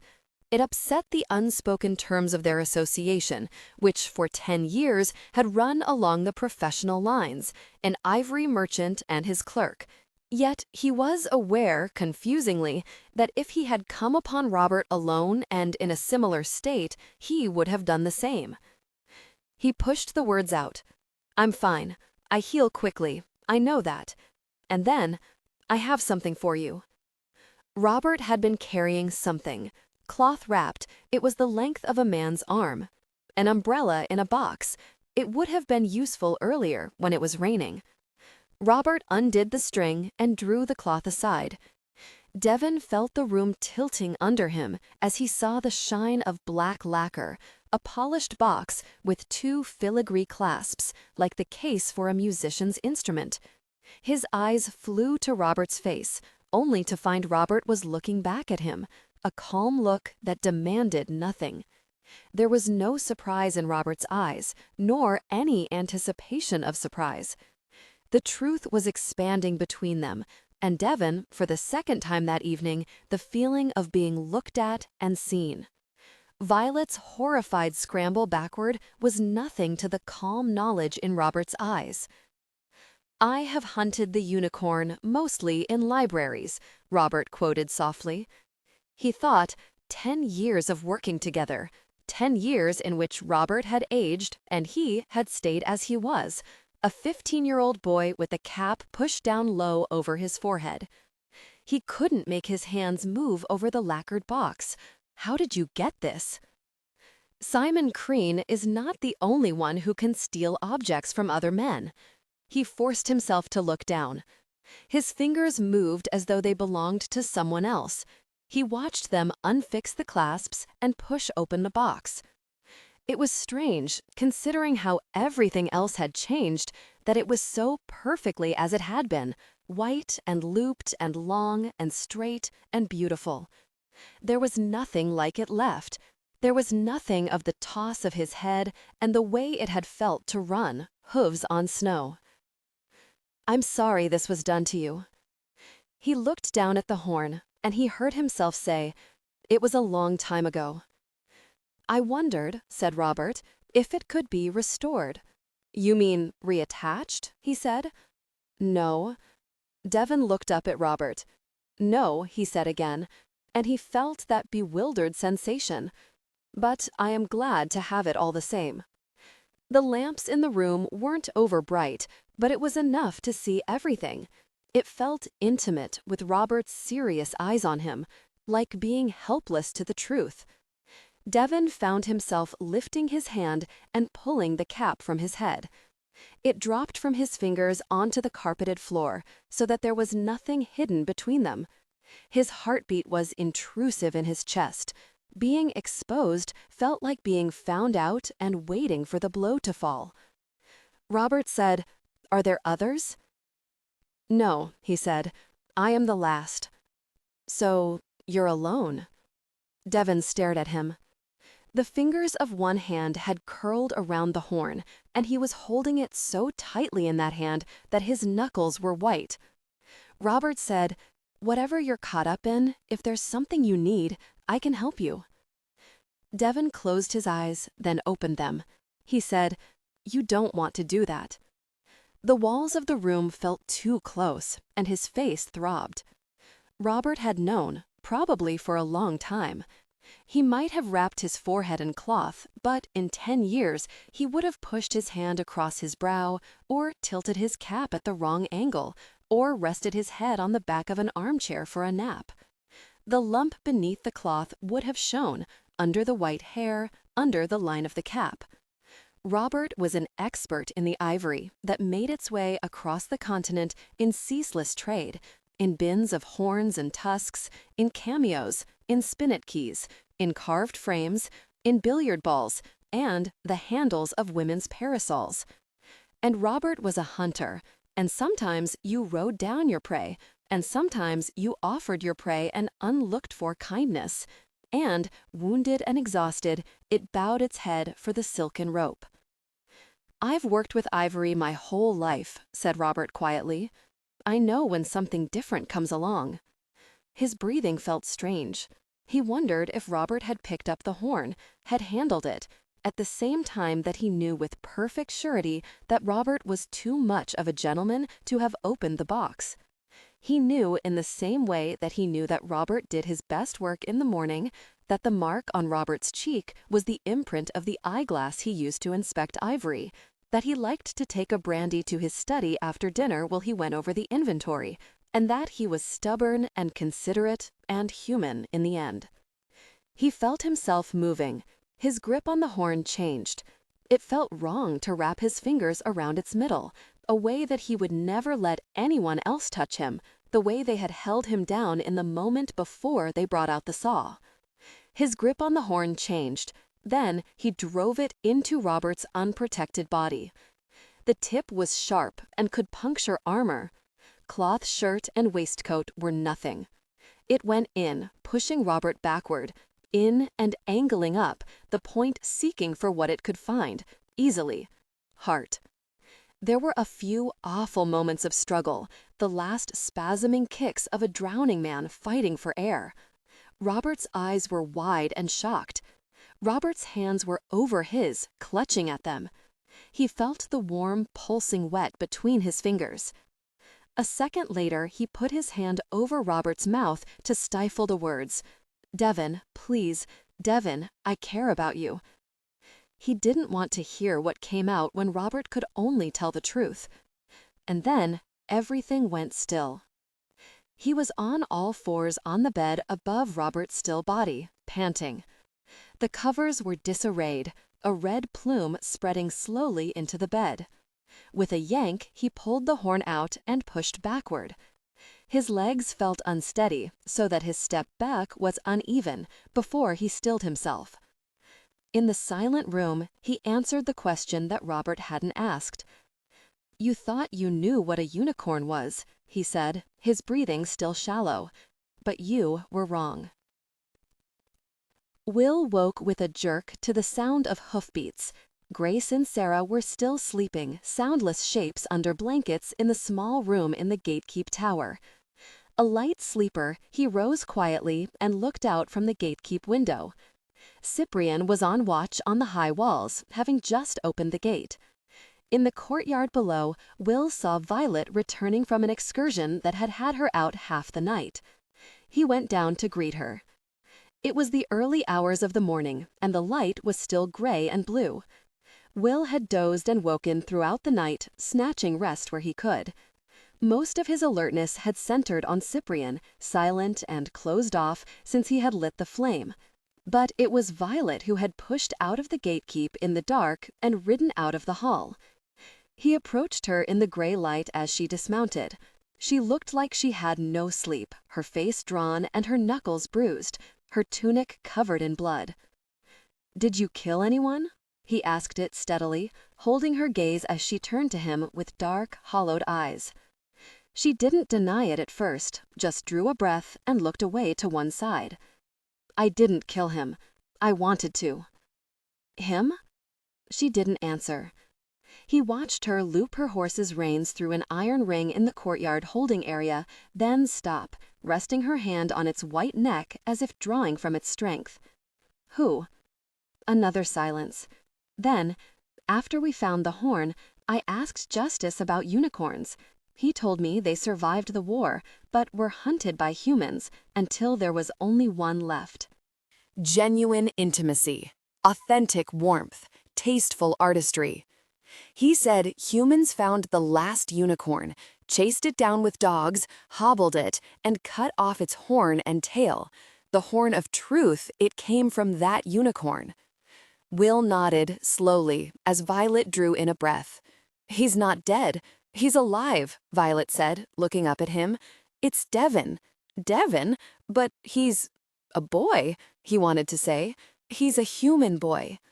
Will felt the strangest sensation pass over him, remembering Devin looking up from the dark wooden desk at the back of the shop, between bins of horns. White hair and two pale eyes, and the subtly mocking way he had talked about Ivory. "I found him near Bond Street. I hit him. It felt good. But when his cap came off, I saw the horn." As Violet's fingers listed to the center of her forehead, Will remembered Devin's low-slung cap. "Is it really true?" he wanted to ask, but he could see the sick certainty in her eyes. The stifling sense of that shop, crowded with ivory, came back to him. The shop that was a graveyard of dead animals, tended by a ghost.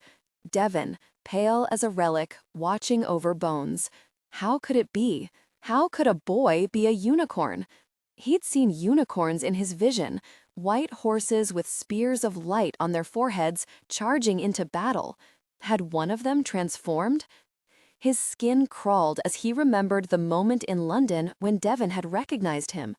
"Devin knows who I am," he'd thought, not understanding how deep that recognition might run. And the thought that followed, if Devin was really a unicorn, what else might he know?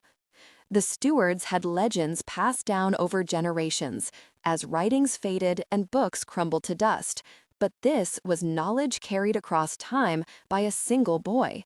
"That's how Simon knows where to dig." "What?" said Violet. Will was staring at her. "Simon has digs across the globe.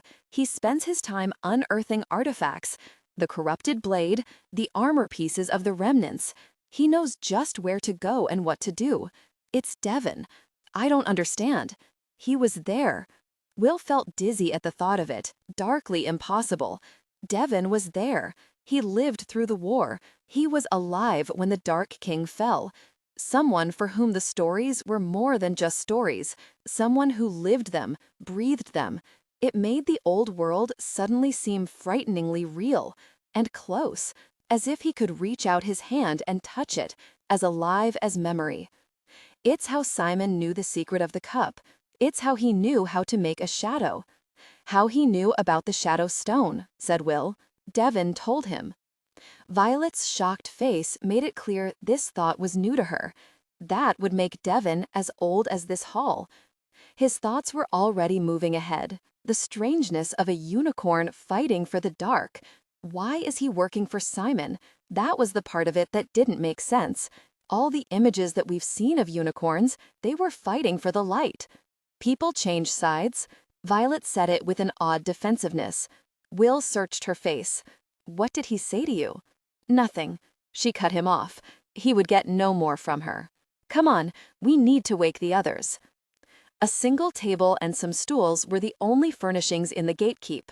At Will's call, the 5 of them had gathered in the lower room. down the short stairs from where they had slept on pallets on the floor. The gatekeep's stone walls were solid and enclosing, and its mantel held a newly lit fire. With the door closed, you could almost believe that the hall outside was intact. Almost. He could see the haggard faces of the others, the shadowed tension in their eyes, the haunted look each of them wore. They had each ventured out into the emptiness of the citadel, Grace and Cyprian to scavenge the supplies they would need for breakfast, while Will and Violet saw to Valdithar and the 2 remaining steward horses. Its vast silence had left its imprint on all of them. Only Sarah hadn't left the gatekeep, spending much of her time curled up on her sleeping pallet upstairs, her back against the wall. "The stewards are gone," said Will. "We're all that's left." Cyprian's shoulders stiffened at that, but he stayed silent. "The elder steward told us that Simon was close to returning the Dark King. It's up to us to stop him."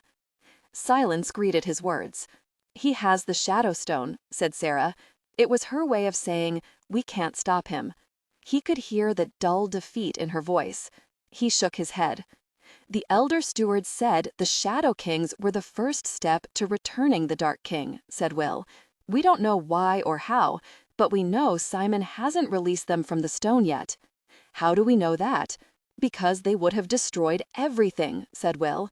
"No army on earth could stop them." Will saw the vision that had overwhelmed him when his fingers had grazed the Shadow Stone, the Shadow Kings on their shadow steeds, a torrent of darkness that nothing could hold back. But now he saw it happening in London, the Shadow Kings sweeping over the city, killing everyone they found, forcing the others to their will until there was no resistance, only those who served the dark and those who were dead. "We're safe here for the moment," said Cyprian. He flushed slightly when he said his brother's name, but he didn't falter. "They'll hold against Simon. But if he does release the Shadow Kings—" "If he releases the Shadow Kings, we fight," said Violet. Something bitter rippled across Sarah's face. "You think the stewards didn't try to fight? Leda and the guard didn't even have time to draw their swords. One shadow killed our greatest fighters, even Justice, killed by his own shieldmate. It had no pity, no humanity, just the ravening desire to kill." Sarah looked out at all of them. "If Simon releases the Shadow Kings, all we can do is hope that they can't get through the wards." The thought of being holed up here while dark winds raged outside made a terrible claustrophobia claw in Will's throat. "We still have time," said Will. "He hasn't released the Shadow Kings. We still have a chance to stop him." "Hell release them," said Sarah. "At any moment." "No," said Will, knowing it right down to his bones. "He's waiting for something." For what? It was why he had gathered them all here. He had seen the defeat they each felt, the thought that if the stewards couldn't beat Simon, what good would the 5 of them do? But from the moment Will had seen the destruction Simon had wrought on the hall, he had felt a new resolve hardening inside him. James said that Simon was searching for something, an artifact. Do you remember? We questioned James with the horn, and he said there was an artifact that would make Simon the most powerful man alive. James had fought the Horn of Truth desperately to try to keep that secret. He had fought harder than he had to hide the location of Marcus. Will remembered his panting breath and the furious look in his blue eyes. When we captured him, he had just learned where to find it. A man named Gauthier, who had come back to England and was staying at Buckhurst Hill. James didn't want us to know about it. If it's that important, maybe it's what Simon needs to release the Shadow Kings, said Cyprian. Or a weapon we can use against him, said Violet. There was a silence. Cyprian scrubbed at his face. It's all we have, said Cyprian. Do you know the place? Said Will. Expecting a response, he found himself instead looking into the blank faces of a novitiate and 2 janissaries who knew everything about morning chants and ancient swords and nothing about the basic geography of London. It was Violet who answered. Buckhurst Hill. It's north of here, a scattering of houses near the stagecoach route to Norwich. The 3 of us should make good time on horseback. The 3 of them? That meant Will, Violet, and Cyprian. A stab of pain at that. There were only 3 horses left.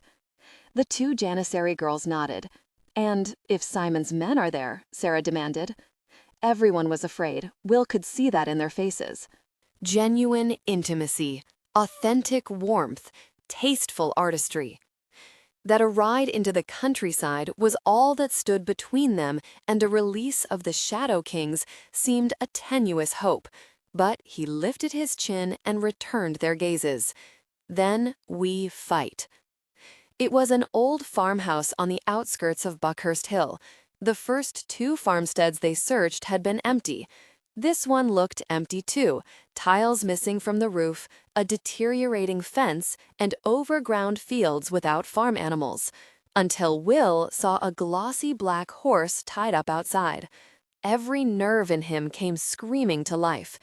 "They're already here," said Violet in a tense voice. Will said, "It's only one horse." His heart was pounding. They tied their own horses to the trunk of a birch out of sight and crept forward cautiously. The farmhouse was a large building of gray stone, the approach a deserted tangle of brambles and high grass. The faded farm sign said "Pacat," and the nearest glass window pane was broken, like a jagged black tooth. The door swung open soundlessly. The cracked basin of the abandoned kitchen inside was covered in leaves and dirt, as if a season's detritus had blown in from outside. There were no signs of food or supplies. But in one corner there was a pitiful bundle of twigs, gathered recently enough that they had not been scattered by the wind. Will pointed to it, and Violet and Cyprian silently drew their swords. The place was too quiet. As they lifted the catch to the hallway, a wood pigeon flew up and out of a hole in the ceiling, and they all froze for long moments. Through the first door on the left, Will saw a small, bare room with a half-missing glass window. Empty. Through the second, he saw a stained pallet spilling straw. A dead girl lay on the pallet, her eyes staring upward. Someone had thrown a wrinkled coverlet over her body. Cyprian went still at the sight of her, newly dead, the coverlet recent. There were footsteps in the dust. Will barely had time to react before a sound at the end of the hall jerked his attention forward. Whoever was here was through that door. He thought of the horse outside, the high black gloss of its coat. He turned to the others, Cyprian's pinched face, Violet's hands tight on her sword, and they moved forward slowly, quietly, towards the sound, until they reached the end of the hall. He saw everything all at once: the half-open doorway, a decrepit room with litter scattered over the floor, and rotted boarding showing through the broken plaster walls, an old man in a chair with filmy, blind eyes. Will's hand shot out to keep the others back. "Don't move. Don't make a sound." Through the doorway, strolling in elegantly over the trash, was James. He had clearly spent the night in good lodgings. Perhaps he had returned to Simon after escaping the hall, or perhaps he had taken rooms nearby. His torn, blood-stained shirt had been replaced by fresh linen and an elegant riding jacket, along with the kind of shiny boots that a rider might tap their whip against. James wasn't making any effort to be quiet. He toured the room, his eyes passing over all the signs of decay before returning to the old man. Sunken in his chair with blankets over his lap, he had a gray, shriveled look, like he was part of the decaying house. His head had lifted jerkily towards James, seeming confused that someone was with him. Sophie? "It's not Sophie," said James with a thin smile the man couldn't see. "Sophie's dead." The girl on the pallet? Had she been a servant? She had worn the clothing of a girl used to hard work on a farm. The old man stared at James blindly. "Who are you?" he said, clutching the blanket in his lap to himself. "What are you doing in my house?" He looked frightened. He didn't seem to know what was happening. He didn't even seem to have a firm grasp of where James was standing, his eyes staring past him. "You know, I thought I'd recognize you," James remarked, as if the old man hadn't spoken. "But I don't. You're just a blind, pathetic old man." The old man kept turning his head to follow the sounds of James as he moved around the room, as if trying to locate him. "If you're here to rob me, you're too late. I don't have anything." "That's not quite true, is it, Gautier?" said James, and there was a moment when the old man's face changed in terrible new recognition. "Who are you? How do you know my name?" He was breathing shallowly. James ignored him and continued to stroll the room, lifting a scattering of papers, pulling a rotted piece of wood from the wall. His boot heel crunched on a broken shard of porcelain. "Where is it?" said James, and Will felt his heart rate spike. They were closing in on why they had come. Gautier's hands tightened on the blankets. "I don't know what you're talking about." Will looked over at Violet and Cyprian, who realized it too. They were speaking of the object that they had come here to find, the object Simon wanted, that had sent James here to get. "Where is it?" James repeated. He had stopped at the old mantelpiece, resting a shoulder against it as he coolly looked back at Gautier, whose hands quivered. "It was stolen, years ago. I was glad to see it go. I wish I'd thrown it away myself." This time, a silence stretched out after the answer, stretched to a breaking point. "Where is it?" said James, in the same voice, but it felt different. "Do you think I'd keep that wretched thing, with its accursed lure bringing the wolves to my door?" Will saw it before James, the way that Gautier's hands were gripped to the blanket, and the strange lumpen shape underneath. "He has it. Whatever it was, this prize, he had kept it, holding it close to himself, clutched to his body as his house rotted around him and his people died." "I know you've kept it," said James. "Everyone keeps it. Everyone wants what it can do." Then Gautier said, as if learning a great truth, "The betrayer."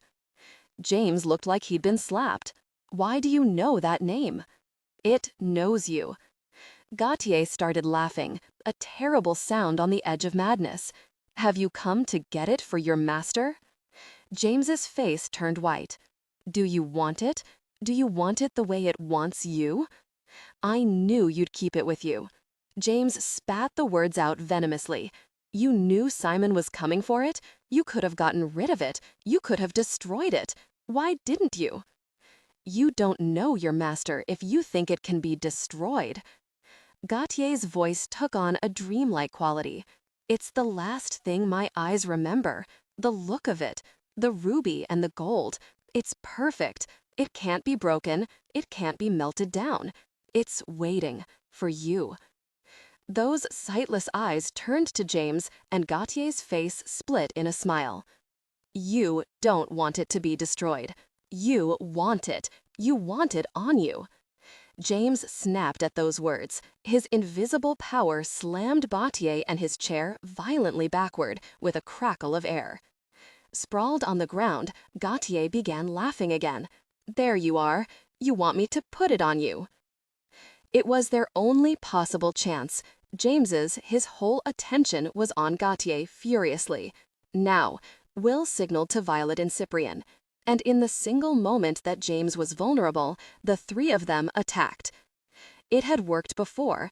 In London, they had used Will as bait, while Violet attacked James from behind.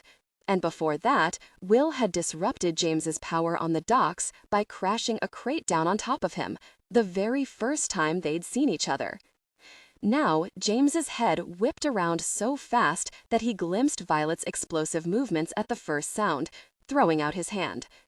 As if a great invisible force gripped her, she was thrown violently upward, hitting the ceiling with a cry of pain, then slamming back down again in a burst of fine plaster. Hand still outstretched towards Violet, a single glittering look sent Cyprian flying backward across the room to hit the wall with a sick smash, blood coming from his nose and mouth. Pinned like a butterfly, Cyprian stuck there, halfway up the wall and unable to move. And then those blue eyes were on Will. Genuine intimacy, authentic warmth, tasteful artistry.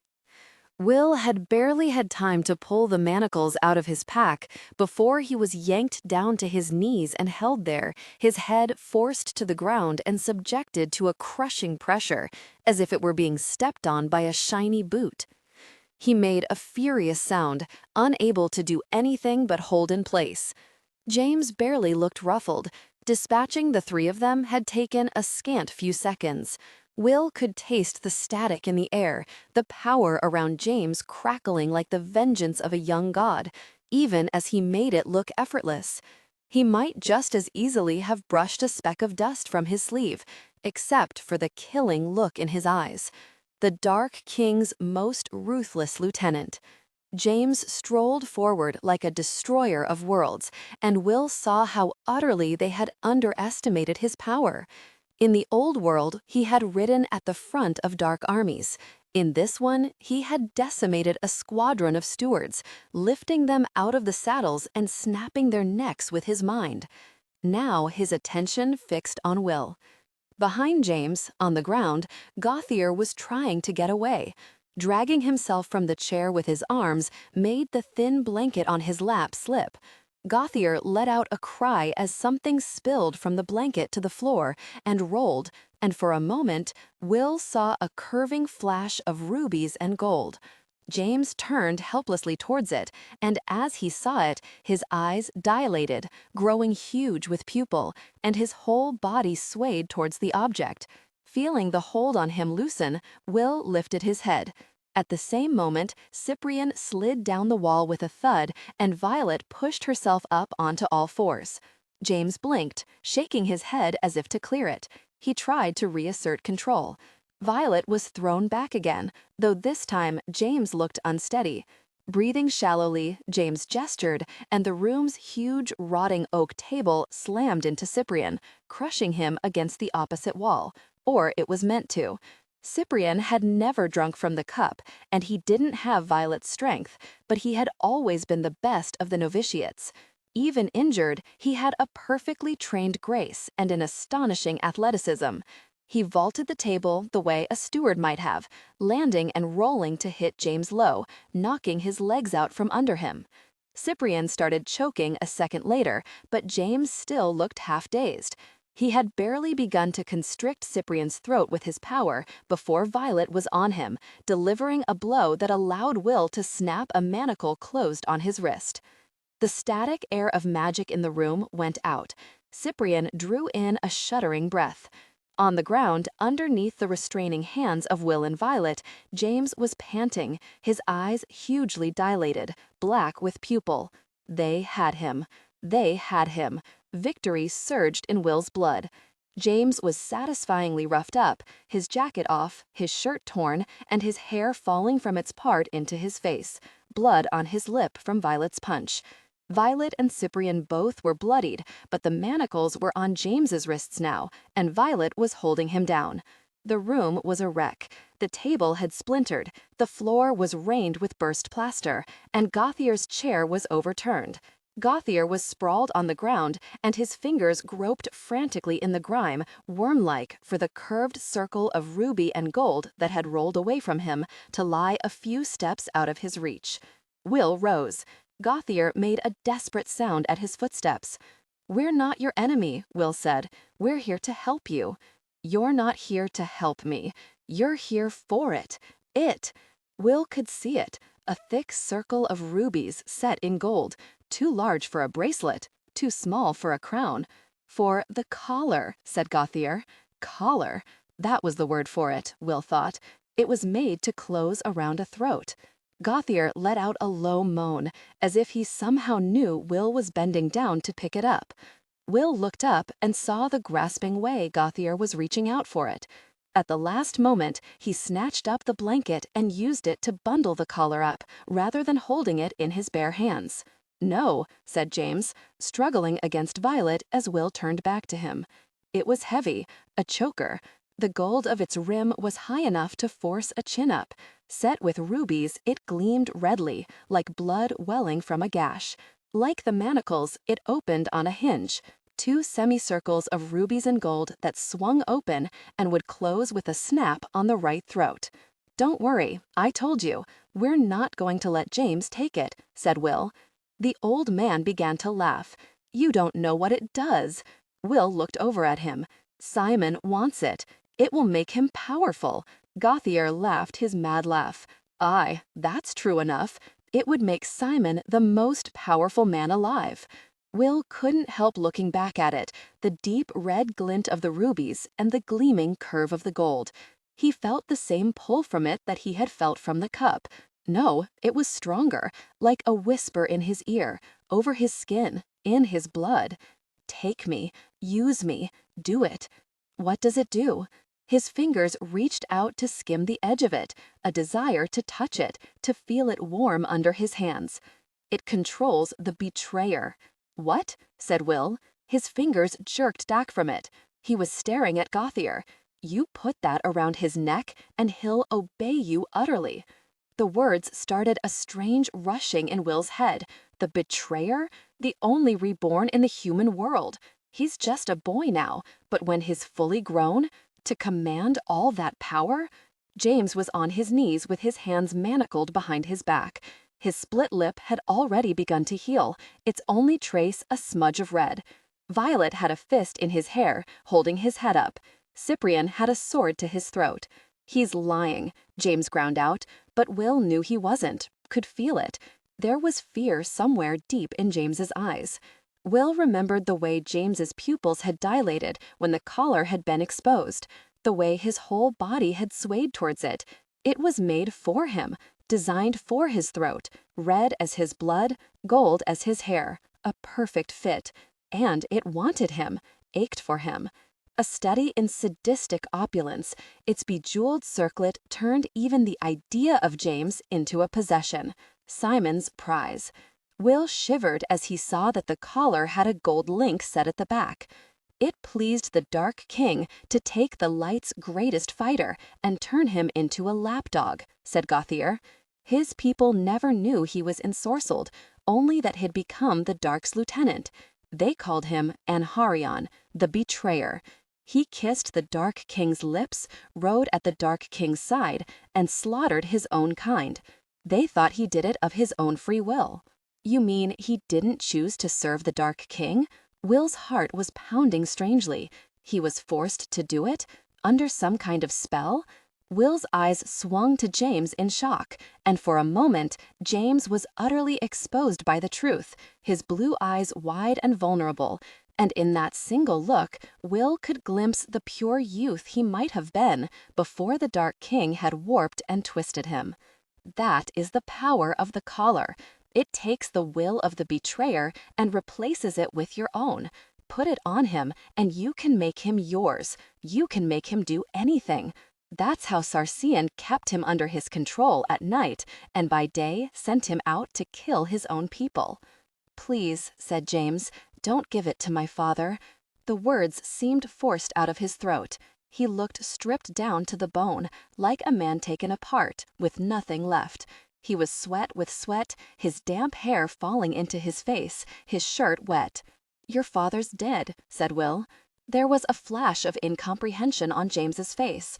"What? You didn't know?" Cyprian said bitterly.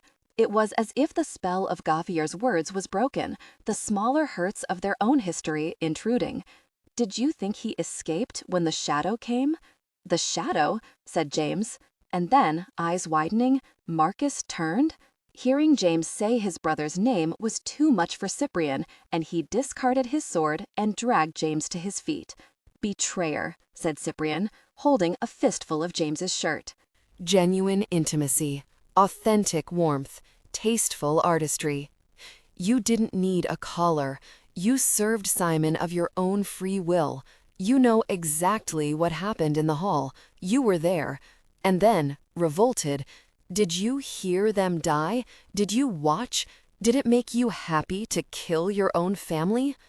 "I wasn't there," James returned. "Emery let me out." Emery? Will thought of the shy, curly-haired novitiate who had been one of the first to be kind to him in the hall. It seemed so unlikely. Will's mind couldn't make sense of it. But when he looked at James for any sign of subterfuge, he found none. Cyprian's grip tightened. Why would Emery ever do that? Because he's been in love with me since we were 11. Don't tell me you didn't know that. After a long, violent silence, Cyprian's face twisted. He released James with a shove, sending him sprawling across the floor. Cyprian stalked off to the mantel and stood gathering himself, his back to them taut with tension, his arm braced on the wall. "Well, he's dead," said Cyprian, after a long silence. "They're all dead. Because of you." "Because of me?" James's voice taunted him. "Because of Marcus. He's the one who drank from the cup." Cyprian turned. Will saw the knife of James' smile and stepped hastily between them, remembering James in the hall of the Stewards, inciting violence with just his words. He had to hold Cyprian bodily back. "Stop it! Stop! He wants this. He's baiting you. Stop!" Cyprian wrenched away, breathing hard. James was watching with a dangerously provocative expression, even sprawled as he was on his elbows, his hands manacled awkwardly behind him. Cyprian's shove had pushed James a couple of feet further away from Will and the collar, which perhaps had been the entire point. Will turned to Gauthier. "You're saying this collar has the power to control a person." "Not any person," said Gauthier. "Only him.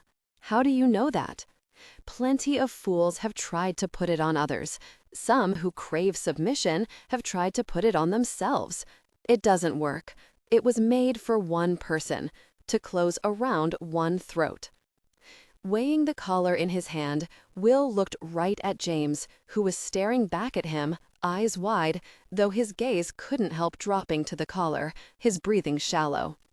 "But it does have power," said Gauthier. "Men want it. The control it promises, the mastery, the command. Like dragons hoarding jewels, all who touch the collar crave to possess it, because they crave to possess him. And Simon? Simon wants it to secure his dominion. Simon has hunted me all these many years, seeking what is mine and no rest." Will thought about Gauthier, driven to this dead, empty farmhouse.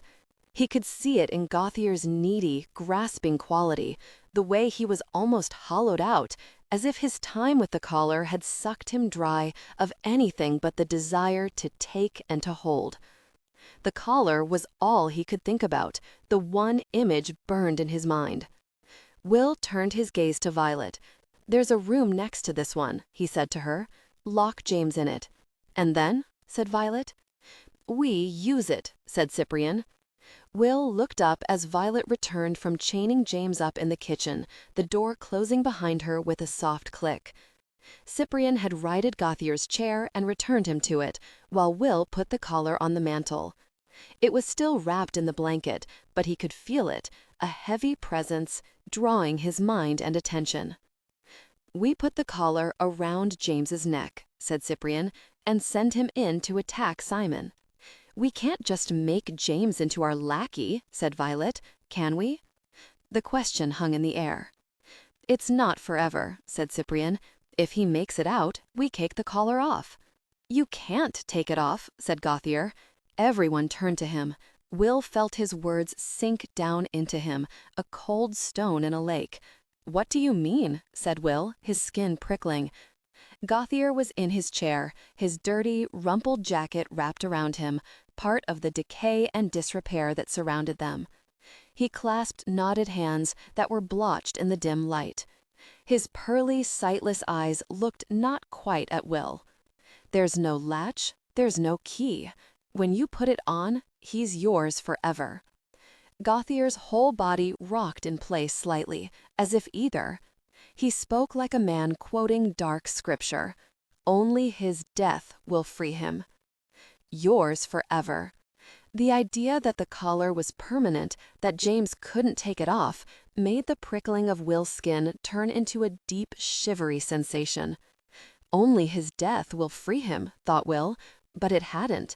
James was reborn. He had died and risen again, and the collar still wanted him. Will looked down at the collar, the shape of it under the blanket, the remembered gleam of its gold. The full scale of the choice they faced was before him. They could stop Simon, but the price? The price was James. Forever. "How do you know that?" said Will, looking back up at Gauthier. "How do you know what happens when James puts on the collar?" "My ancestor was his executioner," said Gauthier, as the breath left Will in shock. "Rathorn killed the betrayer and interred him in a tomb, but even then, the collar didn't open. He had to saw off the betrayer's head to get it."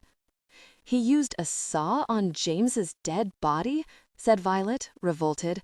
She had taken 2 steps back. "The Dark King gave the order." Gauthier recited the words as if it was an old story told and retold many times. "Kill his servants, so that they would be reborn with him. Rathon killed the betrayer on the steps of the Dark Palace. He was supposed to inter the body in the Dark King's tomb, but he couldn't resist the collar. He sawed through the betrayer's neck and took it. There was no one left to stop him." The horror of those final days swept over Will. The Dark King defeated by the lady, the forces of the dark driven back, and the death, a wave of death. How many servants had the Dark King ordered be slaughtered? Will imagined the executioner looting the bodies like a crow picking over carrion. Would that be their future if the Dark King rose? Miles of ground littered with the dead? Rathorn fled with the collar, hid it, kept it safe, a family secret, handed down over centuries. Now I'm the last, and Simon has tracked me down. He wants it, wants it. He killed my son, you know. He thought I had passed the collar to him. I would have. I just needed a little more time with it. I just needed... The collar's hands clutched instinctively. The collar had hollowed him out like a husk. Will thought of Rathorn, the long-ago executioner, taking the object that would blight his family, withering his descendants until all that was left was an old man in an empty house. He had thought it a treasure, but it had been a curse. Had he ended up like Gauthier, alone, half-mad, curled around the collar in jealous protection? But there was one thing about the story that didn't make sense. James was at his full power then. How did Rathorn capture him? Will looked at Gauthier, trying to see in him some echo of the past, a champion who had been able to defeat the Dark King's greatest general. Gauthier stared back at him blindly. Capture him?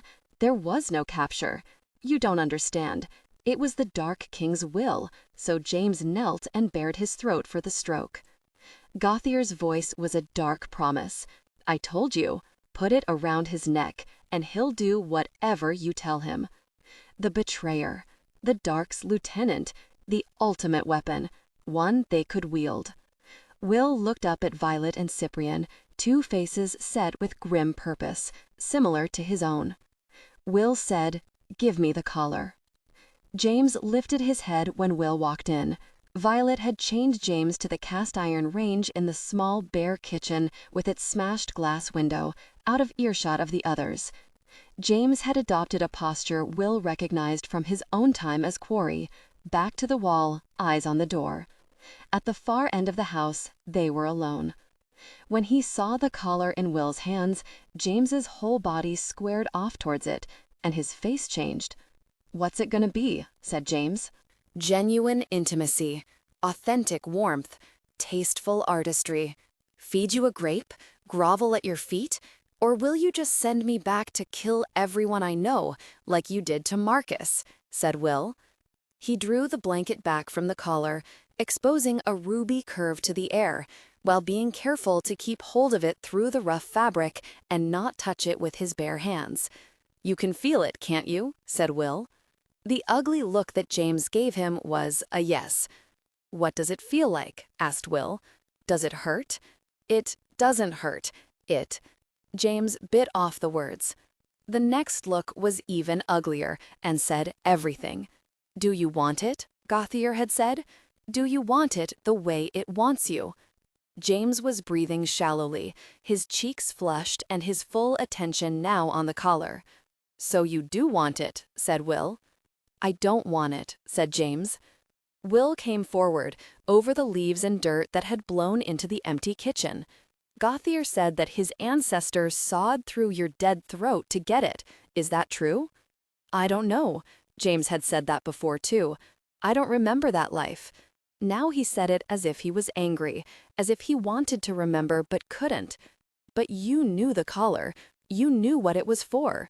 How?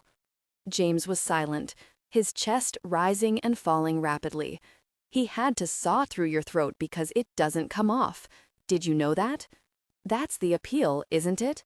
Said James with brittle defiance. Simon's prize is yours forever. Will heard his own voice, curling with the feeling of the collar. Did you hate it when you followed orders? Did it keep you awake behind the compulsion? Or did it take over your whole mind so that you believed you wanted to do everything? God, you like this, don't you? You liked it with the horn, too, keeping me pinned, drawing it out. Put it on me if you're going to. Or are you too much of a coward? Will said. Turn around. James turned, after a moment when his cheeks filled with color. Will saw the line of his back and the exposed nape of his neck.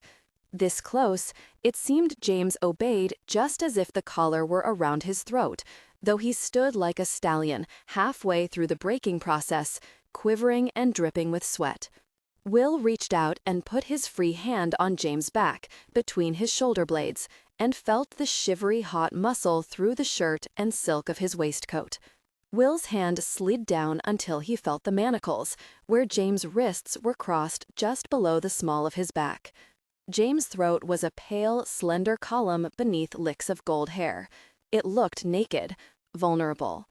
Will felt in his teeth that this was the closest the collar had come to the place where it belonged, where it fit.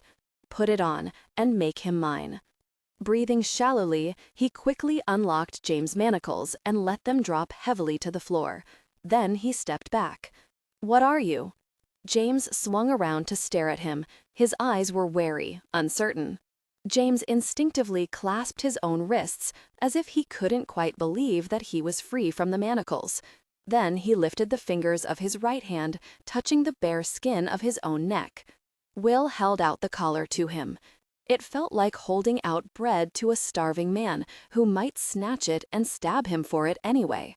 James didn't. James' wariness was greater. Why would you give it back to me? He was staring at Will with dark eyes. You came here alone. What does that have to do with? You came here alone because you don't want Simon to have it, Will said. Simon doesn't know you're here. He watched the slight changes on James' face. I'm right, aren't I? So what if you are? James looked primed for a trick.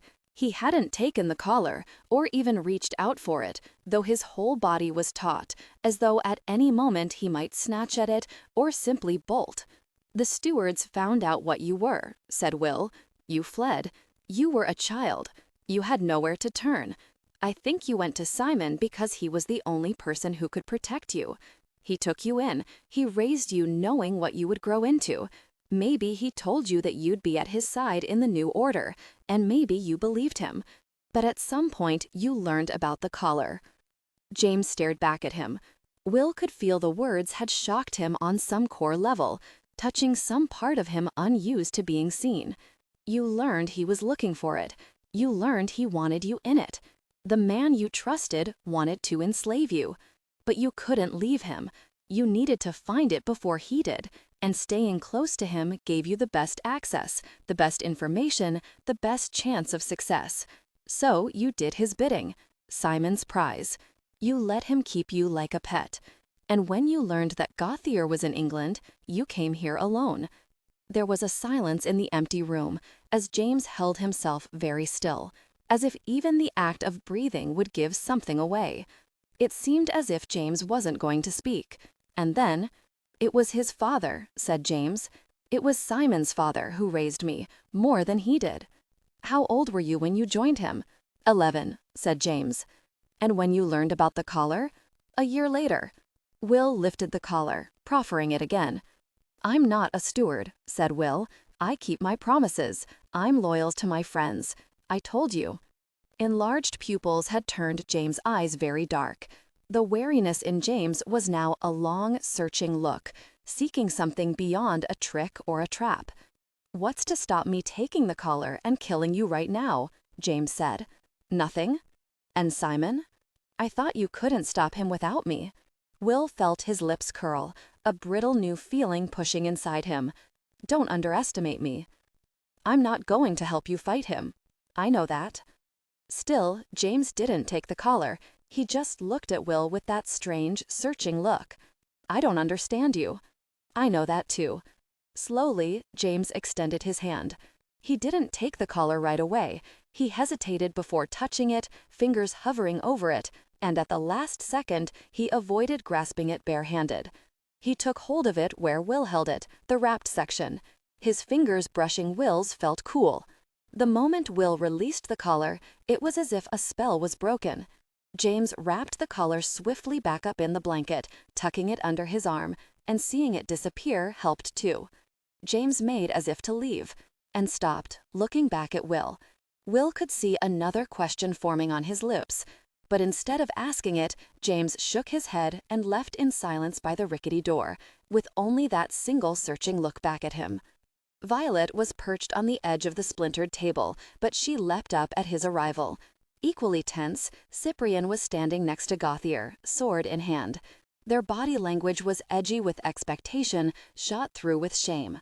Both of them looked with nervy tension at Will, and then past him to the hallway. When they didn't see James, the tension grew urgent. Cyprian stepped forward. "Did you do it? Is it on him?" Cyprian flushed after he said it. Violet had taken 2 steps down the empty hallway, looking for any sign of James. "Have you sent him after Simon already?" "I let him go." They both swing towards him, staring. A shocked moment of silence. Cyprian's tunic was a little bloodied from the injury he'd taken when he hit the wall during James's capture. He changed color, patches of red appearing on his cheeks. "You what?" "I let him go." The room was strewn over with the signs of their earlier fight. The furniture was smashed, the ceiling half smashed through, rubble scattering the floor, and fine dust from the plaster drifting through the air in the dim streaks of light. "And the collar?" Will said.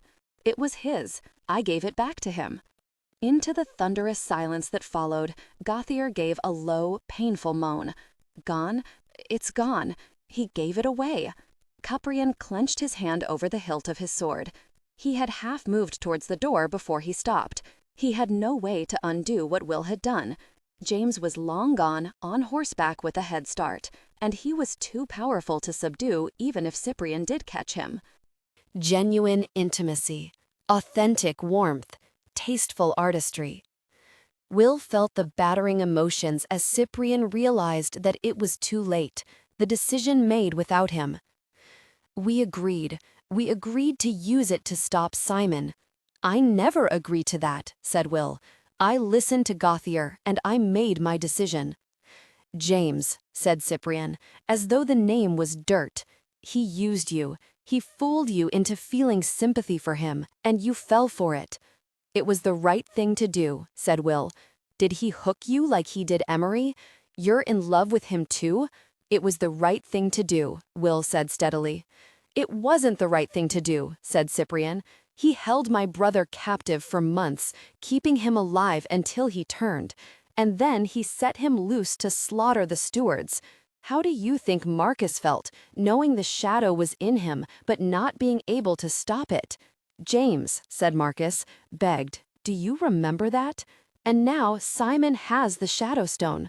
Will said, "This isn't about Marcus." "No. It's about Simon," said Cyprian. "Simon is going to release the Shadow Kings, and they will rain down death and destruction on this world. Nothing can stop them. No power alive is strong enough. I know the stakes. I know what Simon can do. We had one chance to defeat him. We had it in our hands, and you gave it up. You heard the Elder Steward. Once the Shadow Kings are free, Simon can raise the Dark King. And when the Dark King returns, he'll bring the dark past with him, returning magic and subjugating our world. We could have used that collar to stop it." "Used it the way the stewards used the cup?" said Will. Cyprian went white, as if the flesh on his very bones marbled. He looked as if he'd been cut, but was so drained of blood that the wound was bloodless. Silence rang. Everything stopped. The only movement, the drift of small motes of dust in the shabby room. "It's not the same." "Isn't it?" said Will. "Which part? Enslaving your enemy? Believing you can use a dark power without becoming what you fight?" "It's not the same," Cyprian said again. "Using the collar doesn't put anyone at risk." "It's the Dark King's will," said Will. "He's everywhere. Can't you feel it? His artifacts, his power. The stewards are dead because they drank from his cup. They never had a chance. The Dark King was inside the hall the whole time, inside their bodies, inside their minds. Did you think that was an accident, a twist of fate? He planned it, just like he planned this.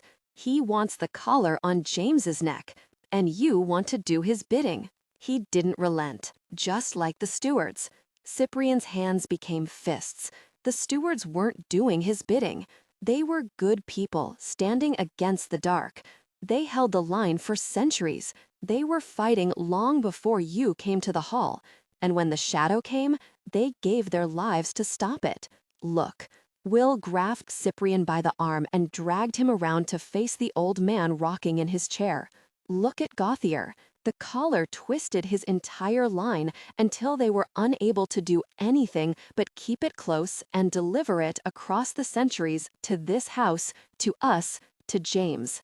Looking at the old man, Will could feel it, the stifling influence of the Dark King, spreading out over everything, so thick that it almost choked him. 1,000 dark tendrils reaching out from the black pit of the past, seeking hold. The stewards thought they were in control, but they weren't. He was. He wanted them to drink. That's how his objects work. You think you're using it when it's the one using you. "Then what can we do?" said Cyprian, but in the agonized look in his eyes, Will could see that he knew already that this path was the right one. Without the cup, without the collar, it's just the three of us. The three of us against the dark. How can we fight when a single shadow killed every steward in the hall? "I don't know," said Will honestly, "but we're outside of his plans now, maybe for the first time. You're the last steward left, and you're the first steward beyond his reach. You're a steward who hasn't drunk from the cup." Cyprian took in a shaky breath. "You think James will go back to Simon?" said Violet, into the silence. "I don't know that either," said Will. "But now he's free from the Dark King too. And Gauthier?" She looked at the shrunken old man, skin tight on his bones, and still rocking a little on his chair. Will knelt down in front of Gauthier so that he could speak to him from his own height. "Mr. Gauthier, I'm afraid that James was telling the truth about Sophie. You're alone here. Is there someone we can fetch for you? Something we can do?" "Do," said Gauthier. "You can give it back to me. That's what you can do. I'm the one who's supposed to put it on him. I'm the one who's supposed to have him, not you." Will stood quickly, his stomach roiling. They brought in the bundle of kindling, 6 eggs that they found in the old outside coop, and a sheet full of apples from the overgrown tree, along with a fresh pail of water. Then they left the room in the farmhouse, where Gauthier's voice still echoed. "He's supposed to be mine, obeying my orders with my collar around his neck?" They rode back over the marsh towards the broken arch that now led to a silent, empty courtyard. Will didn't want to go back into the hall. He could feel his own resistance, the arch ominous in his mind, like the gates of a graveyard at night. Around him, the marsh stretched out cold and wet under the gray sky, their horses plowing through the mud. "What are we going to tell Grace and Sarah?" said Cyprian, drawing up on his horse alongside him. Cyprian had been quiet on the ride back, absorbing Will's words.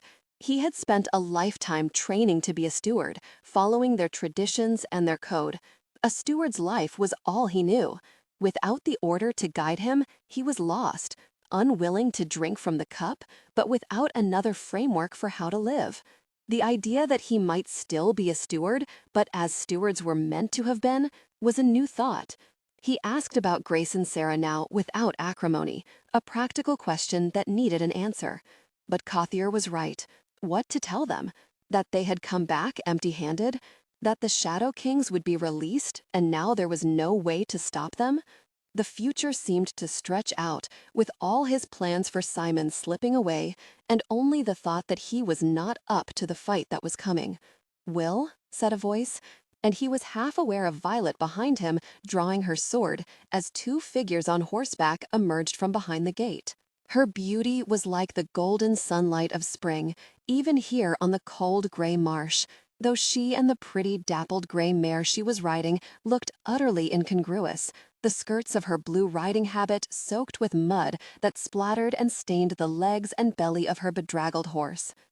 Behind her was a young girl of about 9 or 10, with thick eyebrows and a pasty face, on a short pony.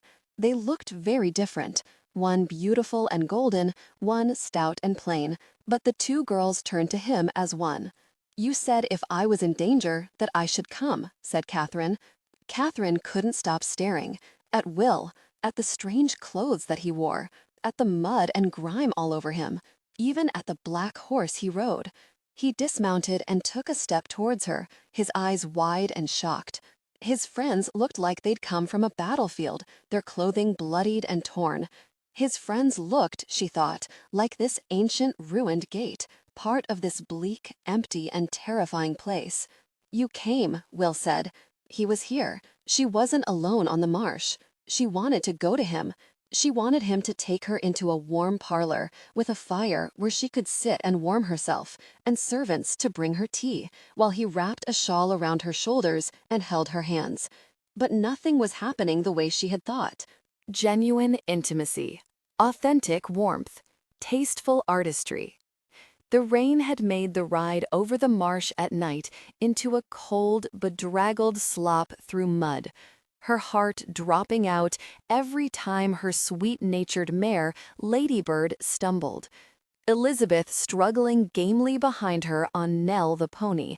It hadn't been long until they had both been sodden, shivering in their waterlogged skirts. Her teeth were chattering. The boy and the girl standing behind Will were staring at her with unfriendly suspicion. "What is she doing here?" the girl demanded, drawing her sword, a long, frightening weapon that looked too heavy for her slight body. "Will?" Catherine said, not understanding what was happening, but scared of the two strangers and their drawn swords. She was so cold, her fingers numb in their wet gloves, her sodden skirts heavy. She didn't know what to do. "It's all right," Will said to her, and then he looked at the others. "Stop it," he said. "Violet, stop it. She isn't a threat." "She's Simon's fiancé," said Violet. "Simon," said the boy on horseback next to her, and he was drawing his sword too, a clear warning. Her heart jammed in her throat. Will stepped out in front of her, facing down the sharp steel. "I told her to come," said Will. "She's not a threat. She's alone. She came here for help." And then he was coming towards her, putting his hand on Ladybird's neck, and he said quietly, "Didn't you, Catherine?" "I wasn't followed," she said, remembering the slow, creeping escape from the house with Elizabeth, avoiding cobblestones to muffle hoofbeats and praying the horses wouldn't whicker. "I wasn't. Lord Crenshaw doesn't know I'm here. I wasn't." "You did the right thing," said Will, with a warning glance back at Violet and the boy. "First, let's get you and your sister inside." Catherine was wet and cold, but there was nothing here, no sign of civilization. The empty marsh seemed to stretch out in every direction. "Inside?" "If Cyprian allows it," said Will. He turned to the boy. "You're the only one who can let them through the wards." "I don't trust her," said Violet. The boy, Cyprian, seemed to look her over, weighing the decision. Sitting straight-backed on his white horse, he looked like a paragon of some bygone era. She wished she weren't wet and shivering. She wished her teeth weren't chattering and her curls weren't sodden. She tried her best, despite all this, to look respectable. "My father wouldn't have let her in," said Cyprian. He thought of the hall as a fortress that we had to protect. Looking at her, he seemed to remember words someone else had spoken. But in the old world, the hall wasn't only a fortress, it was also a sanctuary. He sheathed his sword and gave her a nod. If you truly need our help, then you are welcome in our hall. Will rode alongside her. His huge black horse with its arched neck dwarfed Ladybird, but he reached down and took her gloved hand in his, holding it as her heart thundered in her chest. "Don't be afraid," he said. But she was afraid. She was terrified. Ahead of her, Cyprian and Violet rode through the broken arch and simply disappeared. "Will?" She said his name as a cry for help. His hand squeezed hers. "I don't want to go." He urged them both forward. She felt a lurch, and the marsh was suddenly gone, and in its place there was the black outline of a bleak castle, its beacon the last ember in a dead fire. She shivered looking up at it. Where were the lights and the servants and the warmth of a welcome? What had happened here? She remembered the light Will had conjured in the garden. Some part of her had thought Will would lead her to a place of light, a place of safety. But this place was dark and terrible. She looked at Will as he swung down from his horse in the courtyard. This was the world that he had come from? "Is this where you live?" she asked Will. "It's where I've been staying," said Will. "It's horrible," said Elizabeth. "Elizabeth," said Catherine. "It's all right," said Will, looking around at the courtyard grimly. "She's right. It's not where I would have hoped to bring you, but it's where we'll be safe." With the castle behind him, he looked different, changed from a handsome young gallant to a fey, unknowable young man. Her old life was falling away, as if it hadn't been real, as though the event that had brought her here had shattered an illusion, revealing a reality that was as dark as it was true. "Come," said Will, holding out a hand to help her down from her horse. Catherine sat in her drying skirts on a three-legged stool by the fire and tried not to think about why she had come. Will hadn't taken her into the castle, but into a smaller tower at the wall that he called the gatekeep. But the thought of the castle's black outline still hung over her, an ominous shape that made her shiver. The room itself was nothing like a parlor. It was more like a barracks, cut out of stone that was darkened and cracked with age. Up the short stairs was a room filled with 5 makeshift sleeping pallets, as if Will and the others were all camping together in this bleak ruin. 2 girls in blue tunics had come out of the gatekeep to greet them. Will had defended her presence to them before leading her in to sit by the fire. Elizabeth was inside too, her 2 dark eyebrows heavy in her drawn face. She sat back from Catherine in her short child's dress near the wall. She had been given a bowl of stew and was eating it hungrily. Catherine couldn't stomach the idea of food. If she thought about eating, all she could think of was the lovely dinner service at home, while here there were no carpets, no wallpaper, no staff, and no signs of civilization. Elizabeth had been surprisingly matter-of-fact when Catherine had come to her, heart-pounding, and told her they had to leave. Cautioned to bring nothing but essentials, Elizabeth stopped only to get her coat and her day's schoolwork, and had returned grim-faced and ready. Catherine had considered taking some of her fine clothes and jewelry, but in the end she had put on a simple old blue riding habit. She had seen the groomsmen saddle Ladybird 100 times, but when she tried to do it herself, she had no idea where to start, and it felt like a long, panicked interval of struggling trial and error before they set out into the rain. "Here," said Cyprian, proffering her a cup.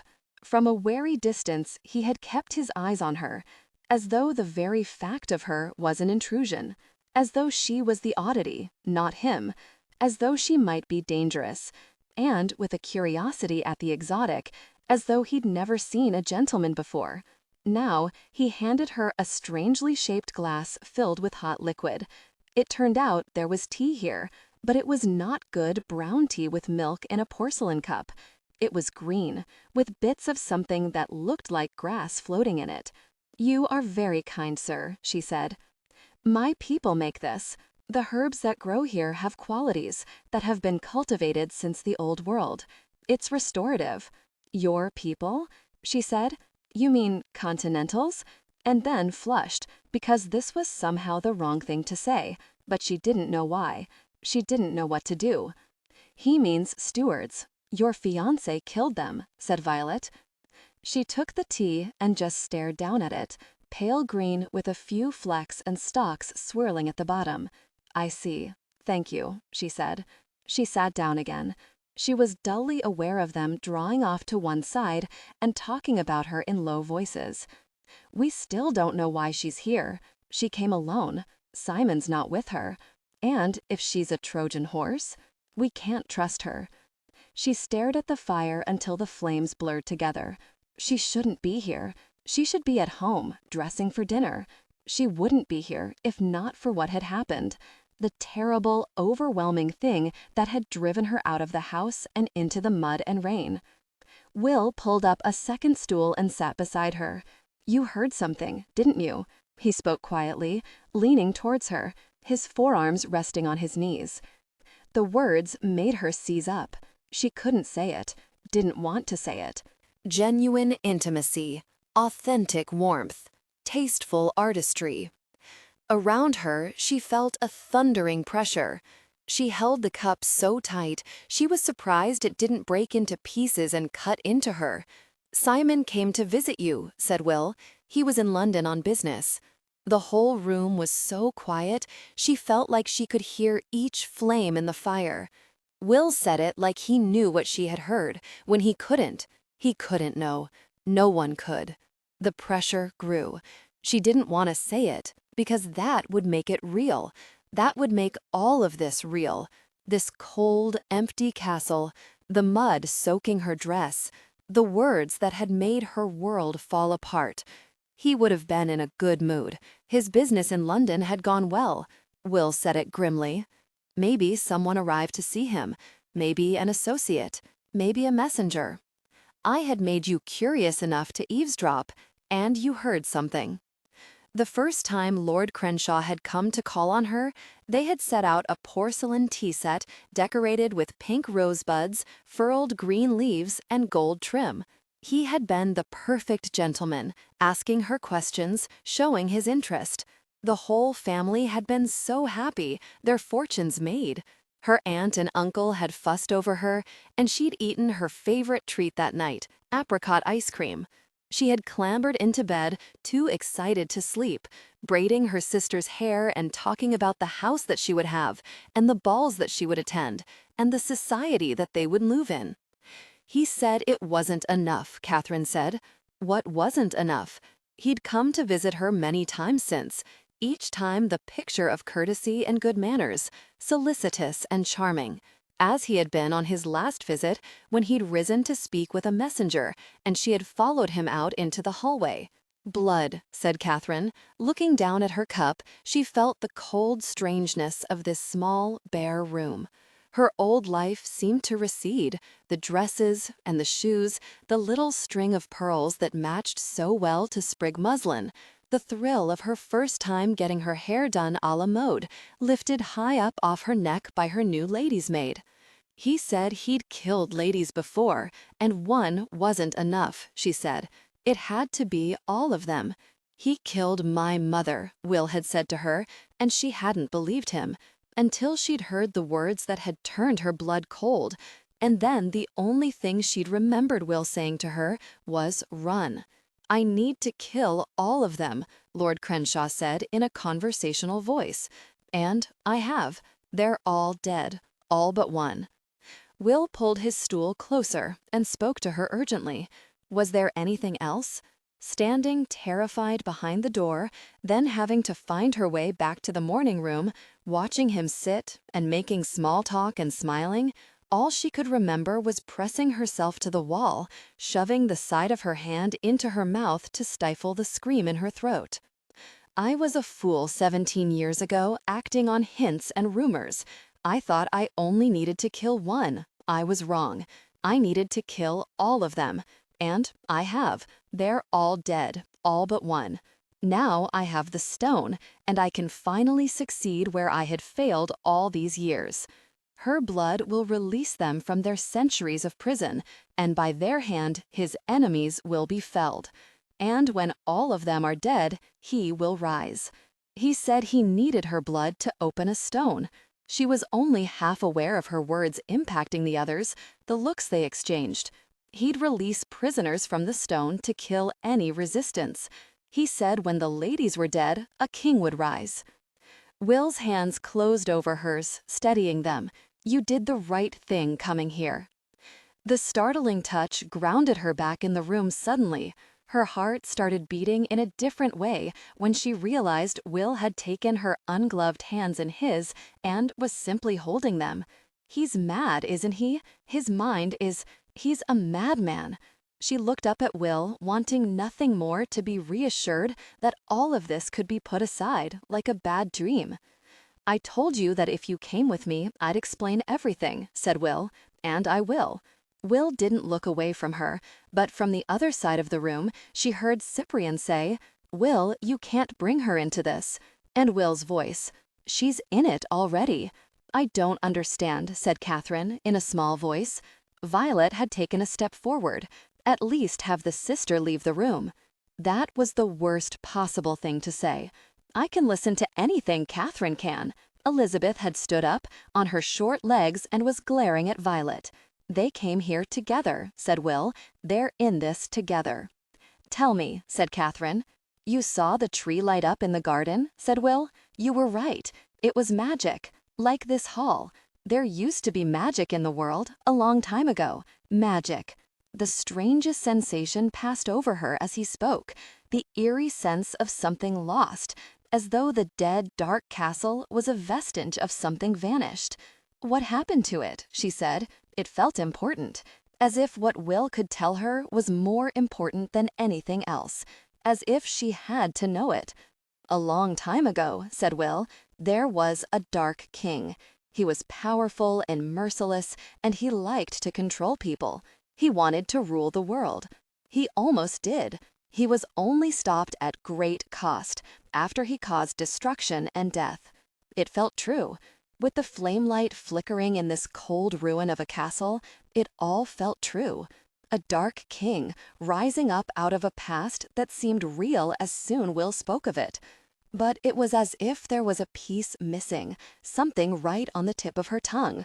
Stopped, she said. By who? Said Will. And suddenly she was caught in his gaze, unable to look away from him, magnetized. She remembered the flare of light in her garden. She felt like she was on the edge of understanding, even as something in Will's eyes now flashed painfully. They loved each other. Maybe that's how she killed him. But even then, it wasn't finished. The Dark King swore to return. Return from death? Said Catherine. The lady couldn't return as he could, so she had a child, hoping that if the Dark King rose again, her descendant would take up the fight. You. She felt the word, like a throb, as she looked into Will's eyes. You. And there was something about him, something that felt ancient and part of this, like he was the key, like he was terribly important, if only she could grasp the edge of it. Simon's killing the lady's descendants, said Will. He thinks it will return the Dark King, a Dark King who was merciless, a Dark King who wanted to rule, a Dark King who could destroy the world. Catherine shivered in her wet clothes. Even by the fire, she couldn't seem to get warm. And will it? Said Catherine. Will didn't answer right away. He glanced across at Violet, and the two seemed to share something before he looked back at her. He killed my aunt before I was born, said Will. I think she was the first. When the Dark King didn't appear after he did that, he had to kill all of them, said Violet. Anyone who might have the blood. It's why he killed your mother. It's why he's chasing you, said Cyprian. Killing one isn't enough. It has to be all of them. Lord Crenshaw's conversational voice saying, I needed to kill all of them. And I have. They're all dead. All but one. She looked at Will, the flames from the fire lighting his face. You. It made sense of his strangeness, the otherworldly quality that he had, the way he'd always seemed sharper and brighter in her mind than other people, even as he'd seemed separate and apart. Will was the one Lord Crenshaw was chasing, the one he needed to kill to succeed in his plans. "The Shadow Kings can't be stopped," said Cyprian, "if he sends them after you." "He hasn't released them yet," said Will. "He needs the blood of the lady to release them from the stone." "Your blood," said Violet to Will, and Catherine felt her skin prickle. "And once he has it," said Cyprian, "Will said he'll release the Shadow Kings, slaughter his enemies, and end the lady's line." Genuine intimacy, authentic warmth, tasteful artistry. "And he will rise," said Cyprian, as cold ran down Catherine's spine. She saw the look Will exchanged with Cyprian and Violet right before the three of them left the gatekeep together. She waited just long enough after they had gone, then rose from the fireside stool, telling the two girls, Grace and Sarah, "I need some air." And just as she had followed Lord Crenshaw, she slipped out after Will and his friends, wanting to know what they were saying when they thought she couldn't hear. She saw Will in the courtyard not far from the gatekeep, speaking to Cyprian and Violet in a low-voiced, tight cluster. She pressed herself behind a jut of wall, out of sight but within earshot. "He needs you," Cyprian was saying to Will, "but he won't get you. We know how to stop him now," said Violet. Catherine said it. "He needs your blood. Without it, he can't release the Shadow Kings. All we have to do is keep you away from him." "You mean run?" said Will. She had never heard him sound like that before. She couldn't see the expression on his face, but desperately wanted to. She pressed herself more closely against the wall, hoping not to be seen. "The hall can keep us safe," Cyprian began, but Violet cut him off. "Simon knows we're here," said Violet. "We don't have supplies to last for more than a month. It's too easy for him to stake us out. We can't stay in the hall." Will was silent.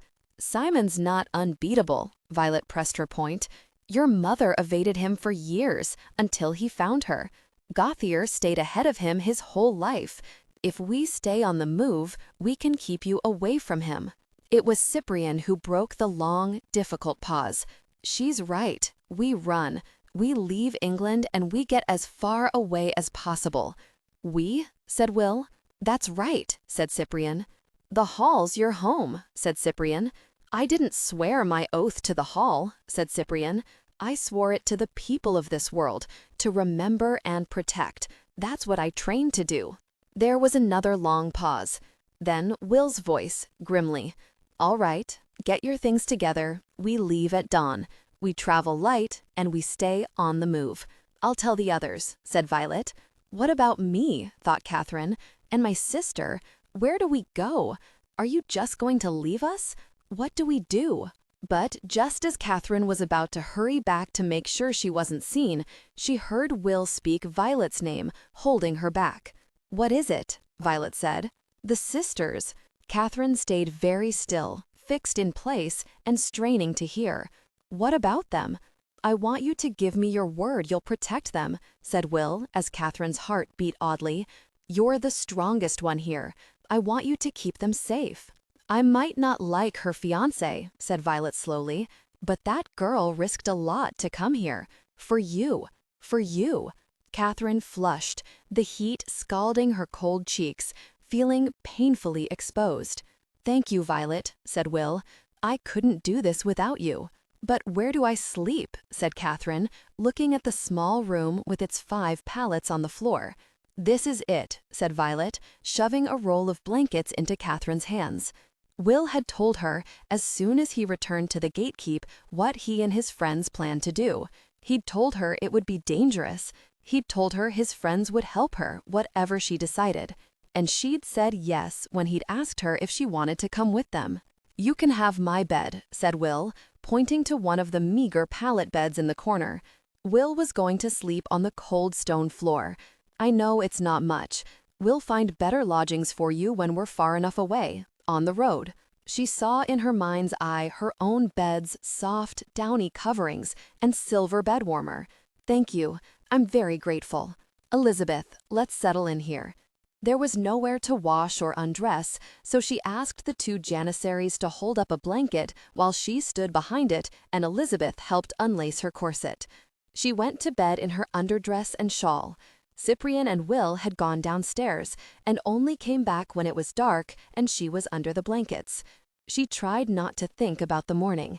She thought Will would go immediately to sleep, like Cyprian, but instead he came to sit beside her pallet. She flushed, warming at his presence, at the thought that he wanted to see her before bed. "I came to say good night," he said softly. There was something wrong. She could see it in him. She was the one who clasped his hand and stopped him from standing up. She looked up into his eyes. "What is it?" She didn't think he was going to answer. The others were already asleep or too far away to hear. The silence seemed to stretch out for a long time. He spoke the words quietly. "My mother spent her whole life running." He rubbed his thumb along the silver scar on his hand. "Simon killed my mother," he'd said to her, that night in her garden. She thought Will a dashing young man of means until that moment, when the ground had felt like it was scrolling out from under her feet. "I wish you could have known her," he said. "She was a good person, brave, strong. Sometimes she could seem harsh or distracted, but everything she did, she had a reason. She sacrificed a lot for her child. It was easier to speak in the dark, words that might not have found their way out in daylight. He'd given her something true. She could feel it. She owed him something true in return, words that could only be spoken in the dark. "I thought there was a life that I wanted," she heard herself saying. "It was jewels and gowns and pretty, fashionable things. Lord Crenshaw would have given me that. But I couldn't be with him, not once I knew what he was." "No, of course not," said Will, with a strange half-smile. "Once you knew what he was, what he really was, you couldn't bear it." He said it as though he believed in her, as though he had always known that she would do the right thing. But she hadn't, not at first. She had run from the truth he had told her right back to her world of safety and ease. There was something else she owed him, words that were harder to say, since the night she had forced him out of her garden. "You were right about him," she said. "What you told me that night." She drew in a breath. "All of it." "I'm sorry," Will said. "If it weren't for me, you'd still have that life." "I wouldn't want it," she said, not knowing it wasn't real. She looked around at the dark, bare gatekeep room, which didn't have wallpaper or carpets or a lady's maid to help her with her hair. The 7 of them were sleeping like paupers in a workhouse. It was frightening and uncomfortable, but it felt like the truth. She looked back at Will's dark eyes. "What's going to happen tomorrow?" "You'll be safe," said Will, and then, with that strange, painful smile, "I promise." Will waited until Catherine was asleep and the room was dark and still. Then he rose and quietly made his way out of the gatekeep and down towards the stables. The words rang in his ears. "Simon is killing the lady's descendants. He thinks it will return the Dark King." Simon had killed his aunt. Simon had killed his mother. Simon had killed who knows how many women in his desire to bring back the Dark King. Killing one wasn't enough. It had to be all of them. A sick logic that had caused Simon to slaughter women over decades, the idea that her death would bring him back. And now Simon had what he needed, the Shadow Stone. If Simon released the Shadow Kings from their prison, they would kill, a destructive force that no door or wall could keep out. Harbingers of the Dark King's return, the Shadow Kings would hunt down and obliterate every enemy of their master. In hushed tones, Cyprian and Violet had talked about how to run, where to go. They thought Simon needing the lady's blood gave them a chance. They thought that if they just kept Will safe, they could stop Simon from releasing the Shadow Kings from the stone. They were wrong, because if Simon needed blood, there was another place that he could get it. And Will knew where. Genuine intimacy, authentic warmth, tasteful artistry. He knew exactly where Simon would go to release the Shadow Kings from centuries locked in their prison. On the blood-soaked ground where she had looked up at him, fingers still clutching his sleeve. Bow Hill.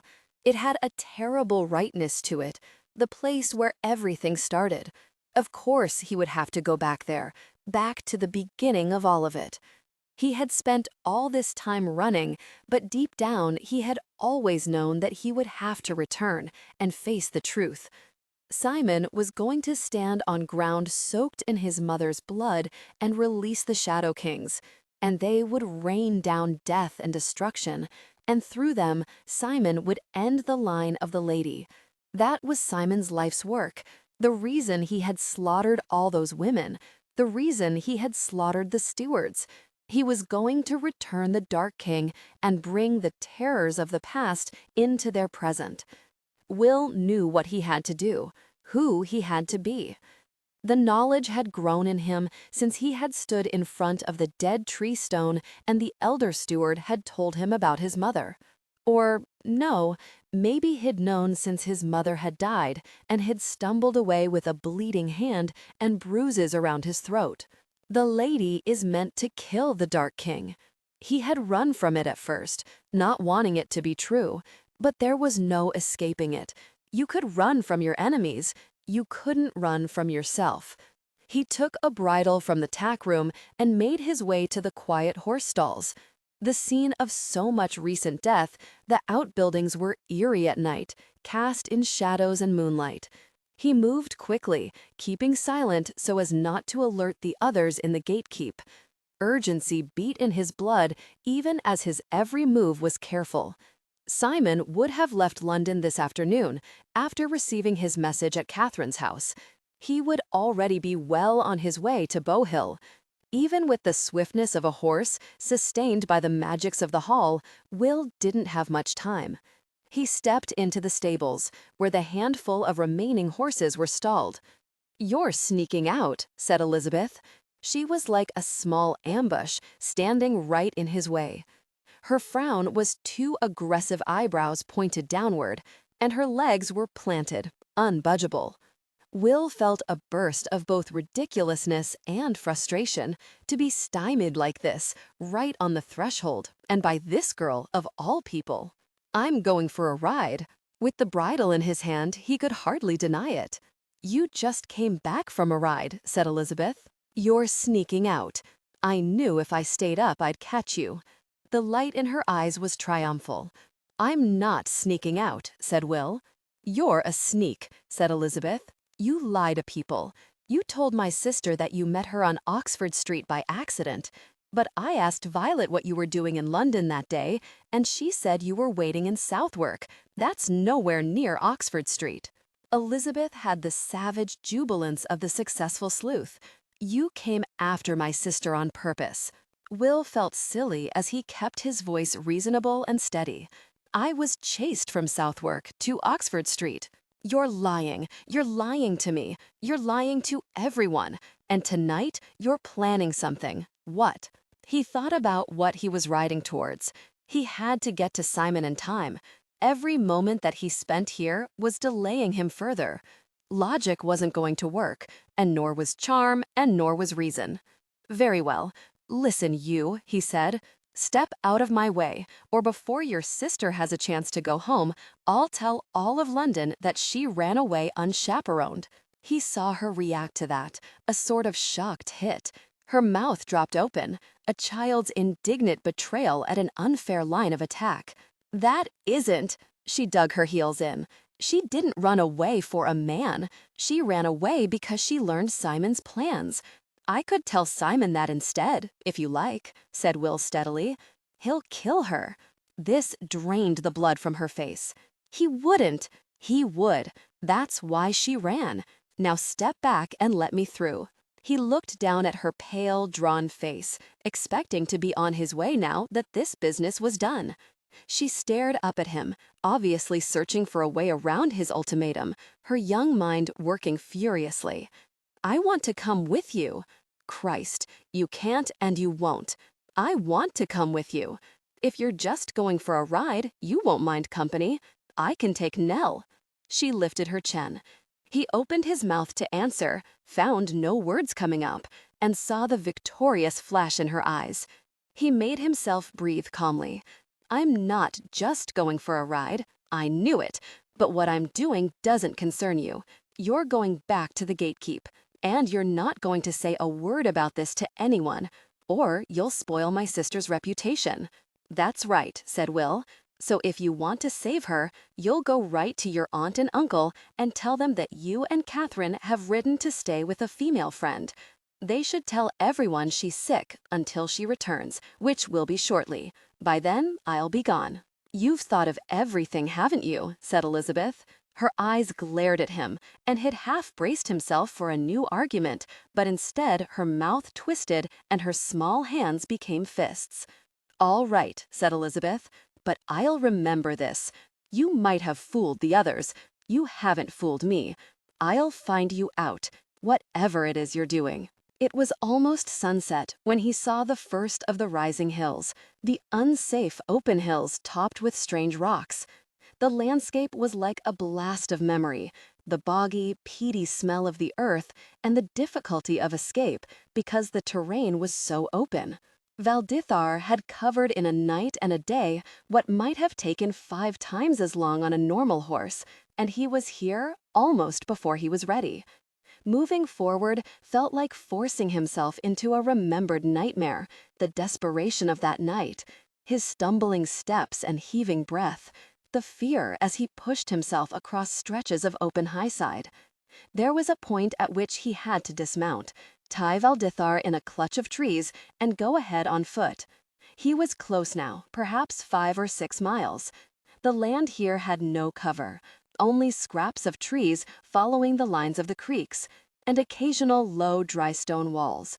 Bushy clumps housed nesting grouse that would give him away if he disturbed them. He knew that too well. A thick bile rose in his throat as he began to recognize places from snatches of memory that night. There was the ditch where he'd dug himself a hiding hole. There was the rotting log where he'd stumbled and tripped. From the edge of the tree line, he saw the thatched stone cottage where he had been stupid enough to try to go for help. He closed his eyes, remembering the way the door had swung open under his hand, the naivete of his calling out, "Hello," and smiling in relief as he saw the man in the hallway. Something out here. His eyes flew open again. That was a voice, too close. He flattened himself behind a tree. A second voice, harsh and low.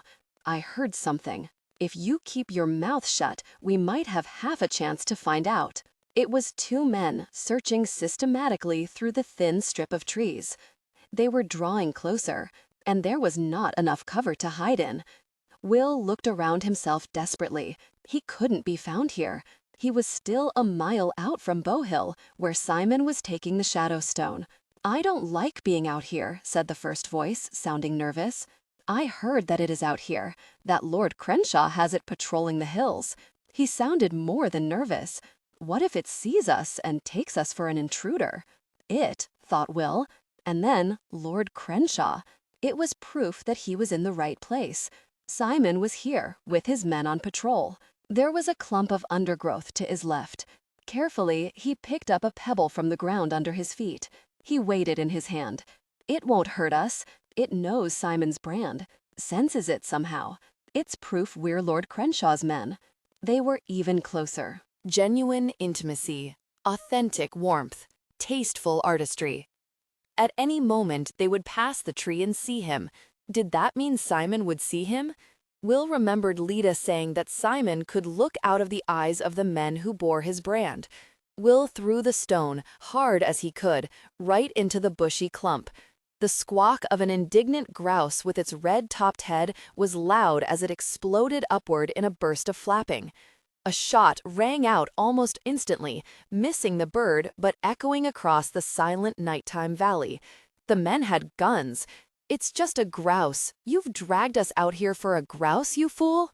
Will stayed flattened to the tree trunk, trying not to even breathe, the voice a single step away. "Now you will really have brought it here. I told you, I heard someone." The other man swore. "You heard birds. This is pointless. We need to get back to the house." The footsteps retreated, and slowly Will let out a breath, his muscles relaxing one by one. That had been close. But now he knew. Simon was here. Simon might have already begun, might right now be laying the shadow stone on the blood-soaked ground, saying whatever words were needed to release the Shadow Kings. He pushed on, towards Bowhill. In the eerie pre-dawn light, Will heard the sound of breaking branches, something large in the undergrowth. He could hear hooves and the snort of a horse's breath, a horse and rider moving inexorably, as if making a slow search. And as he plastered his back to the trunk of the tree, he saw its leaves start to wither and curl. Heart jammed in his mouth, Will forced himself to move quietly, with no rustle of leaves or snap of a twig that might send the horse's head jerking up. He heard the sounds circle the area where he had hidden, then turn and make for the nearby stone house. It's following Simon's men. He let out a breath. Simon's men crashing through the thicket and leaving tracks behind them had bought him time. He drew on every piece of remembered knowledge to get himself away soundlessly. There were handholds on the gritstone. That log is rotten, don't step on it. And always the chilling thought, the memory of withering leaves and the heavy breathing of the horse. When he reached a small rise, Will wasted precious moments scrabbling up the largest of the nearby stone boulders, scanning the countryside, his blood pounding. Nothing in the valley. He looked up towards the bleak summit of Kinder Scout, the long, high ridge of gritstone tors, where the rocks had strange names. And there, against the skyline, he saw a dark figure on a horse looking out across the landscape, like an ancient sentinel. A remnant. His heart clutched in fear, those blank, dead eyes looking out at the valley. He saw the white breath its horse exhaled in the cold night. He recognized its silhouette, a rider with a single armored shoulder piece that had been dug up in the hills of Umbria.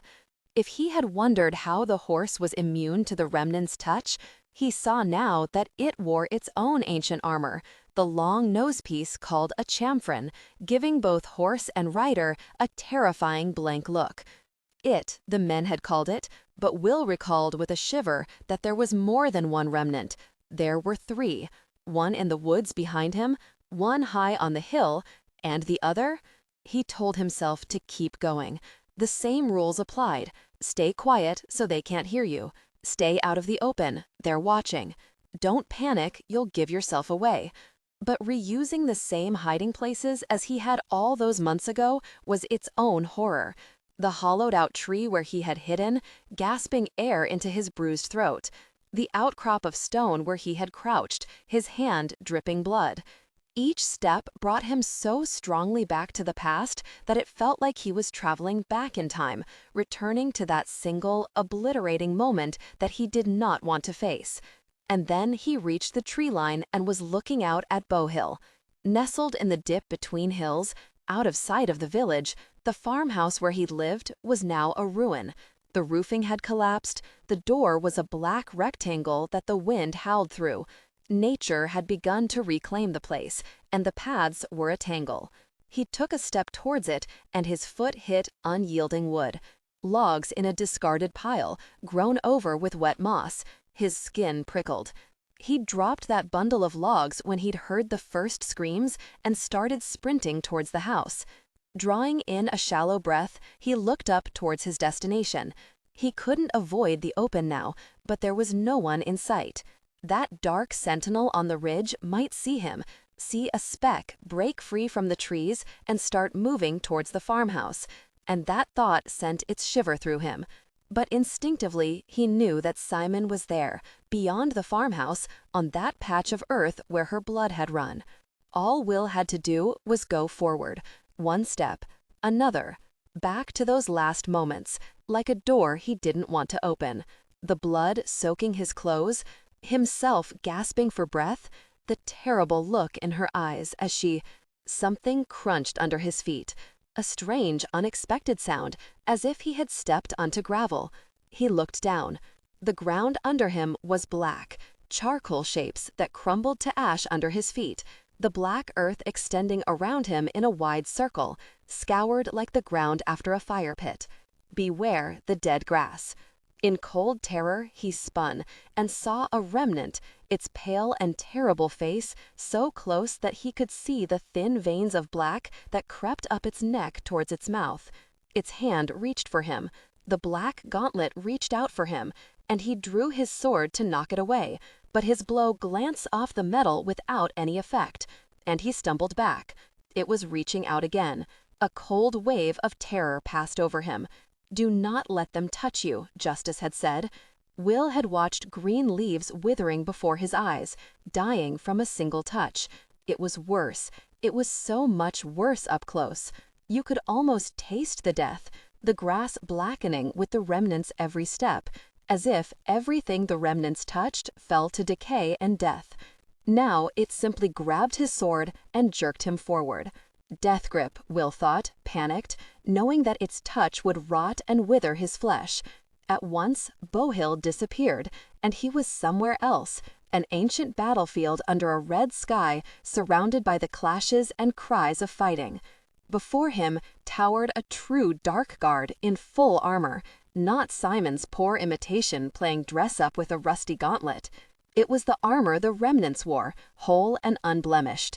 And now he confronted its bearer, a terrifying fighter of immense power, with an armored hand around his throat. They were locked together, the dark guard's eyes burning into him. Will felt its battering power and expected to die in its grip. But it was the dark guard who gave a terrible cry of recognition, letting him go and cowering back. Will acted on instinct, not knowing much about sword work, but remembering Violet saying, "Up and under the plate." He drove the blade forward. The vision stopped. He was panting, sprawled on his hands and knees, on the ground back at Bowhill.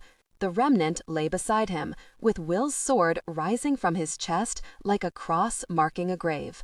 A circle of dying grass was spreading outward from the gauntlet. I killed him. It felt unreal and sudden. Will lifted his hand to his own throat. The remnant's touch should have killed him, as had killed the grass. But there was nothing to show for its grip, besides normal bruising. There was no crumbling ash, no black ring of dead flesh. Nothing. He remembered his fingertips brushing the shadow stone, the elder steward crying out, "Don't touch it. Even the briefest touch will kill." But he had touched it. The truth swelled. One more confirmation of the awful knowledge that he had not wanted to face. Nausea rose in him, and he vomited onto the black earth. It was long moments before he sat back onto his knees. Genuine intimacy, authentic warmth, tasteful artistry.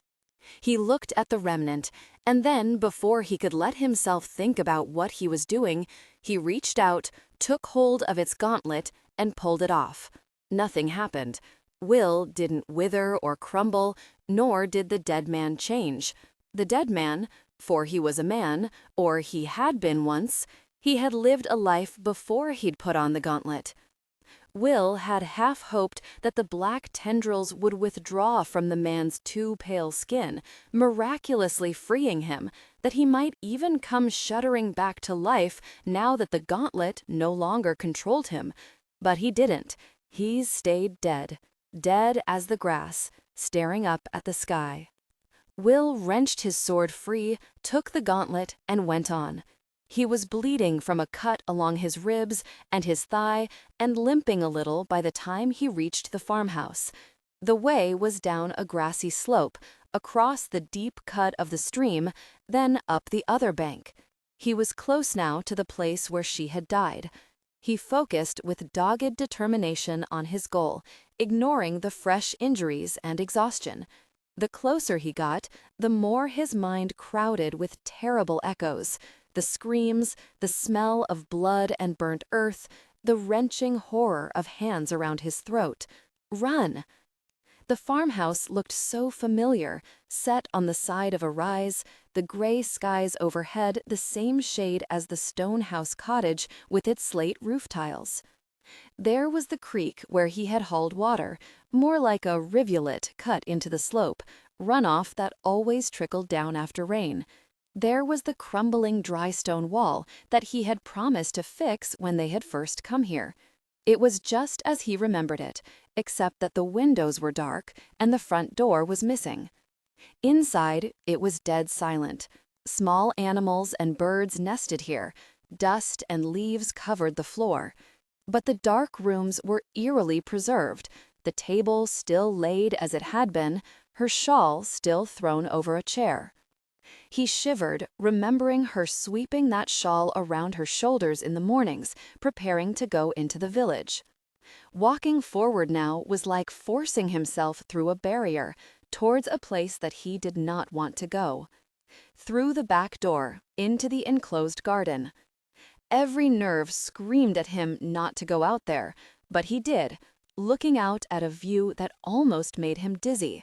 It was the place that had haunted his mind all these months, where he had run and dropped to his knees by her side and said, "Mother." As he had dreaded, as he had hoped, the garden wasn't empty. There was a single figure there, a man kneeling on the earth, and as Will watched, he rose and turned, and they faced each other. Simon. He had imagined this meeting so often.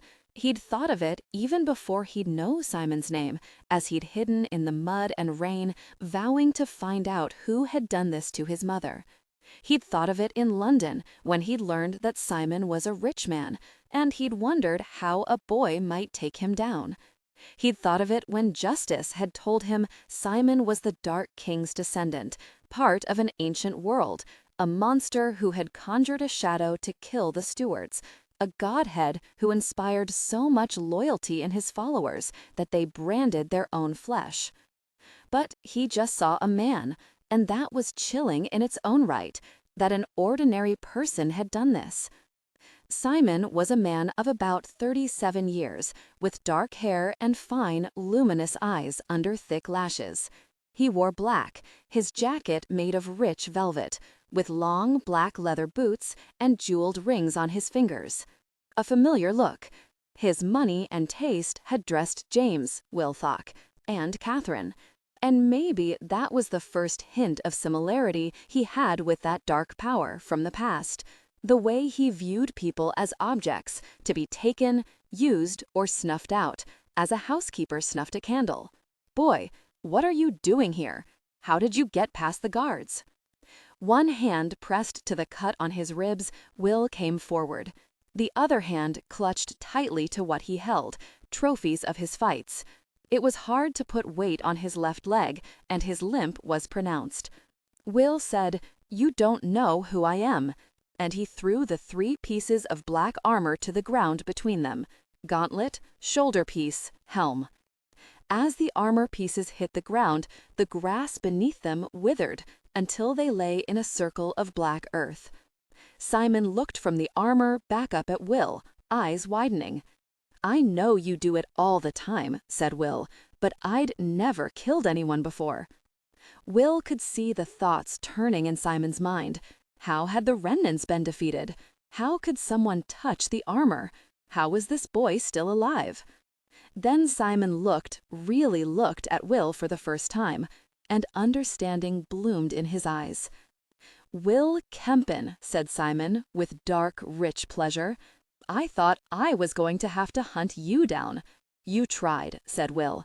"You killed a lot of people. But instead, you've come right to me." The land around them felt very empty, as if each living thing had fled, so that they were alone under the heavy black sky. No sound from the fields or the trees, only the wind shifting the leaves. "I was tired of running," said Will. His leg hurt, the slice on his thigh painful, and under the hand he'd pressed to his ribs he could feel slick blood. He ignored it, his eyes fixed on Simon. He was breathing shallowly, his goal in his sights. "Your mother led me on quite the chase. She got away from me in London after I killed her sister. She even hid you from me at first, until I got reports that she might have a child. That was clever of her. She knew killing her sister, Mary, wasn't enough to bring back the Dark King, that I'd need to kill all of you. She kept one step ahead of me for 17 years. A burst of anger at that. He had to force it down. Will thought about what his mother had done, what she had really done all those years on the run, had tried to do right up to the end, and he drew in a tight breath. She was stronger than you knew, until she came here, hiding in these hills. You know, they call this place the Dark Peak, a fitting name for the birthplace of the Dark King. Will looked around at the green hills rising to forbidding peaks, the closeness of the sky that hung over the valley, where the stream cut its path through the undulating earth. And behind him, the brown and gray stone of the house where he'd lived until his mother had bled out on the ground under Simon's feet. "You think he'll be reborn here?" said Will. "He'll return," said Simon, "and take his throne." "After you kill me," said Will. Simon smiled. "You know, we're similar, you and I." "Are we?" said Will. "You're blood of the lady," said Simon. "I'm blood of the Dark King. We're both descendants of the ancient world. Power runs in our veins." Simon smiled in a way that made Will doubly conscious of the blood under his feet that had seeped into the earth while his mother died. Then Simon's smile grew hard and brittle. Yet with every generation, the blood weakens. Mingled with the blood of humans, ordinariness, mortality, our lines have dwindled until we have no power of our own. We're reduced to using objects, remnants of a world that should be our own.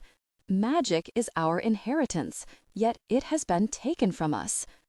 "You think this is yours?" said Will. "That it's owed to you?" Humans have overrun this world, an infestation, obliterating the great cultures of the past. I'm the one who's going to cleanse it and return it to the way it should have been. Since I was a boy, my father told me about my destiny. The Dark King ruled a better world, and with your death, I'm going to bring it back." "Bring back a world of darkness?" said Will. "A world of terror and control?" "A world of magic," said Simon, "where those with the blood of old will ascend and conquer. Humans will serve us as is fitting. The great palaces, the impossible wonders, the treasures that were taken from us. Your death will restore it all." Simon's eyes burned with greedy intensity. "And when he comes, the world will know true power." Genuine intimacy, authentic warmth, tasteful artistry. For he is greater than any human mind can comprehend. He will make them all bow down before him. He is my true father, and he will take me as my heir and deliver it to me, my birthright. Will laughed, a dry, hollow sound.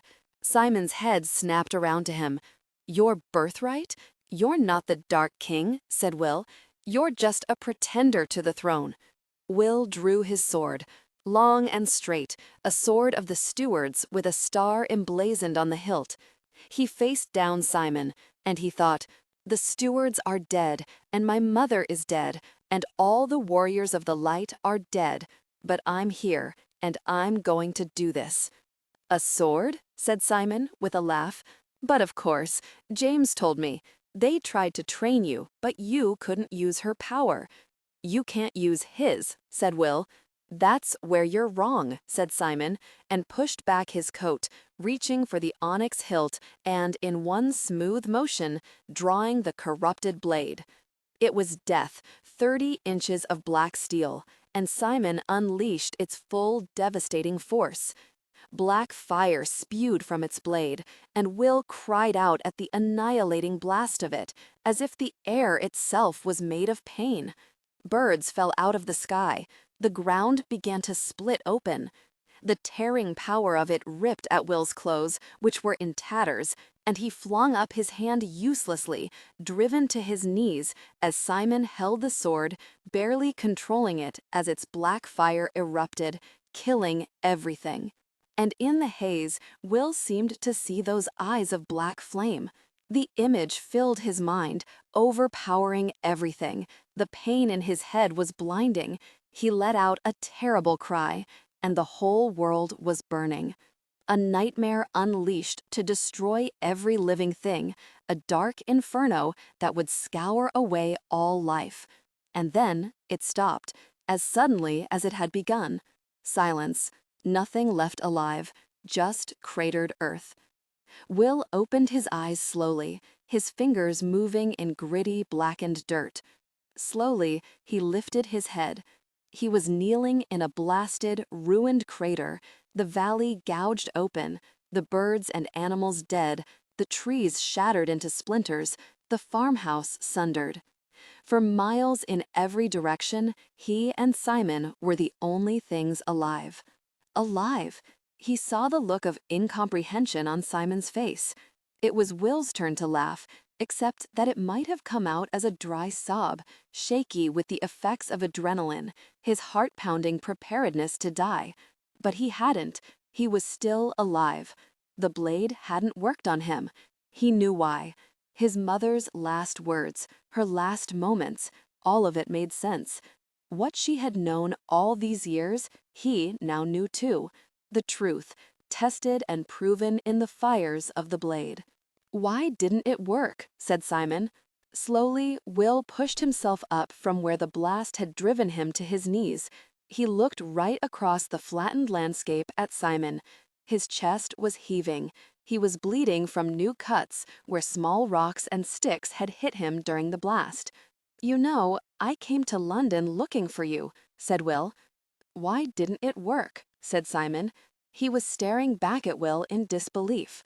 "At first, I thought I could destroy your business. I sabotaged your cargo, untying ropes so that your gunpowder would be lost in the river. That was an accident," said Simon. "That was me," said Will. "When your fiancé left you, that was me too." "What do you mean, left me?" said Simon. "I kissed her in the garden of the house you bought her. She came to me in the hall." "Catherine," said Simon, "I think you valued James more. You liked the idea that he was Sarson's favorite. I heard they called him Simon's prize. He's left you now too." "How do you know James is missing?" said Simon sharply, real suspicion in his voice for the first time. Will felt a surge of triumph at that. He'd been right. James had taken the collar and not returned to Simon. His heart was pounding. "What could I take from you? What is it that you care about? Your wealth? Your lover? Your plans? What's equal to a mother? My God, what is this? Some pitiful boy's revenge?" said Simon. "You think you can stand in the way of my destiny? The plans my father and I have put in motion can't be stopped." Simon's voice was full of scorn and mild annoyance. Will glimpsed himself through Simon's eyes, a nuisance, an obstacle that he would soon clear from his way. Simon still held the blade. It was a straight line pointing downward from his hand. "You're right," said Will. "It's a boy's revenge. Just not against you." He picked up his own sword, shifting the hilt in his hand. "Your father was the one who ordered my mother's death," said Will. "That's why I'm here to kill his son." And he took his sword and drove it into Simon's body. Simon lifted the sheathed blade, but the ancient weapon wasn't something he'd ever expected to have to fight with. It was a power to be unleashed, and once it had failed, he didn't know what to do.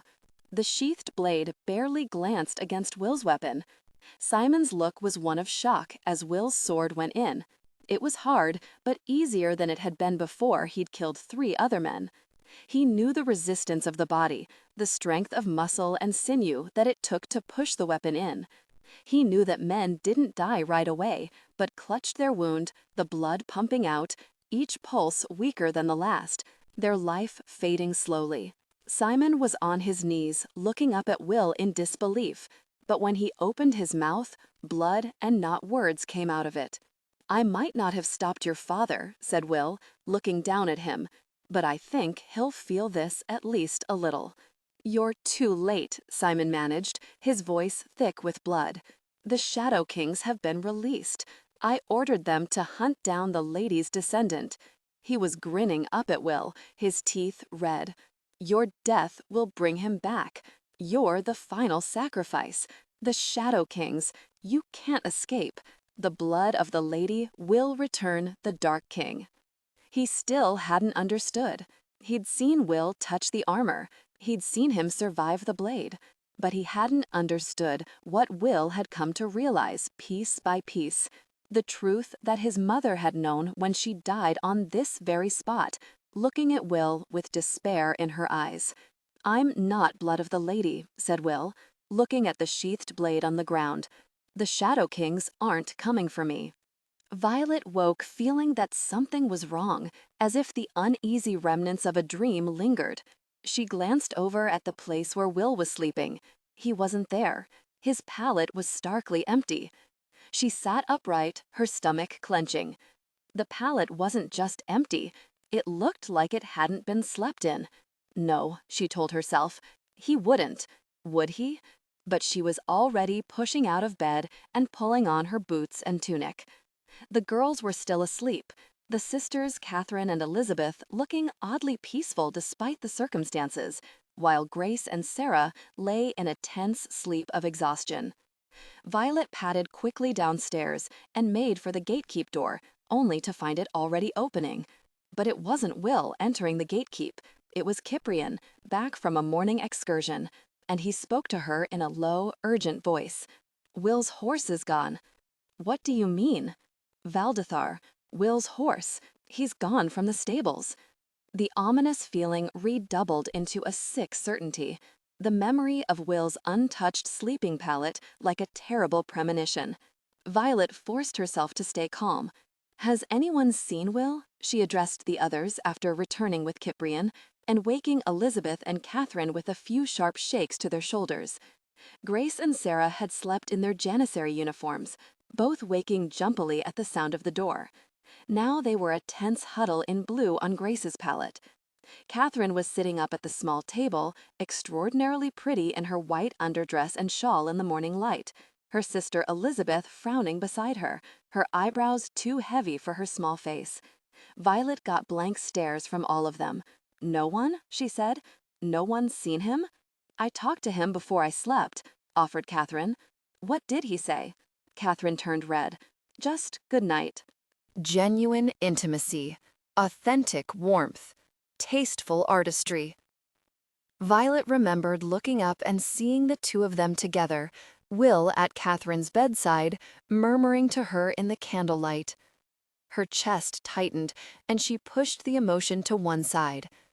The announcement came from an unexpected place.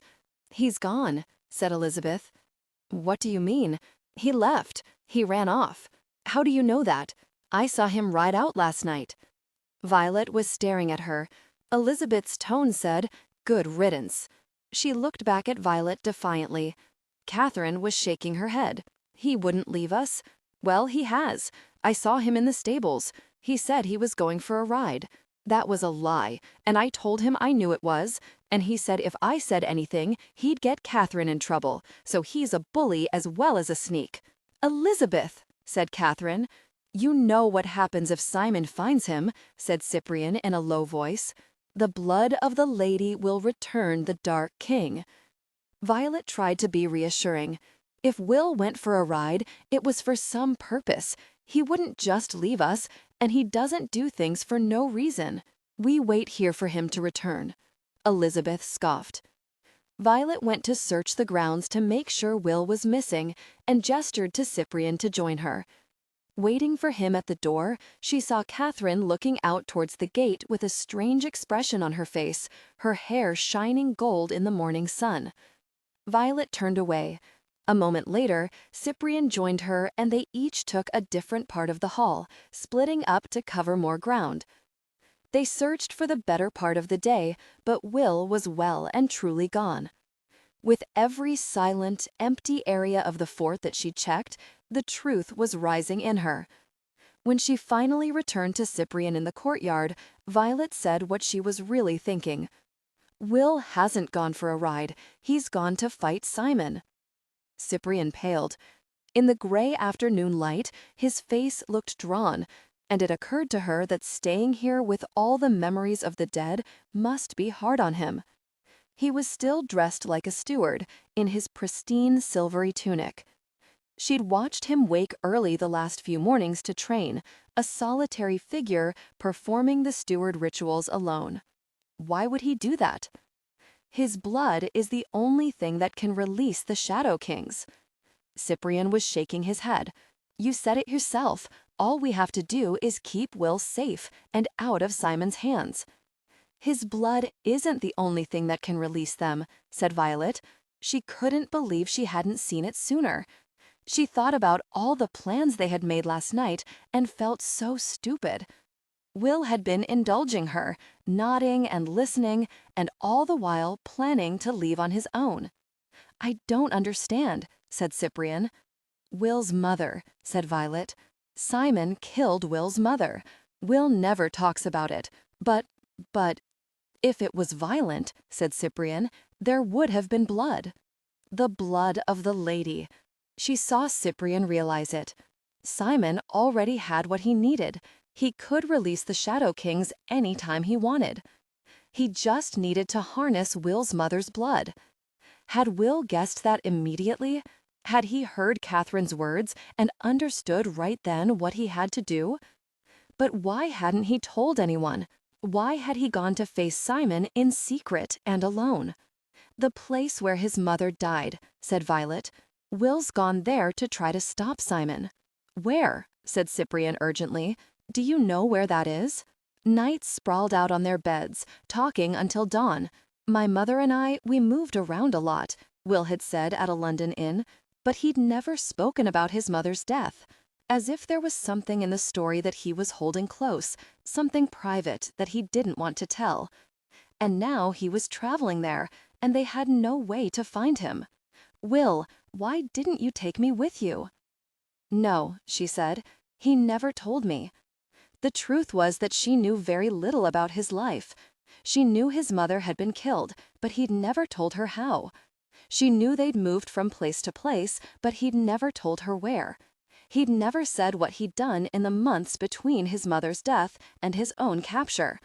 He'd never talked about what had happened to him on Simon's ship, or on the run before that. In all their conversations, he'd sprawled on the bed with his head propped on his hand and asked questions as he teased out her thoughts. She'd been the one who talked, telling him far more than he'd ever told her. For all that they'd fought side by side, she knew almost nothing about him. We need to go after him, said Violet. We don't even know where to go. A burst of frustration. We have to do something. She broke off, hearing a strange sound, almost like the far-off cry of a hawk on the wind. Her body responded like prey sensing a predator. Do you hear that? What? Said Violet. That, said Violet. It's coming from the gate, said Cyprian, as the sound rang out again, louder. Above them, sudden as a firework, the sky flared red. She looked up and saw the ghostly impression of a dome across the sky, shot through with sparking red. What's happening? The wards, said Cyprian, an odd fear in his voice, as he stared up at the red sky, as if this was new to him. I think the wards are under attack. The red was spreading. It looked like a great dome was burning, red streaking across its surface, the wards visible for the first time. Will they hold? I don't know. Inside, Elizabeth was in the center of the room, while Sarah was pressed with her back in the corner. She won't move, said Elizabeth. She just keeps staring like that. Sarah's eyes were glazed the way they had found her and Grace in the devastated hull. I'll pinch her if you like. Elizabeth took a step forward. No, said Violet quickly, grabbing Elizabeth's small arm. The chilling sound cut through the air again, louder and closer, and it wasn't the cry of a hawk. It was a scream that came from no human throat. What is that? Said Elizabeth.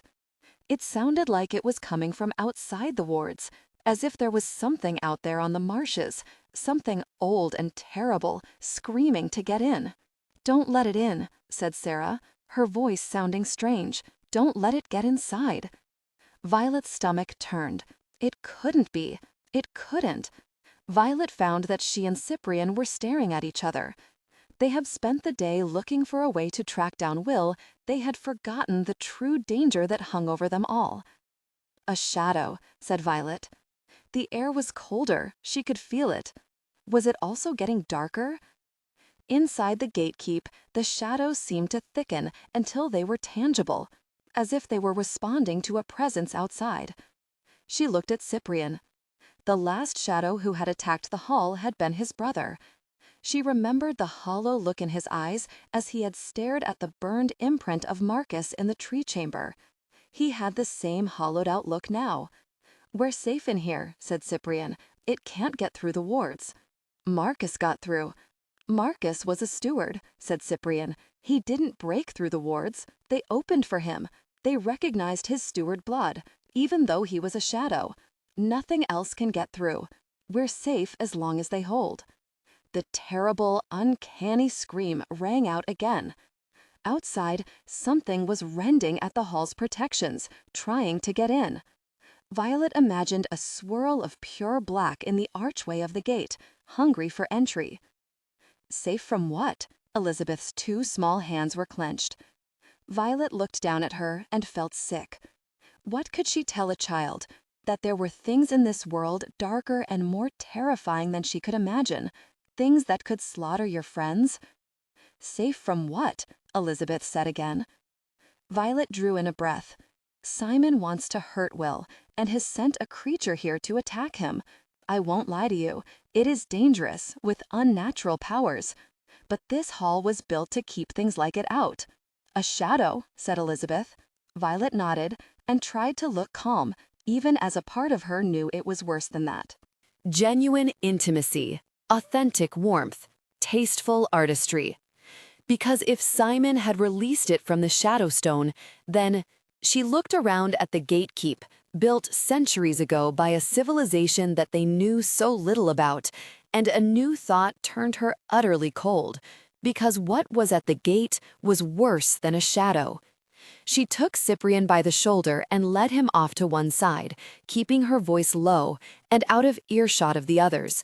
"Are you sure it can't get in?" "As long as the wards hold." "This was their hall," said Violet. "Before it was the hall of the stewards, it was the hall of kings." Cyprian went pale. As that unnatural scream shattered the silence, she felt the true horror of what lay outside. "This place is theirs," thought Violet with a shiver.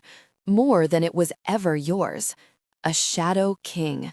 Far deadlier than Marcus, it had laid waste to forts far greater than this one. It couldn't be stopped by force or by magic.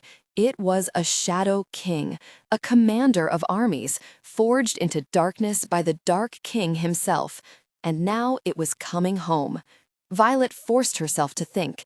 "Cyprian, go and get Grace and Catherine. We can't stay here in the gatekeep. We retreat to the inner fort." Cyprian nodded and went at once. "We thought we could run from it," said Sarah in a too loud voice. "We went to the inner fort too, and when we came out, they were all dead. Stewards, janissaries, horses, dead just like, well..."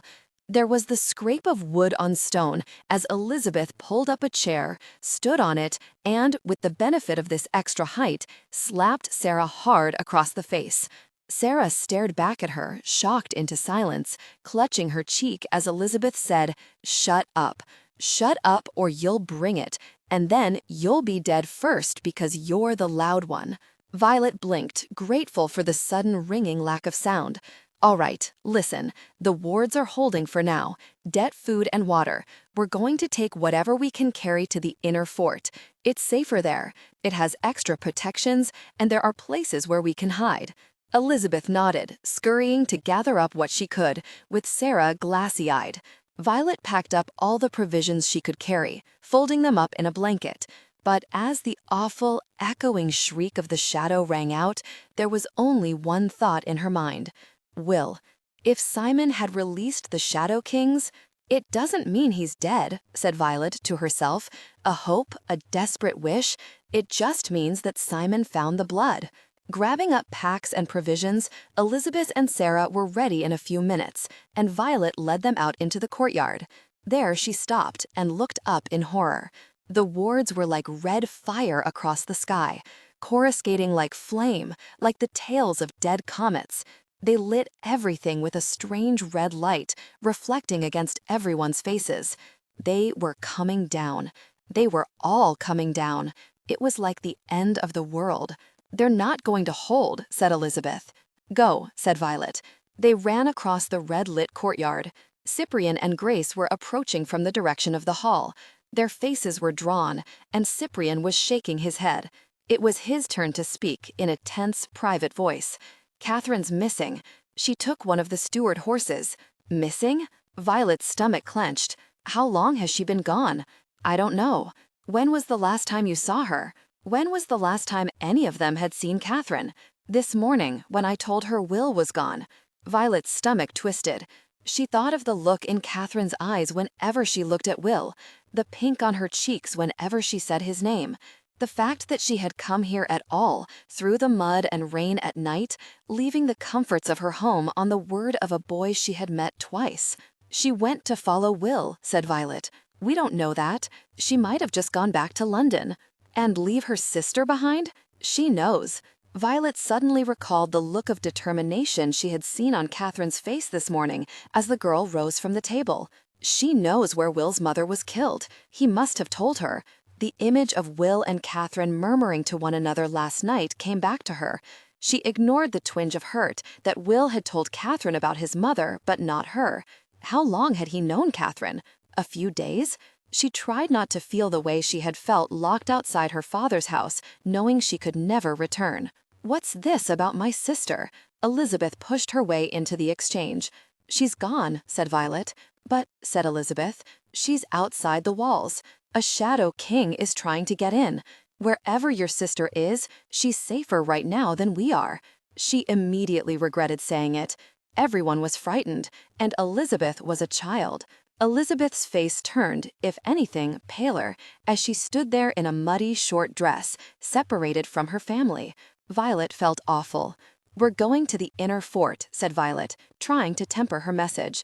"We'll be safe there. That thing outside isn't looking for us. It's looking for Will. When it realizes he's not here, it will leave." That's what she hoped anyway. "We're going to hide and wait it out in the safest place in the hall." But she could hear Sarah's voice in her head. "We thought we could run from it."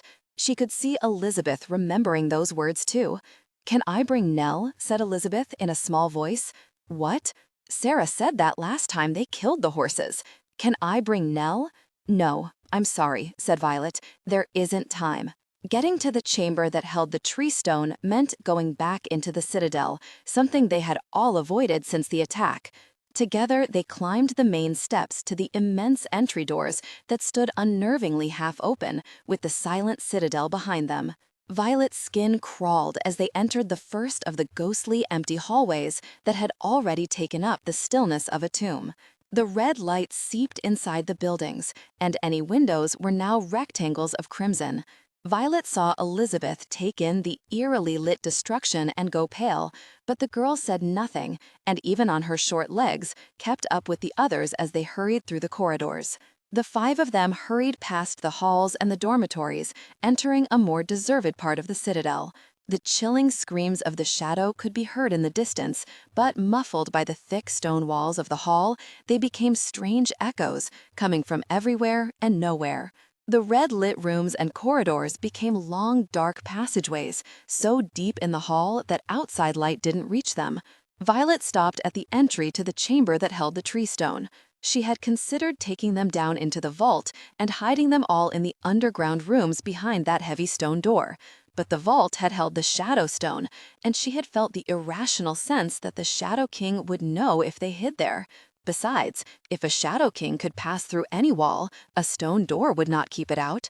So instead, she had brought them here, trusting in the Elder Steward's decision to retreat to the oldest part of the citadel. But when she looked at the dark, dead branches of the tree stone, she couldn't help wondering if she was repeating a hopeless past. The stones of the doorway were cracked and shattered. His sword that she had not retrieved lay discarded. The wall was dark with his dried blood. A thick silence hung over everything. She was looking at the place where Justice had died. He was a better fighter than she would ever be, and he had not survived for long. The Shadow had only been defeated by the great power of the Elder Steward, and the Elder Steward was gone. She told herself that the Shadow King was looking for Will. Sarah, Grace, and Elizabeth weren't lions or stewards, and there was a chance that when the Shadow King realizes that Will wasn't in the hall, it would leave without killing any of the girls. She nodded at Cyprian, then looked at Sarah, Grace, and Elizabeth. All right, the three of you get in there, and we'll close the doors. Elizabeth looked up at her. Genuine intimacy, authentic warmth, tasteful artistry. Aren't you coming? Cyprian and I will be right outside. But get in, said Violet, giving Elizabeth a push between the shoulder blades. She didn't push her hard, and she wasn't expecting what happened, a sequence that seemed to play out in slow motion. Elizabeth stumbling forward, her small foot tripping. Elizabeth cried out and flung out her hand to steady herself, grasping onto the trunk of the tree stone. Violet felt it happening. The scent, like blooms in an ancient garden, the shivering impression of bright tendrils running through the tree like veins, of white flowers opening. Yet she wasn't ready. Light burst into the room, an explosion of light, a brilliant eruption as the tree stone lit up, brighter than 100 stars. It was blinding. Violet cried out and lifted her arm and pressed her face into the crook of her elbow instinctively. When she looked up a second later, her blinking eyes opened on a warm and beautiful glow, infusing the tree's trunk, its branches and leaves, and its hundreds of new flowers, each one a new point of light. It lit the expressions of shock and wonder in the faces of the others and the little girl standing under it. Elizabeth's hand was still on the tree, and the light was surrounding her. It was part of her. "What is it?" said Elizabeth.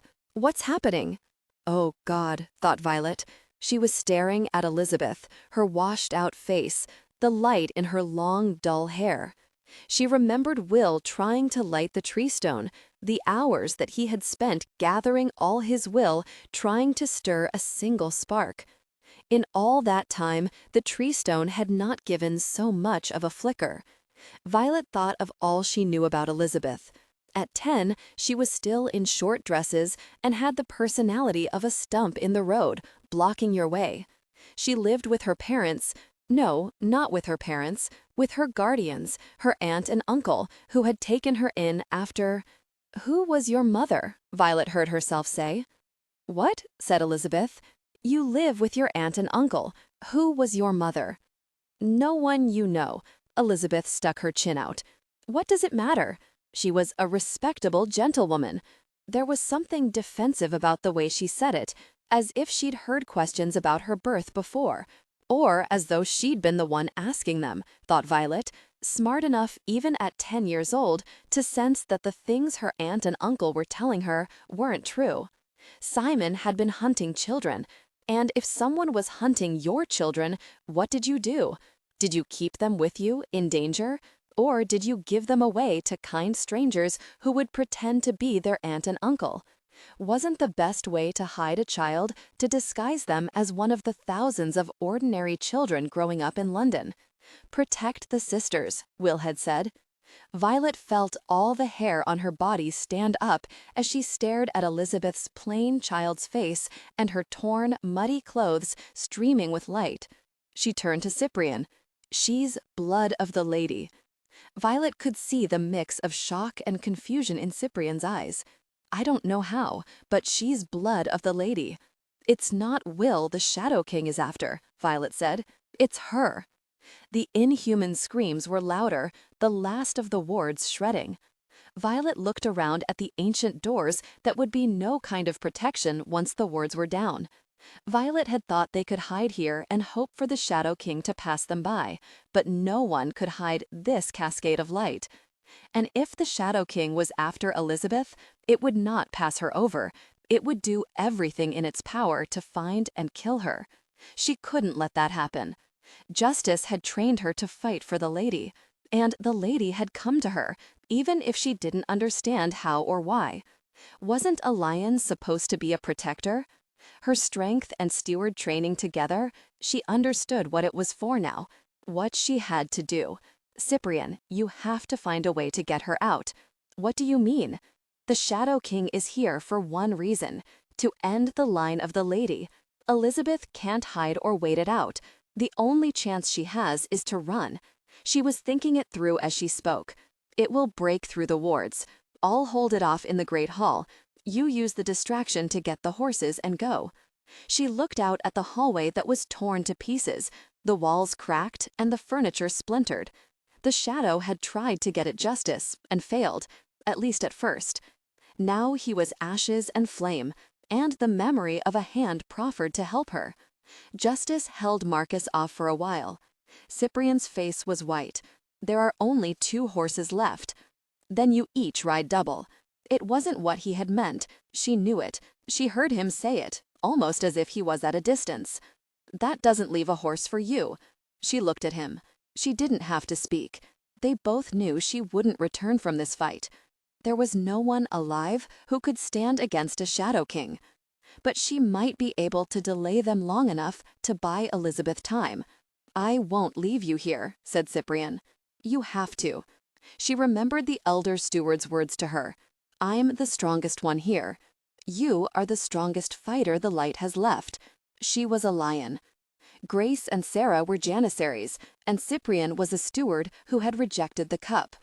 I'm the only one who can buy you the time that you need. Then let me fight with you. He meant it. She could see that. She looked at his noble, familiar face, realizing that it would be the last time that she would see it. She hadn't thought she'd grow fond of his perfectly ordered hair, his immaculate clothing, the proud upright of his steward posture. You can't leave the others, she said. They need a fighter with them too. Violet, this is what I have to do. His eyes held the pain of acknowledgement as he looked back at her. I was wrong about lions, he said. They're brave and they're true. Go, she said. They parted ways, with the sky on fire. He went to the stables, she went to the Great Hall. It was covered in refuse. The remnants of the fight littered the ground, the last stand of the stewards against the dark. Violet remembered her first glimpse of the Great Hall, walking in dwarfed by its size and awed by its ancient beauty. Now it was a graveyard. The bodies were gone, but the impression of death remained, the silence and stillness that of a tomb. This is the end of the hall, she thought, as she walked through its forest of giant marble columns. The stewards were dead, and once the wards fell, the hall itself would be overrun. Above the dais, the 4 empty thrones took on a frightening significance. The Shadow Kings are coming home. They had ruled here once, before the Dark King had twisted them into his servants. It made her all the more certain that it would come here, to the Great Hall, and that this was the place where she might, for a moment or two, slow it down. She closed and barred the doors, just as the stewards had done. Unlike the stewards, she knew that closing the doors was useless. It can get through the walls. It can get through anything. She only hoped that extra barrier might buy her a little more time. And then she waited, her breathing shallow, listening to the inhuman screams of the Shadow King. When they started to get closer, she knew that it was coming. It was the last sound that the stewards had heard as they stood in their ranks facing the doors, not knowing what was on the other side. But there were no stewards left to fight what was coming. She was surprised how much she wanted Cyprian to be with her, or Will, how much she wanted someone to stand beside her, so that at the end she wouldn't be alone. But Justice had been right. How you face darkness was a test. She felt the temperature start to drop, the shadows start to lengthen, and against the cold and rising dark, she drew her sword.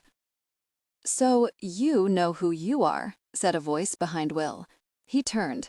A pale figure was approaching across the blackened landscape. Surreal, yet somehow inevitable. Genuine intimacy, authentic warmth, tasteful artistry. It was Devon, the last unicorn, arriving like a herald from some ancient battle. In London, Devon had recognized him. That scene played out in Will's mind, now full of different meaning. The terrible, sickening truth of his own identity made him shiver now that he'd tested it for himself. Who else could have mastered the dark armor or touched the shadow stone? Who else could have survived the fire of the corrupted blade? Tell me, I'm Simon's son, said Will. The plea sounded very far away. It seemed to fade like the last of his hopes as the truth rose between them. You're not, said Devon. My king, my king. The horror of confirmation, the truth that he hadn't wanted to face. Simon hadn't failed 17 years ago when he'd killed Will's Aunt Mary. He'd succeeded. He'd brought the Dark King back that day with the lady's blood. Will wasn't a champion of the light. He was the Dark King, reborn into this time. He had found his mother bleeding in the garden behind the house, 3 dead men on the ground and more men on the way, though he hadn't known it then. He'd heard the screams and dropped the wood he'd been collecting, running towards the sound. There had been so much blood, on her hands, on her neck and chin, spreading through the blue fabric of her dress. What happened? He was on his knees beside her. What can I do? The knife, she said. Give me the knife. She was too hurt to reach it, so he'd picked it up and given it to her. Bloody fingers stroking against his cheek, she had drawn his head down towards hers, as if to whisper some final benediction. Then she'd plunged the knife towards her throat. The hand he'd thrown up to protect himself was all that had saved him. The knife had gone through his palm instead of his neck, like a nail through wood. But the cry he'd let out had been drowned out by his mother's scream of frustration. She had let go of the knife, her hands closing around his throat, squeezing the breath out of him. He tried to pry them off, his world narrowing to a black tunnel. He thought, stupidly, that she was fighting some specter of the imagination, that she was confused, still struggling with the men who had attacked her. "It's me," he'd gasped. "Mother, it's me." He thought if she just knew who he was, she'd let go. She had known who he was. It's why she'd tried to kill him. Scrambling backward, he'd pushed her off, gasping in air and clutching his bleeding hand to his chest. He had stared at her from a few paces away, half sprawled in the dirt. She had been too weak to come after him, barely able to move. "I shouldn't have raised you. I should have killed you." She had had blood in her mouth, the same blood that was all over his clothes and smeared on his neck. "You're not my son. You're not the child I had to give up." "Mother," he said. Her eyes were widening as if at some vision. "Oh God, don't hurt them. Don't you hurt my girls. Will, promise." Desperation in her voice. "I promise," he said. He hadn't understood. He hadn't understood anything. "I've failed. I've failed." "Very you," she said to Will bitterly, and there were men coming out of the house towards them. He could see them carrying knives like the one that he'd pulled out of his palm, like the one that had cut her open. She'd turned her sightless eyes to the men and shouted to them, "Run!" as though they needed a warning, as though he was the one who was dangerous. Had his mother found him as an infant, or had she given birth to him after an unnatural pregnancy? Will didn't know. He didn't remember his past life, or the choices he had made in it, but he had learned enough about the Dark King to know that he would have chosen the most twisted path, the one full of vicious horrors. "That thing is not my son." "How did you know?" He said it to Devon dully. He had to drag himself out of his thoughts to look up at Devon, and when he did, the boy was only a few steps away, pale and inscrutable. "I'd know you anywhere," said Devon. "After 10,000 years, I'd know you. I knew who you were the moment you walked into Robert's store. Why didn't you tell me?" He broke off. Devon's pure white hair was stark against the black landscape. His skin was so pale it was almost the same color. He looked at Will as if he knew him better than Will knew himself. "The last time I saw you," said Devon, "your armies were killing my kind. 1,000 unicorns lying dead on the battlefield. Simon thought you'd reward him? What a fool. You're as ruthless now as you were then. You let the stewards take you into their hall, then you slaughtered them. The blood of the lady was your mother, and you had her killed." "That's not what happened," he wanted to say. "She wasn't my mother," Will said. It had taken him months to find his way to London and learn the name of the man connected to the attacks. He had taken on dock work for Simon, planning to find a way to get close to him and learn what he could about himself and his past. The past had come for him instead. But his mother had hidden her secrets too well. Her old servant Matthew and the Stewards had both mistaken Will for her real child. The Stewards would never have helped him if they had known what he was. No one who knew the truth could be trusted. He'd learned that with his mother's hands around his neck. A voice behind him said, "Will?" It was like seeing a ghost from his past, his mother standing in the doorway of the house. The dawn light was behind her, her hair in a long blonde plait, and her blue eyes like those eyes that had looked at him from the mirror. He blinked. It wasn't his mother. It was Catherine. She was standing there pale and terrified. She had dirt streaked across her face, and her skirts were grimy from hem to knee. She must have ridden all day and all night as he had. She was staring at him. The world was tilting out from under him. She'd heard. She'd heard. How much had she heard? Is what he said true, Catherine? You killed all those people? Her voice was small and shocked, and she looked afraid at the way his mother had looked afraid. I didn't kill them. He saw Catherine look past him, to the place where Simon lay sprawled out on the ground. Around him, the earth was blasted, torn up by the blade, so that he lay almost at the middle of a crater. Catherine made a small sound. Simon was dead, unequivocally. A man she had known, had walked with, had taken tea with, had believed that she would marry. Now he lay dead on scoured earth by Will's hand. Will could see all of that in her face, the disbelieving horror as she looked back at Will. "He killed my mother," said Will.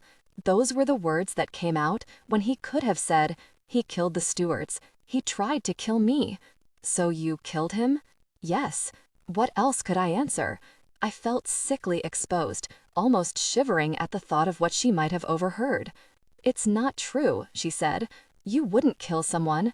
You're not—" The name hung between them, a splinter from the past. Catherine looked at Devon, and Will knew what she had heard. She had heard everything. "He would have hurt you," said Will.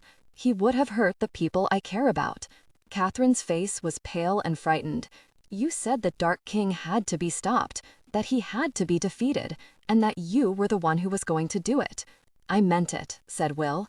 "I meant that, Catherine.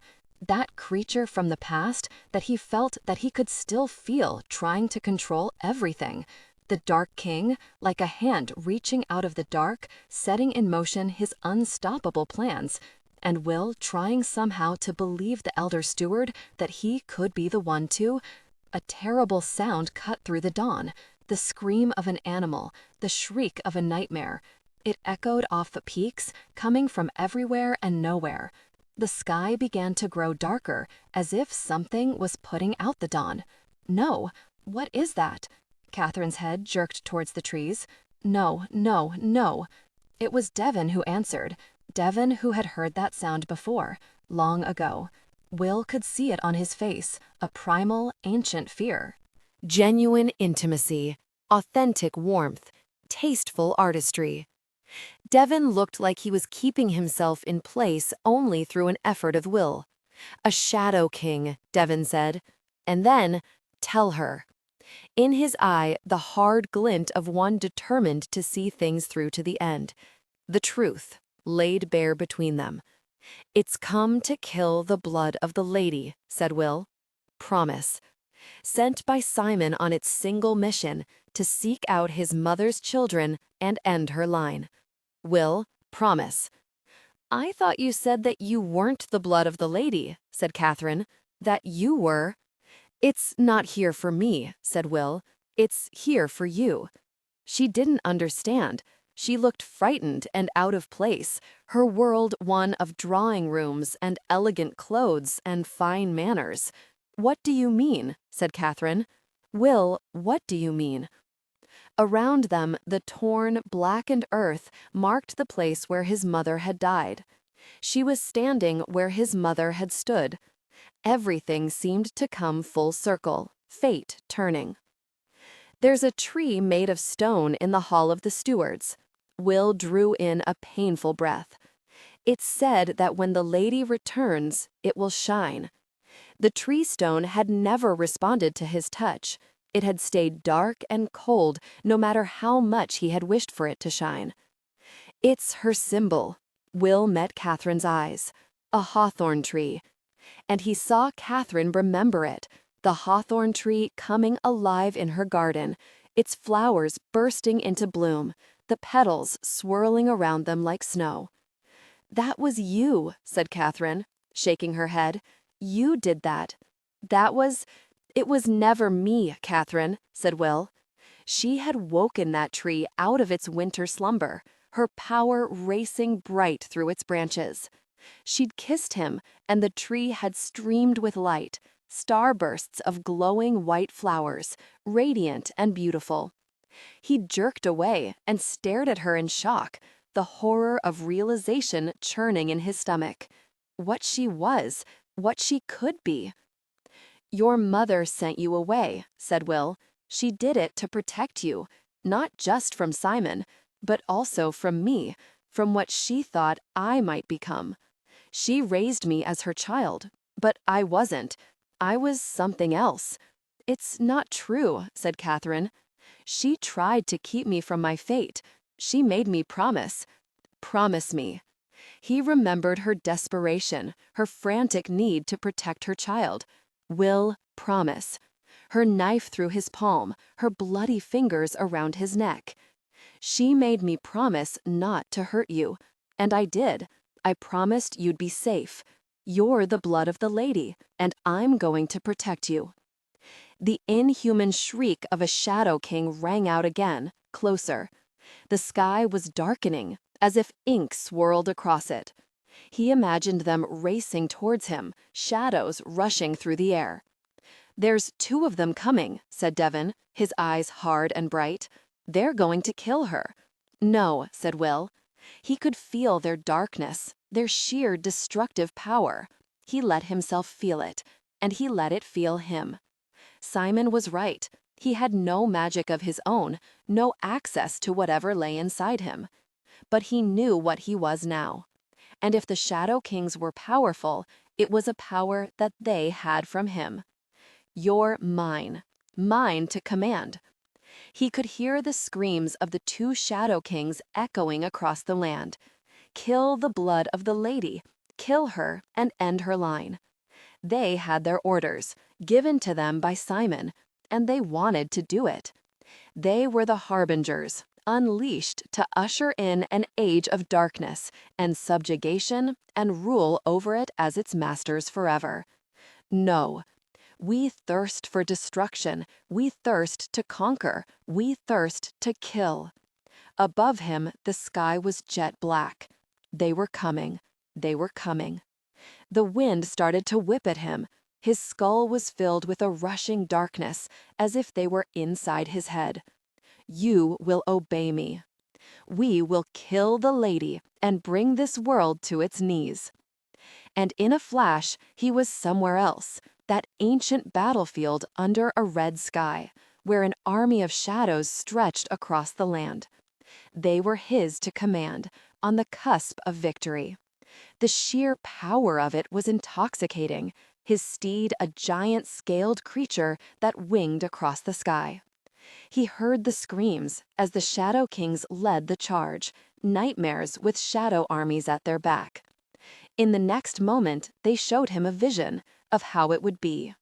Will saw the destruction of the hall magnified 1,000 times, London in ruins, the rolling countryside of his youth blighted, the sky black, and the ground littered with the rotting bodies of any who would stand against him.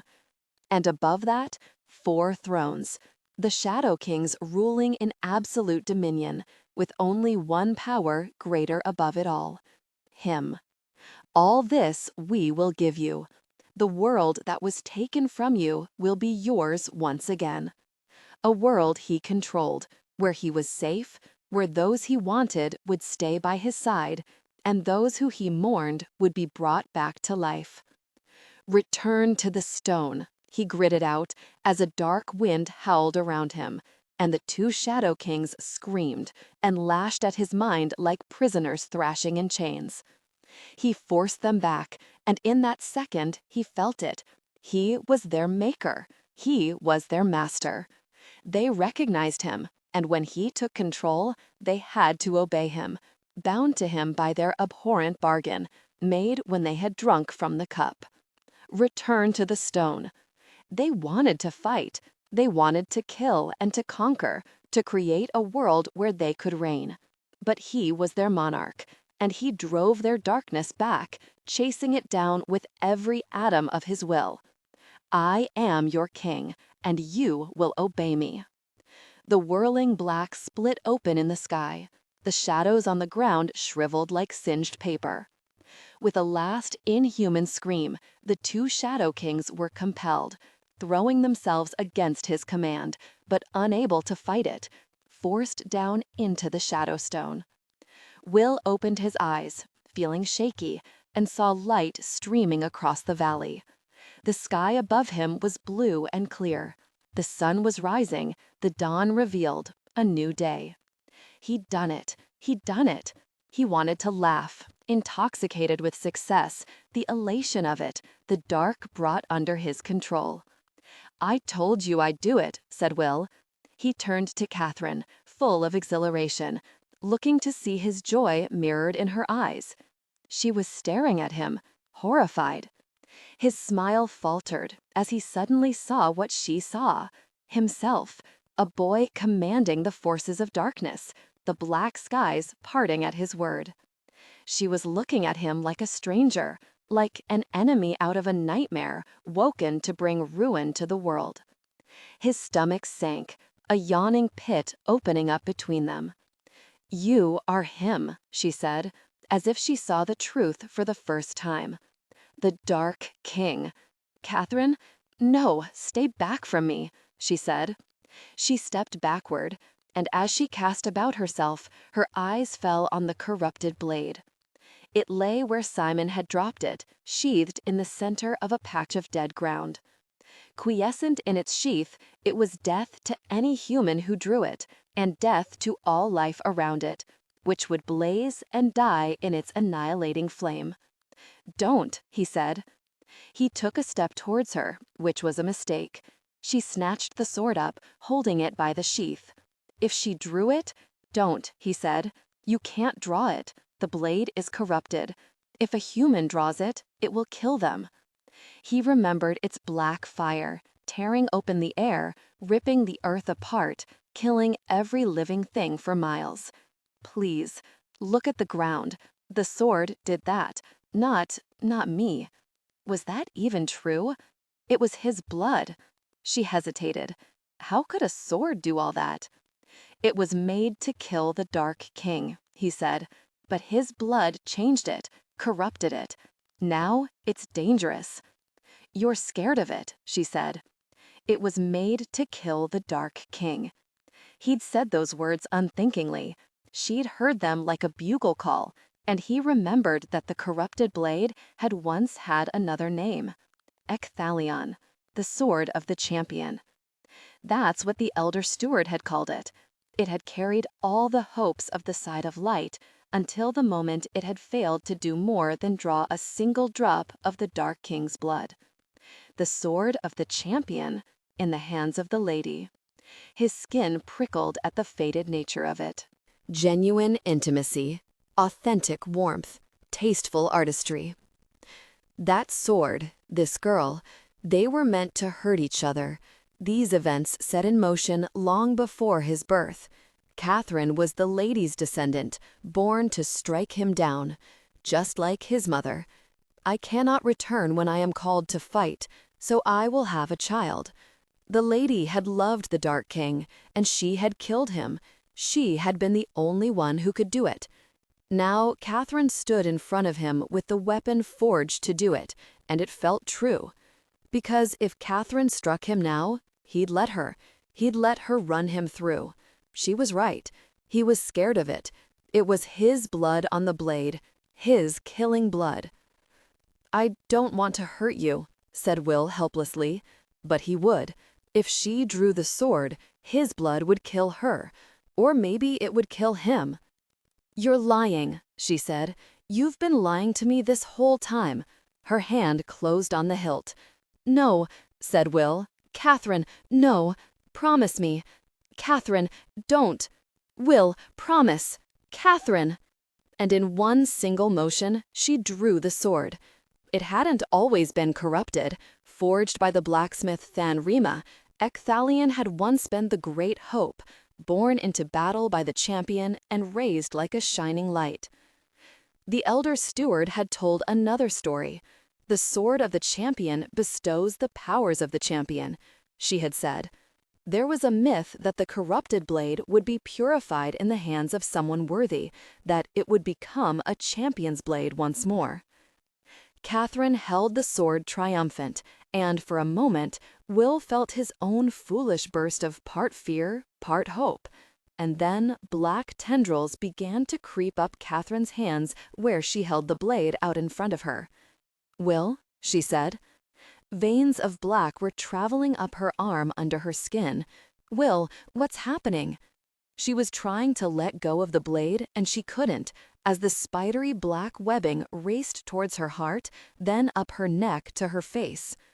He was running the 4 paces towards her, catching her in the moment that she collapsed, pale and cold. He was cradling her in his arms as he knelt in the mud. Her eyes were 2 black orbs that were freezing over, the sun eclipsing. Her veins were hard as onyx, as though her blood had turned to stone. "Will, I'm frightened." The words were a whisper, her lips barely moving. No champion saved her.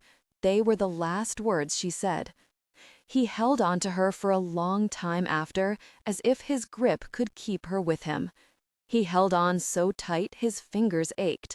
He felt as if he had been locked in this ache forever, as if the 2 deaths were one death, the promise that he'd made and broken in the same place, this place that had taken both of them. Mother, and what? Lover? Sister? Enemy? Friend? He didn't know what she might have been to him. He only knew that the fate that bound them together had brought her here. He heard footsteps approaching behind him, crunching in the black dirt. "Now you have everything you wanted," said Devon. "Your usurper is vanquished. The stewards are dead. The line of the lady has ended. There's nothing left to stand in your way." Devon spoke as if his business was complete. Catherine had a sister, but the last Shadow King remains free and will already have found her. That little girl is dead now too. Will lifted his head, looking up at him and speaking in a new voice. "No," said Will. "I sent her a lion." Violet stood with her sword outstretched, her eyes fixed on the doors. Outside, the sky was black. Even the strange red light had faded from the windows. The wards are down. It was almost pitch black in the great hall, the dark of an eclipse or of being enclosed in a tomb. Only the 3 flickering torches that she had lit made a small island of light, where the marble columns were pale shapes that disappeared into the dark. The rest of the light had been stolen, making a shadow world in the middle of the day. The blast of an inhuman scream, so loud the foundations shook, the stone shuddering. It was right outside the doors. Her grip tightened on her sword. For a moment, silence, the only sound that of her breathing. It was so cold that her breath hung whitely suspended in front of her. And then it got colder. Violet thought she was prepared for it. Grace had described it. A creature of shadows, a formless shape, hard to fight. But then it began to come through. Darkness, a gaping pit that drew all light into itself. Violet couldn't drag her eyes away. The spreading black felt like standing at the edge of an abyss and wanting to throw herself in. She was looking at death, oncoming, unstoppable, the end of everything. A Shadow King. It came alone. A single king was enough to tear down the wards that had protected the hall for centuries. The stewards were nothing to it. This world was nothing to it. She could feel the power that could destroy anything it wished, and knew that nothing could stand against it. The 4 empty thrones were behind her. She could feel its desire to take its rightful place, to rule, to crush this world into utter subjugation. "I'm Violet Ballard, Lion of the Old World," she said, her voice small in the cavernous hall. "You won't get past me." She felt its attention slowly turn to her, the swivel of an unnatural eye. Its ancient robes spread out around it, shadowy and grand as a tomb. Its sepulchral crown lay atop half face, half bone. The flickering armor of a king, a sword that burned with cold, armies in its eyes. She could almost taste the worms of the grave. Lion. The word went right through her, the cold terror of recognition. It knew her power, knew her blood. "I am here for the lady. I won't let you have her." Louder this time, her grip on the sword hilt tight. She was breathing shallowly. Thousands of lions dead on the battlefield, mighty commanders and their armies embalmed in darkness, unicorns lying slaughtered. The enemy in front of her had fought them all, and before that had been a man who had put his pale hand around a cup. The vast columns of the hall were like an ancient forest, extending out into the dark, a spectral landscape of a vanished world. "Then you will die," said the Shadow King. A torrent of darkness, it rushed at her with shocking speed, dark sword upraised. Instinct, she dived and rolled, feeling a burst of cold to her left as the king barely missed her. She came up low, just as she'd been trained, and swung, her sword cleaving it from behind and passing right through it as though it wasn't there. A disorienting sensation like missing a step. It was like hitting nothing, like swinging at a phantom. Carried forward by her own momentum, she stumbled, and in the swirl of darkness it seemed she saw a king in ancient armor, and in its eyes the end of the world, a desire to conquer and to rule, all of humanity bound to it, and all she knew turned to ashes and ruin. As its blade came down to cleave her in two, she desperately pulled up her own sword. The sword of the Shadow King passed through her own as though it wasn't there. Nothing can stop them. Nothing can hold them back. Her eyes widened and she jerked sideways. Too late, the dark sword slicing her cheek and then cutting deep into her shoulder with a sensation of burning cold and a splatter of blood hitting the stone beneath her feet. She cried out and gritted her teeth through the pain, forcing herself to keep hold of her weapon, though her arm was burning. Why? Why was she holding a sword if she couldn't fight with it? Her weapon couldn't hurt the Shadow King. Nothing could hurt it, its body as insubstantial as the shadow for which it was named. The nightmarish truth sank in. The elder steward was right. This was an enemy that no mortal could fight. This was the horror each of the stewards had faced, years of training, strength gained at a terrible price. None of it meant anything. To a shadow, she understood then that she was going to die. She had seen the splintered furniture, the strewn weapons, even the dried blood visible in the last flickering flame from the torches.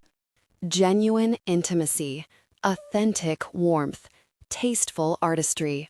And that was the destruction left by Marcus, a single shadow who was as nothing to this nightmarish king, who was more powerful than any steward, more powerful than any of the great heroes who had ever walked this earth, let alone a single girl. I can't beat it, she thought, but I can hold on long enough for Cyprian and Elizabeth to escape the hall. She thought of justice, of the wreckage that had surrounded his body when they'd found him. Marcus had torn the corridor apart to get at him. No, not Marcus, the inhuman thing that had taken Marcus' place. Justice must have realized that he couldn't fight it and simply tried to evade it as long as he could, as the corridor was destroyed around him. He had bought Grace and Sarah a handful of minutes, enough time for the elder steward to arrive, but there was no elder steward to come and save her. And not even the elder steward could have fought the Shadow King, for it was greater than any shadow and master of them all. Justice, I never finished my training. I was never a steward, but you told me my sword could protect people, and that's what I'm going to do. Cyprian and Elizabeth would be at the stables, saddling Nell and the last of the horses. Soon they would start their ride across the marshes, riding double with Grace and Sarah. East, Cyprian would know better than to lead them back to London, where a Shadow King's attack would hurt others, the black skies of its arrival terrifying the city. If she could just hold it off a little longer, they'd have time to reach the gate. Keep it here, she thought. Keep it occupied. Let them get away. She ran, sprinting for the columns with a torrent of darkness at her back. Her arm was screaming at her, her breath gasping in her throat. She thought she could use the columns to weave and circle, but the Shadow King simply came through the marble, a rushing dark that nothing could stop. A burst of black sent her flying backward to smash hard into the far wall by the thrones. Blinking to try to focus, dazed. Get up, get up. Her heel slid, her movements clumsy. Pain lanced through her shoulder as she pushed herself onto her hands and knees, collapsed, then tried to push up again. The freezing cold told her the Shadow King was there, towering above her in its horrifying majesty. She looked up at it, barely able to crawl, with her sword missing somewhere in the rubble. She couldn't stand. She had no weapon.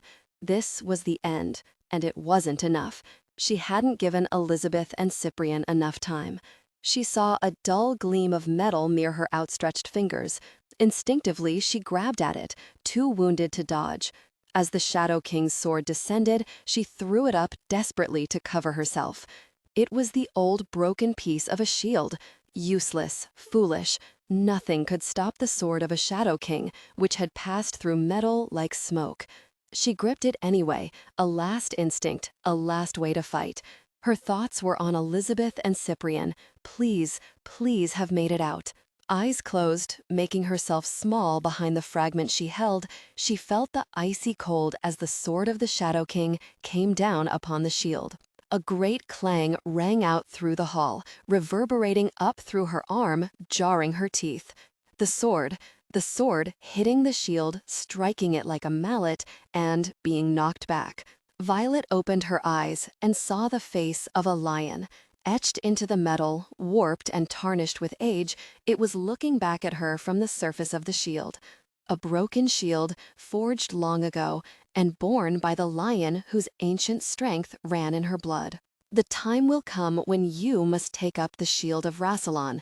Do not be afraid. The Shadow King screamed, a sound of pure rage at being thwarted, and brought its sword down on her again. And she met sword with shield and knocked it away. It worked. It worked. The sword flung back, the shield intact. Breath heaving, she planted her foot on the stone and stood up. In your blood run the brave lions of England and the bright lions of India. You are the strongest fighter the light has left. Rassilon's shield on her blood-soaked arm, she faced the Shadow King, staring it down among the broken white columns of the ruined hall. Around her lay all the signs of her fallen comrades, the stewards who had fought and died to push back against the dark. Their weapons littered the floor, their blood drenched the stone. She stood in the center of it all, and attacked with the shield. They fought in earnest then. She hit out with the shield as the Shadow King screamed in fury and tried to get at her. Her arm hurt. She ignored it. She ignored the swirling dark and freezing cold. And when she saw an opening, she took it, sweeping her shield at the Shadow King's jaw and knocking it back 2 steps. Another blow, striking his shoulder. A visceral surge of triumph. The shield could not only block, it could hit. She attacked with it, sweeping away the Shadow King's strikes with ease while it railed and tried to reach her, then hitting it with all her strength. It reeled, an opening. She ran at it, shield first like a charger, letting out a furious cry of her own. The shield impacted, slamming the Shadow King back, and she followed it to the ground, so that she tumbled down above it, among it, the swirling dark all around her. For a moment she was trapped in it, an endless abyss, but inside the freezing dark she glimpsed its flickering form. Their eyes met, and she was staring down into two chilling pools. She lifted the edge of the shield and brought it down like a blunt guillotine onto the Shadow King's neck. It screamed, and a force blasted outward from it, strong enough to shatter the windows, stone dust raining down around them. She had to pull the shield back up to protect herself from it, covering her face and eyes as she would against a gale. It went on, unnaturally long, though its neck was severed, until the winds died down and the sound faded. Silence. She slowly lowered her shield arm, opening her eyes. The Shadow King was dead. It had vanished into nothing from beneath her hands. Only the horrifying black shape of it remained, scoured into the floor. She looked up. Light was filtering in from the shattered windows above her. She could now see the empty hall around her, illuminated in daylight. Its beauty endured, though columns were smashed, stone paving was cracked, the floor covered in marble dust, coating the strewn remains of an even older fight. A broken shield. She pulled the shield from her arm and turned it over, looking down at the etched lion that seemed to look back at her. Something inside her stirred, and for a moment she almost thought she saw a real lion gazing at her with its liquid brown eyes. Alive. It hit her suddenly that she was alive. The Shadow King was dead.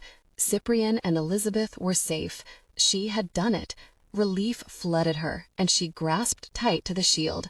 She felt her exhaustion now, because she could afford to feel it. The pain in her sliced arm, the bruising and ache in her shoulder, the throbbing cut in her cheek. Curling her fingers around the warped metal, she closed her eyes and thought, "I did it, Will." It was late when he reached the inn at Castleton, because he had stayed with her through the night, while the room grew cold. He had taken Simon's purse and his jacket and cut his horses loose from the carriage that waited for him on the road. A pair of restless, matched steeds with shiny black coats. They would find plenty of forage on the moors until they were cornered by a farmer who couldn't believe his luck. With Devon gone and the sun rising, he had made his own way back up over the craggy tors to the thicket where he'd left Valdathar. From there he'd ridden to the nearest inn, where he'd asked for a room, a pen and ink. Sitting by the fire in the downstairs common room, he began to write a letter painstakingly to her aunt and uncle. Genuine intimacy, authentic warmth, tasteful artistry. Tomorrow he would find a man of the local parish and tell him where to find her. She would still be there. The body was horrifically preserved, like stone, petrified, her black marble eyes staring open forever. When he had brought her into his mother's house, she had been heavy like stone too, and cold. He had sat with her for a long time. They would find Simon dead, and the three men who had once been Simon's remnants, and every bird, plant, and animal close enough to be touched by the black fire.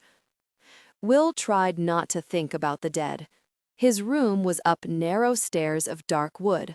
Thick stone walls covered with plaster and wash gave it a sturdy, enclosed feeling. At one end was a bed with a wooden frame, and a fire burning low beneath the mantel. At the other end, a small table and chair, and a curtained window cut thickly into the stone. Its normalcy was surreal, like his conversation with the innkeeper. Threepence for cold meats and ale, and Weathers holding, and our boy put horse in field and back. The soft dialect of the Midlands seemed to belong to a different world.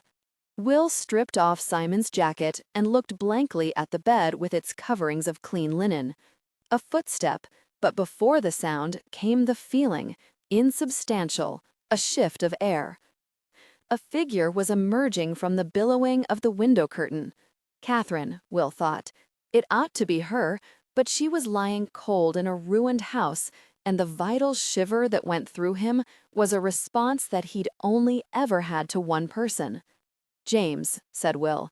He was a pale gleam in the dark, with his brushed blonde hair over the fitted jacket Simon had bought him, and the face that was like nothing else left on this earth. Will felt the ache of something wrenched out of its time, something that shouldn't be here, alongside his own terrible feeling of gladness that it was. "You did it," said James, in a quiet voice laced with disbelief and wonder at his own burgeoning freedom. "You stopped Simon from returning the Dark King." He didn't know. The choked feeling that pushed into Will's throat wasn't a laugh. James didn't know. He didn't recognize Will, didn't see in his face the master that he had known long ago. And then came the darker thought. James didn't know, but was drawn to him anyway. Maybe he felt what Will felt, a helpless fascination, a complex mix of reluctance and desire. Both of them, reborn. Both of them brought here by a dark king who couldn't let go. All Will could do was look at James and feel a powerful pull, a strong desire to step towards him. "You shouldn't have come here," said Will. In a different world, he had put a collar around James' neck and forced him to kill his own people. He had made James do his bidding. And then there were the darker whispers, the accusation that the High Janissary had thrown at him, and that Gauthier had spoken of almost covetously. That James had been the Dark King's captive. That James had been intimately involved with him. "The Dark King brought you here," thought Will, feeling the knowledge of it trickle through him. "He desired your presence, and he made sure that he'd keep you, that I'd keep you." That thought was darkly dangerous. "It's not a good time to be around me," said Will. When he looked up, James was closer.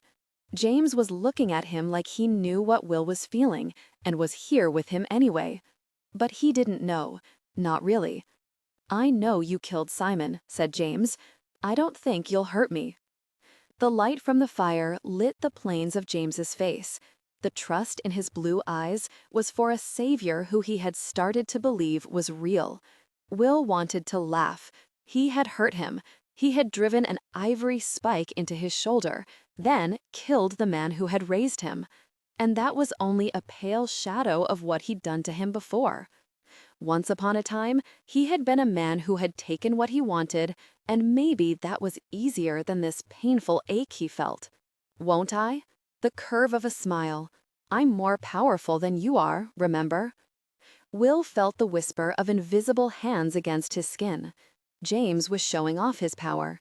"Look what I can do."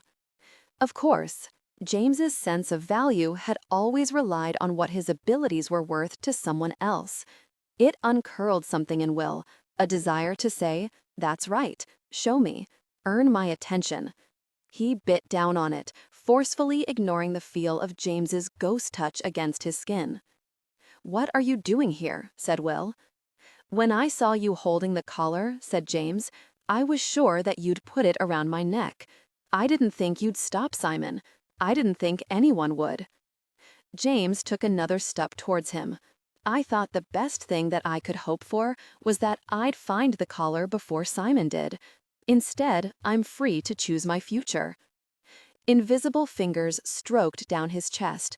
"Can you think of a better outcome?" "Catherine's dead," said Will. The invisible touch disappeared, dropping away instantly. Reality settled over the room, as saying the words aloud gave her death the finality that it had not had at Bowhill, when her blood had run black and her eyes had turned to stone. "I'm sorry. You felt something for her?" He had barely known her. She'd liked ribbons and teacups and fine things. She'd ridden for 2 days and a night to follow him to the place where her mother had died, and she'd picked up a sword to fight. "Will, I'm frightened." James gave a bitter smile. "I thought the blood of the lady was supposed to fall in love with the Dark King." What? That didn't make sense, until Will realized that when James said blood of the lady, he wasn't talking about Catherine. He was talking about Will. Was that how James saw him? As the lady? As being like James, another obsessional object of the Dark King? The Dark King's paramours? James and Catherine had both belonged to Simon, and before that, the Dark King had loved the lady and shared intimacy with James. The three of them were intertwined, and it had ended with James twisted out of his time and the lady dead. Gosh, James thought that being drawn to Will meant being drawn to her, to the light, to the one who had escaped the Dark King's hold and managed to kill him. He wanted to tell James to run. "And you?" said Will. "He wanted you. Did you want him?" James flushed. In the dim orange light from the fire, James's pupils were large, and the blue that ringed them took on the fathomless quality of night water. "I fell," said James. "Does it matter why?" "He dragged me across time to be born into a world that didn't remember me. He wanted me waiting, ready to serve him with a collar around my neck. Instead, I'm alone, and all that remains of those days is dust." Believing he still controlled me would have given him pleasure. Will felt the flickering of the past, old selves like shadows. It was difficult to breathe, the air heavy. "You said you didn't remember that life." "I don't," said James. "But sometimes there's a feeling," Will said. Downstairs, the sounds of the last of the patrons in the inn were distant, the slam of a door, the creak of a board. James didn't hear the admission in his voice. Instead, the words seemed to draw them closer, as if they were in a bubble, the only two people in the world. "My whole life, all anyone's ever wanted was to possess me," said James. "The only one who ever set me free was you." "I haven't set you free," Will didn't say, because the other words were unspeakable. "You won't ever be free of him." The Dark King's power was control, the ability to draw people to him and warp them into the shape he wanted. The fingerprints of it were all over James, who had run from the High Janissary to Simon, seeking out men with power. "I told you, you shouldn't be here." "I know that," said James. "Are you going to send me away?" James said it like he knew Will wouldn't. James was here, like a moth to a flame, not caring if he was burned. And Will wasn't telling him to leave, not even when James took another step forward. Will tried to tell himself that it wasn't because of who James had been, but it was.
Genuine intimacy, authentic warmth, tasteful artistry. The past was between them, their histories twining together. "You killed the Stewards." "I've done worse than that," said James. "For him," said Will. "Him. He." As though the Dark King was separate, as though he wasn't inside them both. Another step. "You said what someone was is less important than what they could be." He had said that. He'd wanted to believe it, but that was before she died in his arms, the turning cogs of the past relentless and unstoppable. The Dark King had set all of this in motion. He'd even brought James here, a gift for himself. Will needed to send him away, but James was a gift he couldn't turn aside. And maybe when he'd ordered James killed all those lifetimes ago, he'd known that about himself. What is it we could be? The question rose up out of some deep part of him. He needed the answer not only for James, but also for himself. I may not carry his brand, but he's burned into me. James's eyes were very dark. He branded himself on my soul. They called him the Dark King, but he was a bright flame, and everyone else, everything else is just his pale shadow. I was reborn, but I lived a half-life. It's like this world was a blur. No one else was in focus. Until you. It was awful, yet Will couldn't look away. He wanted James to keep talking more than he wanted him to stop. You made me believe he could be beaten. You make me believe, James broke off. The boy's savior. I didn't think you'd save me. James's smile was painful. I thought Simon would bring the Dark King back. I thought the collar would close around my throat. I never thought I'd be free to choose my future. But I am. In the quiet of the room, his words seemed to twine themselves around the beats of Will's heart. Simon and his father, they had a dream of ruling a dark world, and they told me there was a place for me at their side. But I don't want to follow them, said James. I'm here to follow you. His eyes were bright, his lips smiling, his hair gold in the shifting light from the fire. Will said, "Of course you are. Please paste the content you want me to read."